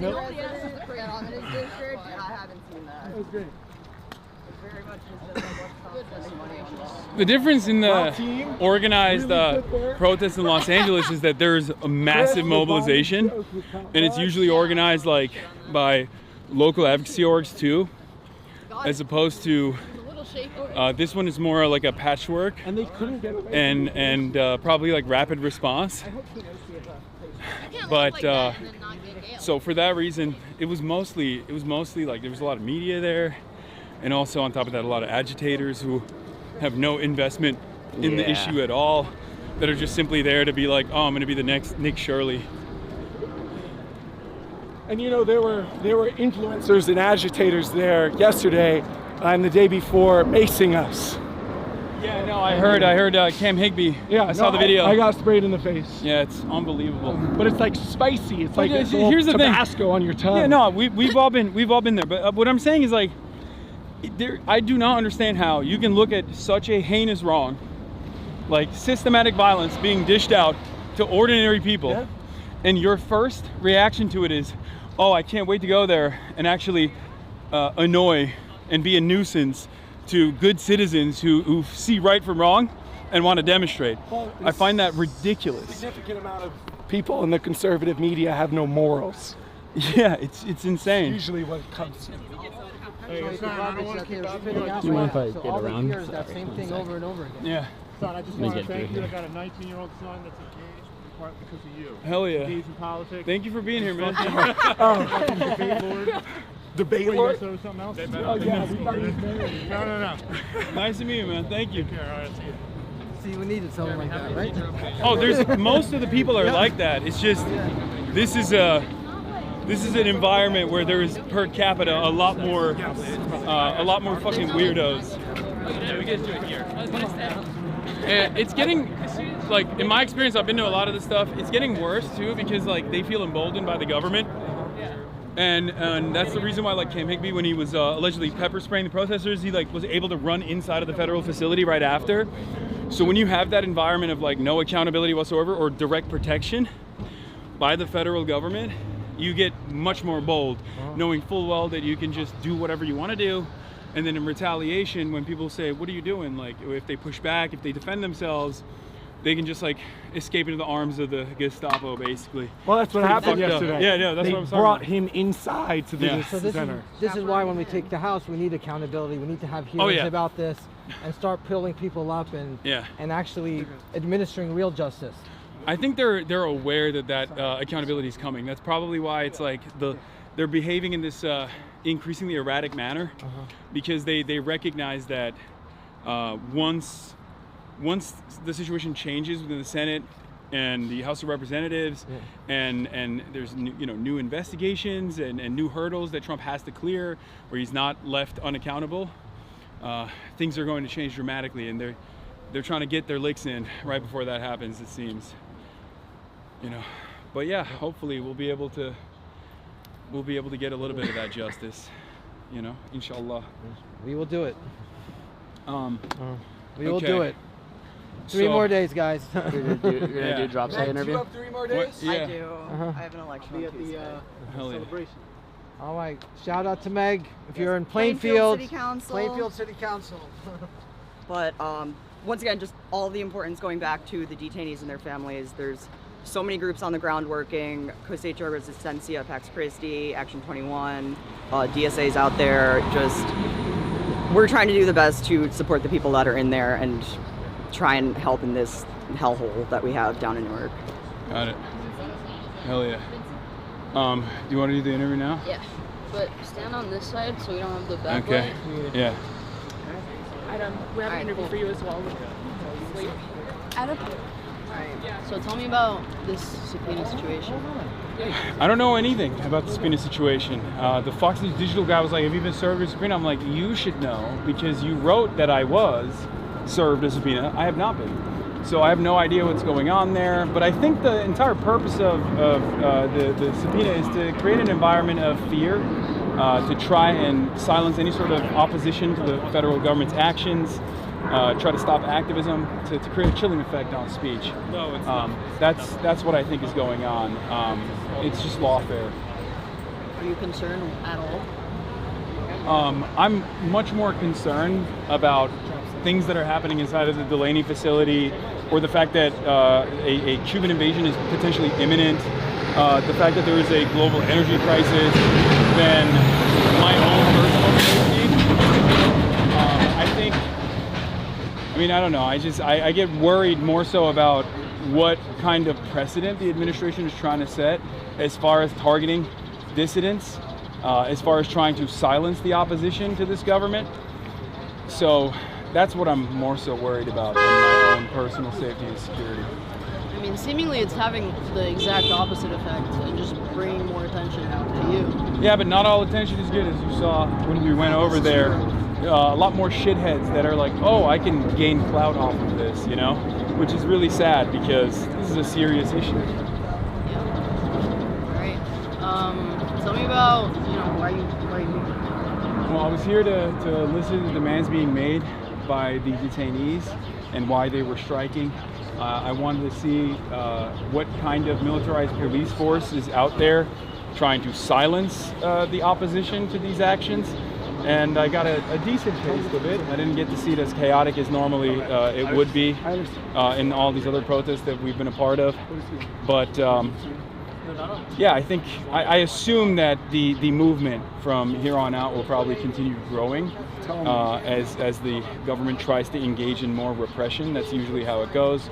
More repression invites more response. So hopefully there will be some justice for the detainees inside of the Delaney facility. Okay, and last thing, we're seeing, as you've said, the political insurgents really killing the game recently in the primaries. Yeah. How has your experience joining their campaign trails been? It's been hopeful, which is really interesting because things are very dark. But I've been working alongside campaigns and promoting certain candidates for a very long time. It's been a decade or so, and it's very rare that I actually find candidates that I trust or candidates that I really like, that I identify with their message. And this midterm season has been very different in my experience. There are DSA candidates all around the country that are running against do-nothing Democrats, running against centrists and corporate establishment Democrats to be the change that they want to see. And that gives me a little bit of hope. I'm glad that there are people who don't just sit around and say everything sucks, but they try to take matters in their own hands and try to change the system, albeit marginally. Okay, actual last thing. So you have been asked today by said shitheads why you went to Cuba. I want to ask you the same question, but not in bad faith. Yeah, no, I went to Cuba. I'll answer it in bad faith too. I went to Cuba to deliver humanitarian aid. I also got a journalism visa as well to see the impact of the American sanctions regime, and it was devastating. And I did both of those things. I made a mini doc about it on the sanctions. I interviewed activists, doctors. I interviewed other politicians. I interviewed the foreign vice minister of the Cuban government as well, to try to figure out how much of the devastation in Cuba is the responsibility of the American sanctions and how much of it is the economic mismanagement of the government. And the reality of the matter is, it is pretty lopsided and not in favor of the American government there. It's mostly the American government's 60-year-long embargo and the subsequent blockade that has destroyed its electricity grid. They're trying to electrify it to the best of their ability. They're just trying to survive. They're very resilient people. But seeing it in action, I couldn't believe it. There's so much potential being robbed of the world for no reason other than unnecessary cruelty. No problem. Get a quick picture with you, her, and Adam. Yeah. And then she has to go back. These police are currently Militarized police are coming. marching on First. Okay. All right. Yeah. Adam. Dr. H. Adam. Real quick. You want to go in the finals? Oh, you don't want to hear me say it. When we am out. All right. Yeah, quick picture, and then I gotta boogie. That's my Malice King.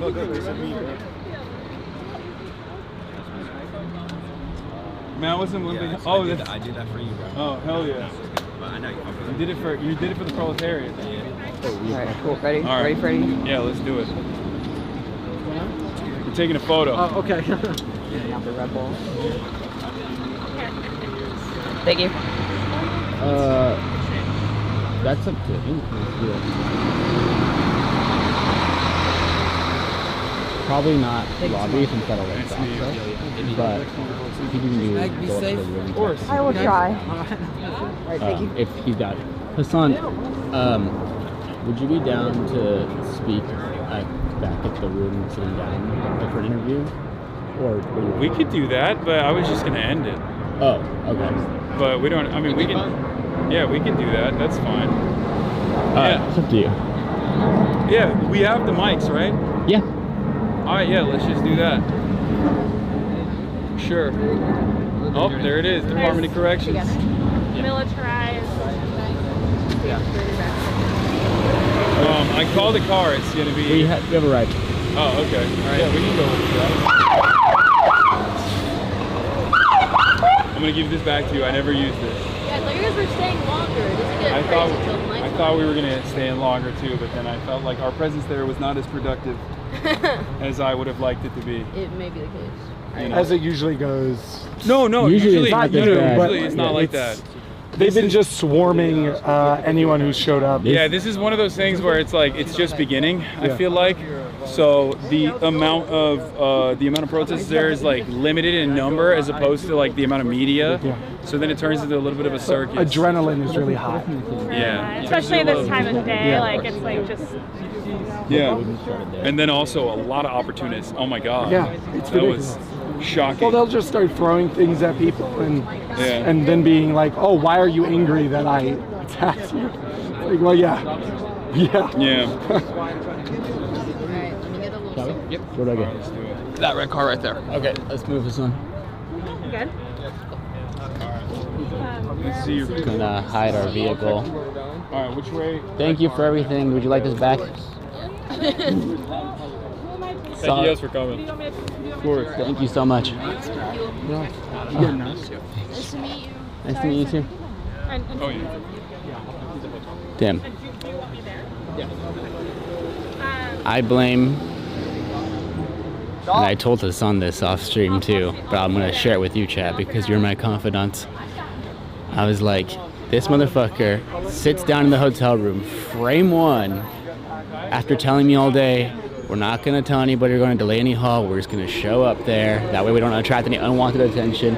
Frame one is just like, yeah, we're gonna go to Delaney Hall later. I'm just like, God damn it. Too careless, too careless. I bet you at least 5 of those guys were not gonna be there until they heard on his stream. What was that shit? Saying that. It happens. But that was particularly bad because I guess he's just bigger also now. Not as productive as we would have liked, unfortunately, but kind of out of our hands. He represents. It's like we've done these so many times before. You guys have seen, and there have been times where like we get a bit too much attention on us, and we try to like stop that from happening. But I didn't show you guys. I didn't pan the camera to show you guys. But at one point, remember at the Zoran election party where there was that shot that I got of him with 100 fucking 100 fucking cameras, like crowding around Hasan, it was like that right now. I just didn't pan to it, but we were standing there and there was like at least 30 people with cameras and phones surrounding. I was like, this is not what we're here to do. Like, this is not the point of this. So, probably best if we GTFO. I didn't realize I made an impression. I'm with Hamawy. Thanks for shouting them out on stream. Hell yeah. Nice to meet you, man. Yeah. They're waiting for us. All right, let's go. All right, let's go. Which one? This one. Red one? All right, let's do it.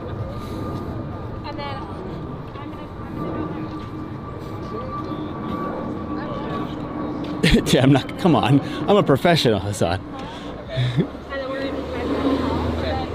Bro instinctively covered the lens like I was gonna show the license plate. Like it's goddamn rookie season.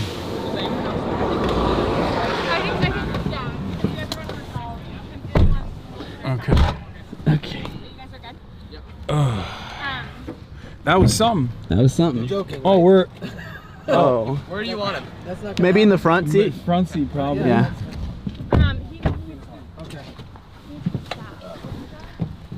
Yeah, that's crazy.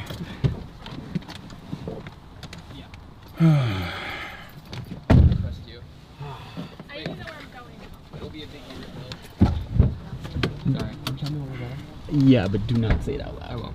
Or tell, Yeah, don't say where we're going. But I will show you where we're going. Here, I'm just gonna show you, and then you can put it in your. Yeah. This one. Should arrive in a Barney suit next time, incognito. How uncomfortable would it be if I... Oh, you can try it. Yeah, you can That's probably squeeze in here. You're All tiny and wayfishly twink like me. It's true. Okay. I just got done losing My 30 car was pounds. about to be here too. Hello. I got some room right down here if you want. Where? Right down by my feet here. Thanks, Adam. That's great. Oh my gosh, that was something. Where I had the cats before. Okay, let's do it.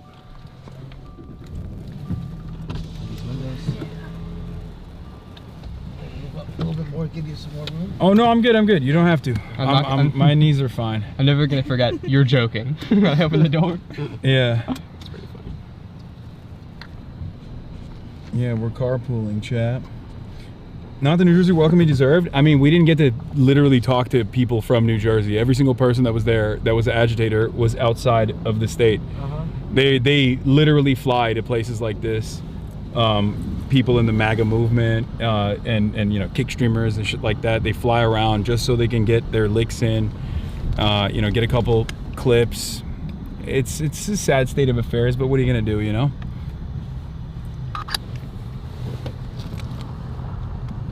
What's sad is that we've seen, like, just in the last 24 hours, it go from an ICE problem, so now state police is involved. We got Essex County, so you know, it would have been better off if they either stayed out or they come in and bring peace and say, listen guys, relax, rather than cause us more trouble.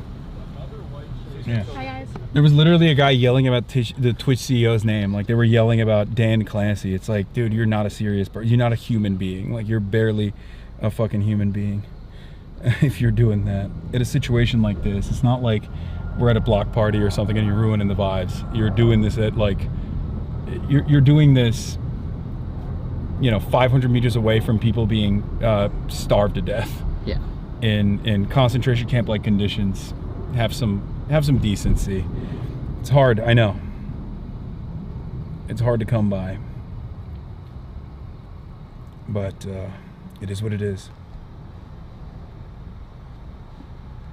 It's also like the protesters are preventing the transferring of detainees, which, like, the legal system, filing a habeas corpus allows someone to have legal protection. Oh, she needs the address. Well, someone's... We can't. I told them to do already. They're supposed to follow my location. Just tell them to follow us. Just text it to her if you can. And instead of, like, having due process, which, like, lots of people, especially the people that are getting picked up inside the courts, are just going through routine immigration appointments, and instead of having due process and access to legal representation, what happens is they're coerced into signing deportation orders that are meant to be confusing. Yeah, when I was there last week, they were all given. This was when they transferred Martin Soto to the other facility. They said everyone was given a piece of paper and told to sign, and they didn't know what they were signing. Right. Yeah, just a blank. Well, not a blank piece of paper, but they weren't like given a translator or someone to tell them like what this was, and no attorneys present, but they're just told to sign it. Yeah, and that's one of the strikers' demands right now is ending the coercion.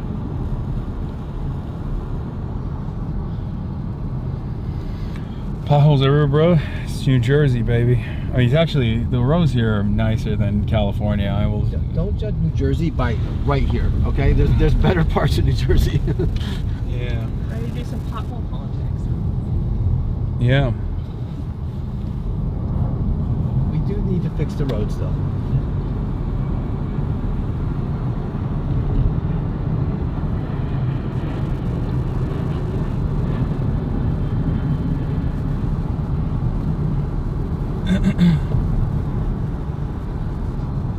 You want to explain in chat what's what happened? So we're gonna head back to the hotel, and we're just gonna do a.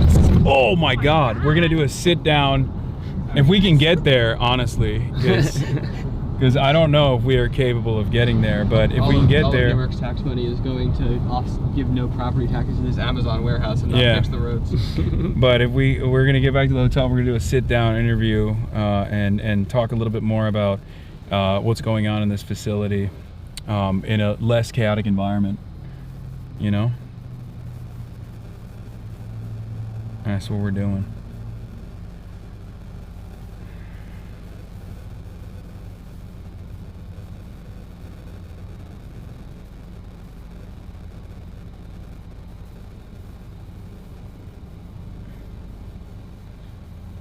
Where your tax dollars aren't going, potholes. Yeah.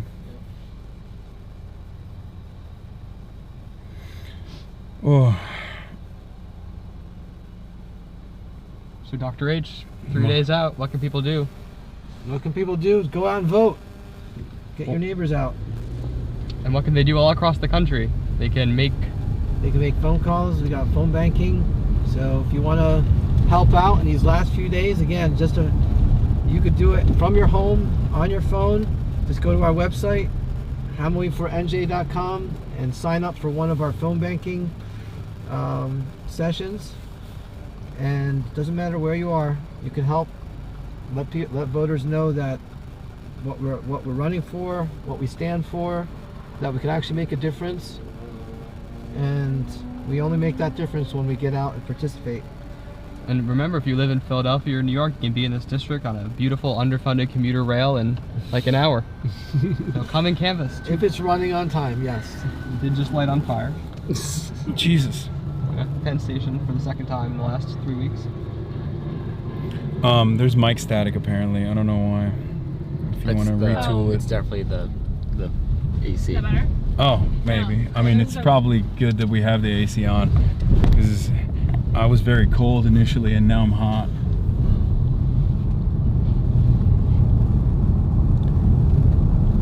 Oh my God. What shocked me was the ultras. That is usually not an expected sight.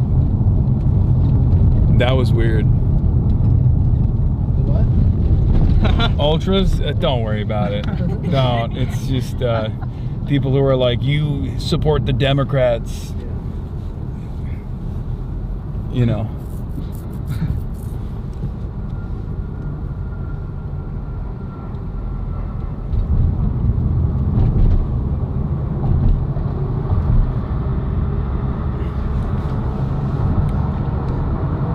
IRL Ultras are a rare sight? No. IRL Ultras are not a rare sight. IRL Ultras will go to protests, but they won't ever, they won't ever take advantage of a protest to to do shit like that. Usually they're much more, they're much more aware. I wouldn't have expected an Ultra to behave like a Fed, like a Cam Higbee type,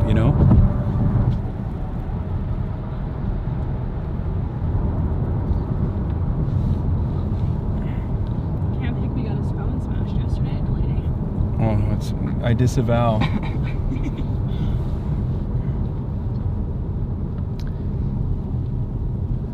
You want maybe swap over or change? All right, sure. I'll hit the BRB screen.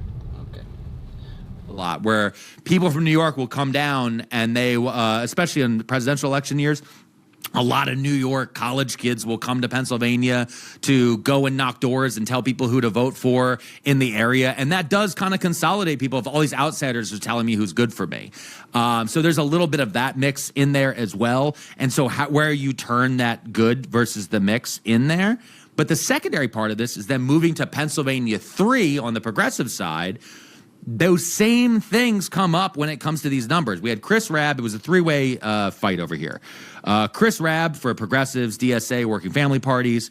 Sharif Street, who is the son of a former Philadelphia mayor, and former head of the Pennsylvania State Democratic Party.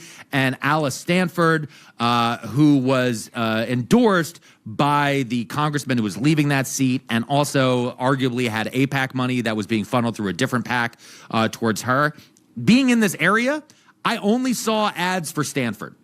Stanford was, every time I went to the diner, I don't see a lot of TV ads, but literally every time I went to a Pennsylvania diner, Stanford was all-encompassing on there. And when you get down to the final vote here, Rabb getting 44.2% of the vote, Street with 29.5%, and Stanford with 24.1%. Stanford's is almost completely made up of the ad spend and the push on that side. Sharif is from the Democratic machine system because he has big backing of the current Philadelphia mayor, and he knows the ward system in Philly where you have like street captains and block captains. You kind of, you have to win over, and then they turn out union people, etc. And then Rob got everybody else. And everybody else is college students and then people that lived in South Philly and Northwest Philly, which are more people that have, floated in and out of the city. Northwest is going to be more people with younger families. And then the other area in between, you see the splitting of the black vote between the white vote on either side of it. And that mix in there, it speaks to the difference on how the different social media teams worked and also how they campaign. Rob did a lot more in-person events. Rob did a lot more pushing for people to knock doors.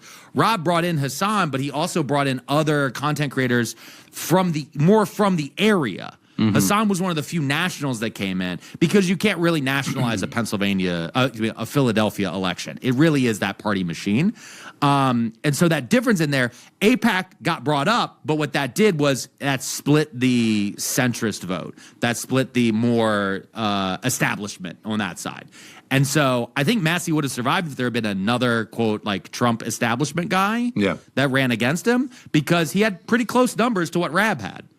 Yeah, I find myself often leaning towards the more progressive candidates in these primaries just because I think a lot of people are craving something new. But even looking at this, I don't know. I'd be interested in your thoughts on of having to get more than 50% of the vote just as a concept, because whenever I see these races, and I think more so primaries, because there's a few that like the anti-Trumpers have won where it's a general election and they have like 35% of the vote and they were able to get through because MAGA split the vote, right? I think is it the mayor of Miami that I'm thinking of right now, I think? Yeah, something like that. Yeah. Something like that. But even seeing Rabb with 44% and then you talking about the more centrist votes getting split, I'm like, how are we not at a place where, at least for primaries, that we're not doing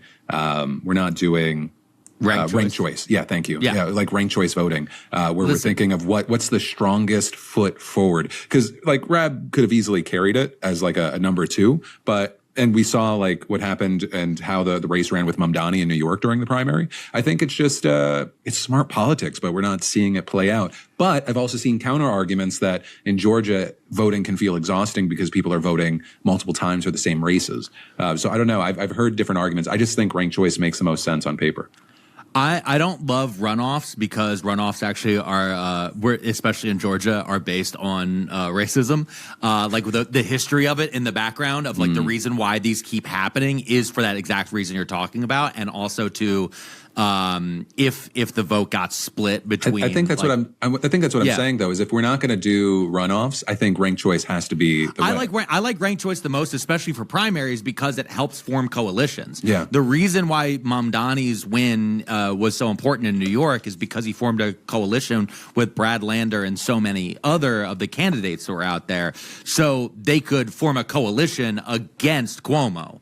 In this case, there was not a coalition between Street and Stanford. They both were fighting for the same vote. Rabb was able to get more. This is also in PA3. This is I've heard it now said it's the bluest district in America. It is Republicans don't even run here. I don't know if you've ever been to West Philadelphia. It is bluer than you could ever imagine. Okay. In fact, if you go to West Philadelphia, like Kamala Harris is a conservative there. Like it's like crazy when you get into some of the areas here. But when you're looking at these things, like you would also have more people enter in the idea of ranked choice. You have more people wanting to enter because you don't end up being a spoiler for other candidates, because you can do coalitions. Right. And then you can say, okay, if you're going to vote me for one, but vote him for two because he's the next closest. And I love ranked choice. Ranked choice is what got us, it was a win. It was a congressional win in Alaska. Ranked choice also pushes back on the wings of the party. Ranked choice, because you end up with an all or nothing in all of these parties, and you can kind of find a better spread. I don't like jungle primaries, which is what we're seeing in California. Jungle primaries is where everyone runs kind of unlisted, even though you know who everybody is. And then the top two go into basically a runoff for the general. I think that's shit, and I think that's stupid because, again, it's trying to break the parties while actually also leaning even further into one-party rule. I love the idea of ranked choice. And all right, we're back. The thing that I will say, we're back, and no, I'm gonna sit there. You sit here. It'll be fine. But we are. Yeah, microphone is gonna be on, and the camera's gonna be on in a second. I mean, this is not the best, but what are you gonna do?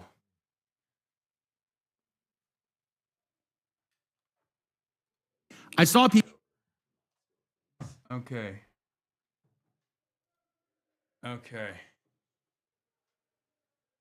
Maybe I can sit on it. Do you have another room? Is there like a chair we could pull up from somewhere else? No, I'll just sit on these pillows. So it's like, boom. There it is. Go. Look at that. Good. It worked out. Okay. Did you visit any strip malls favorites? No, that's not it. That's not. So the mic that you have on is what we're going to be using once. Did you connect it? Okay. Wait. The microphone is not connected. Oh, it's not. Oh, it's picking up now. Okay, we're good. It's really loud though. Okay. We're good now. No, it's fine. But it's on. It's not mono. It's not mono, and normally it's mono. I don't know why. Well, let me check how it sounds for a shot. But give me 1 second. Let me change the camera. Yeah. Okay. You sound underwater. Oh. What? Left ear only? Yeah. Okay. Go to the audio source here. And go to the browser. Or click on right click it. Wait, this is not normal. There's just right click and go to properties. I know, but this is sorry, not properties. This is not advanced properties, but this is not normal or filters. No. It's advanced audio properties. Wait, why can't I? Where? No. I can reconnect it 1 second. Yeah, we're gonna fix it. Hold on, chat. Oh God, everyone is complaining. Go back to that Shure SM7B right now. Okay. All right. Well, we'll just keep using the Shure SM7B for now, and then eventually we're gonna fix it. Hold on. None pizza left audio. What does that even mean? Okay. 480p camera. I know. Oh, are you gonna give us the other mic? Oh. Okay.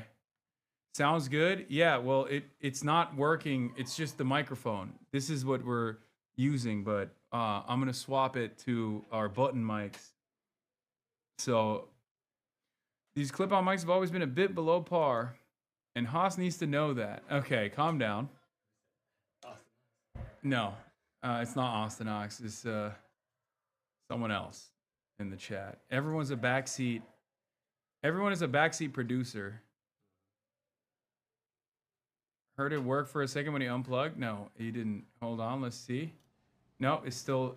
What the hell? Why is it fucking not... Huh. I think maybe it's not a Unify thing. I think it's a camera setting thing, maybe. Yeah, I think that's what's going on. Yeah.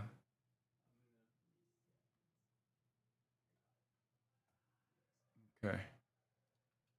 Because I just checked it. I'm looking at it, and it's doing doing different sounds from different ears.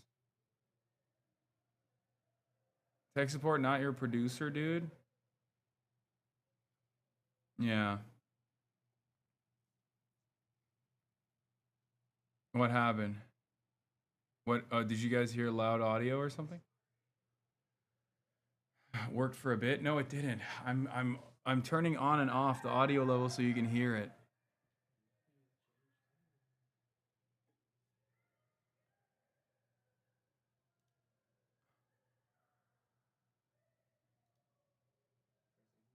Hello, hello, hello, hello, hello, hello, hello, hello. Oh, it's fixed. Wait, what? What did you do? I'm just goaded. It's good. What was it? It's good now. I clicked the button on the button. Okay, that's what happened. All right, so I was right. Some did change. Okay, if you put it back, and then I will. Let me change the lighting really quick. It's not too cut. Okay. Can I turn on the camera? Do it. Yeah. Boom. There we go. There it is. Too quiet or too dark? Oh, I'm turned up a little bit. What is turned up? No, audio's fine. No, lighting. Oh, no, that's fine too. It looks fine. Oh, okay. It's also, yeah. All right. Dr. Adam Hamawy. Yes. Thank you for standing with us. Yeah. thank you for participating in this process. It's there's always issues on live production. It happens, but so we went to the Delaney facility. You've been there already. I've been there a few times. Yeah. And how has the environment changed a little bit in your experience? Like, are there more people? Are there less people? Is there more? I feel like there's a lot of attention being paid to the story now. More so than before, as I guess the hunger strike worsens. Are there more people coming out now?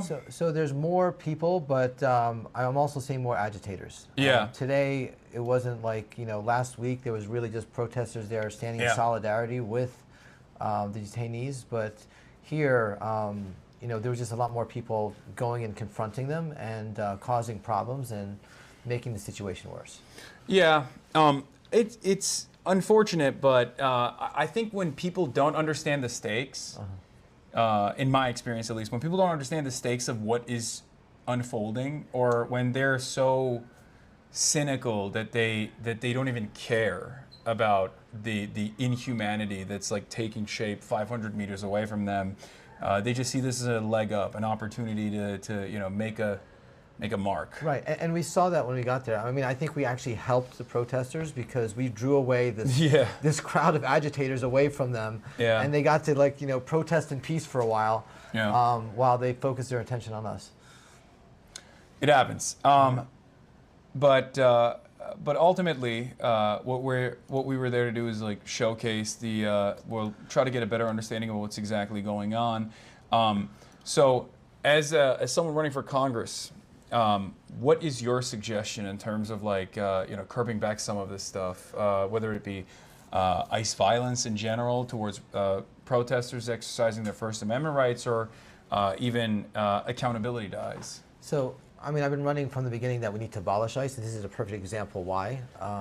You know, to have these for-profit detention centers that really are violating people's human rights, violating civil rights, really violating our Constitution by holding them in there without any, you know, accused crime for prolonged periods of cruel and unusual punishment inside with like food that has spoiled and worms coming out of it.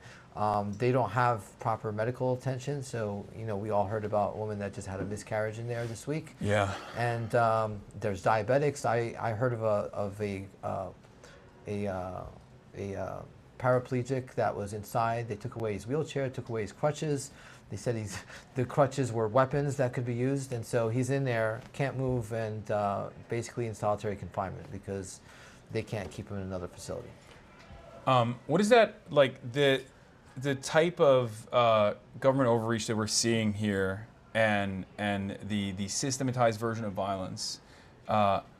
Does that remind you at all of like some of the experiences that you had working in conflict zones, and the way that like an occupying force would operate against what they declare as an enemy force? Well, this is again an increasing, you know, presence of fascism in this country, right? You call a state of an emergency, and that state of emergency then gives you an excuse to do whatever you want.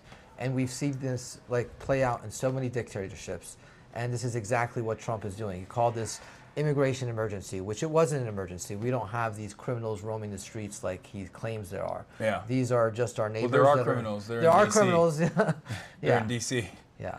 But yeah, go on. Sorry. Yeah. So that state of emergency gives you an excuse, not a good one, but an excuse to do whatever you want. And this is what we're seeing right now. And this is a federal facility. I mean, the fact that we can't get federal oversight in there is again, why is that the fact? You know, we have members of Congress that have tried to get in, that they aren't allowed to go in. The conditions we're told are horrible, and they say, you know, if they disagree, then why aren't you letting anyone inside to take a look? I mean, this is, again, the same thing that these dictatorships have been doing, and you know, for centuries all over the world. We see this, you know, throughout the Middle East. We see this going on in Israel, and we are now taking that and putting it here in our country. And you know, it's existed at a low level before, under the waves, but now it's in broad daylight, and we are allowing it to happen. Yeah, it's well, this is a question I asked you already, but do you support the organized movements that people are engaging in, like the organized action that people are engaging in, as far as like identifying when you know, ICE Watch, identifying when ICE agents are in their neighborhoods, and even demonstrations such as this one? I do. I mean, if it's a peaceful protest, peaceful demonstration, and if you know, communities are organizing to help their neighbors. You know, this is what happened in Nazi Germany, right? Like in Nazi Germany, people were organizing to help the Jewish community to be able to hide, right? And to protect them. And unfortunately, we are doing it now in this country to help, you know, our undocumented, you know, brothers and sisters. And it's not just undocumented. You know, they are attacking documented immigrants. They're attacking U.S. citizens as well. So when we allow one group of people to be attacked, it's just a matter of time before it expands to everyone. Yeah, absolutely. As far as what the actions of the state, like let's say you have a magic wand, like what would you do? You're Governor Mickey Sherrill, like what are some of the actions that she could be taking in this situation, and how would you rate her response so far? I know this is a little, you know, yeah, I mean, it's a tough question. It's a tough question, but I think it's so important to be on the ground. It's so easy to, you know, get information that is limited when you're just listening to one source. And from my experience, traveling all over the world, going to war zones, going to disaster zones, the story is always different when you are actually there. You know, the media can only give you so much information, and whatever report you have from whoever it is, it's always coming from one point of view. So, you know, as a leader, I think you should be on the ground. You should try to get access. Again, this is a federal facility, so she's limited to that, but this is when we should be able to have our, you know, our senators and representatives to be able to get access in there as well. And they need to work together. Yeah, and I think senators and congresspersons could like potentially demand access with the governor as well, which is what Correct. I think Yes. they've tried to do that. But instead of doing that, it seems like the governor has instead decided to cooperate with ICE in some capacity. And I know it's a situation that is chaotic, and you don't want more dangerous things to take place. You don't want people fighting one another.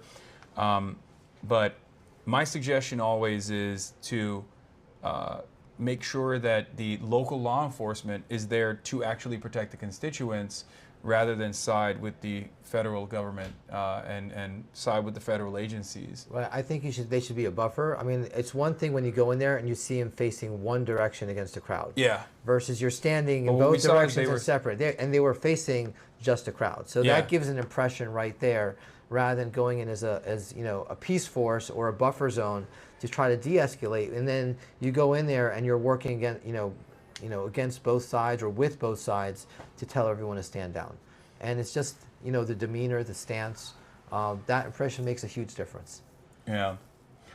What are some of the things that you want to do in terms of accountability to ICE? So I think the first thing we need to do is start holding hearings. Exactly what is happening. When we take control over Congress, we're going to hold hearings of ICE. We want to hold hearings with the administration. Congress formed ICE. They did this back in 2003, and they have the ability to disband ICE as well. So, but not just hold hearings, but then you have accountability. So we have crimes that are being committed in front of our eyes every day, and unfortunately, they're not getting prosecuted the way they should, and people are let go for crimes that are being committed. So we need a Department of Justice that actually administers real justice, and that might take a while for another administration to get passed, but at least we could start the process. I feel like without that kind of accountability, without that kind of justice, people start losing sight of participating in organized democracy, and recognizing that the systems are actually the system is actually intact and will still serve the interests of the population.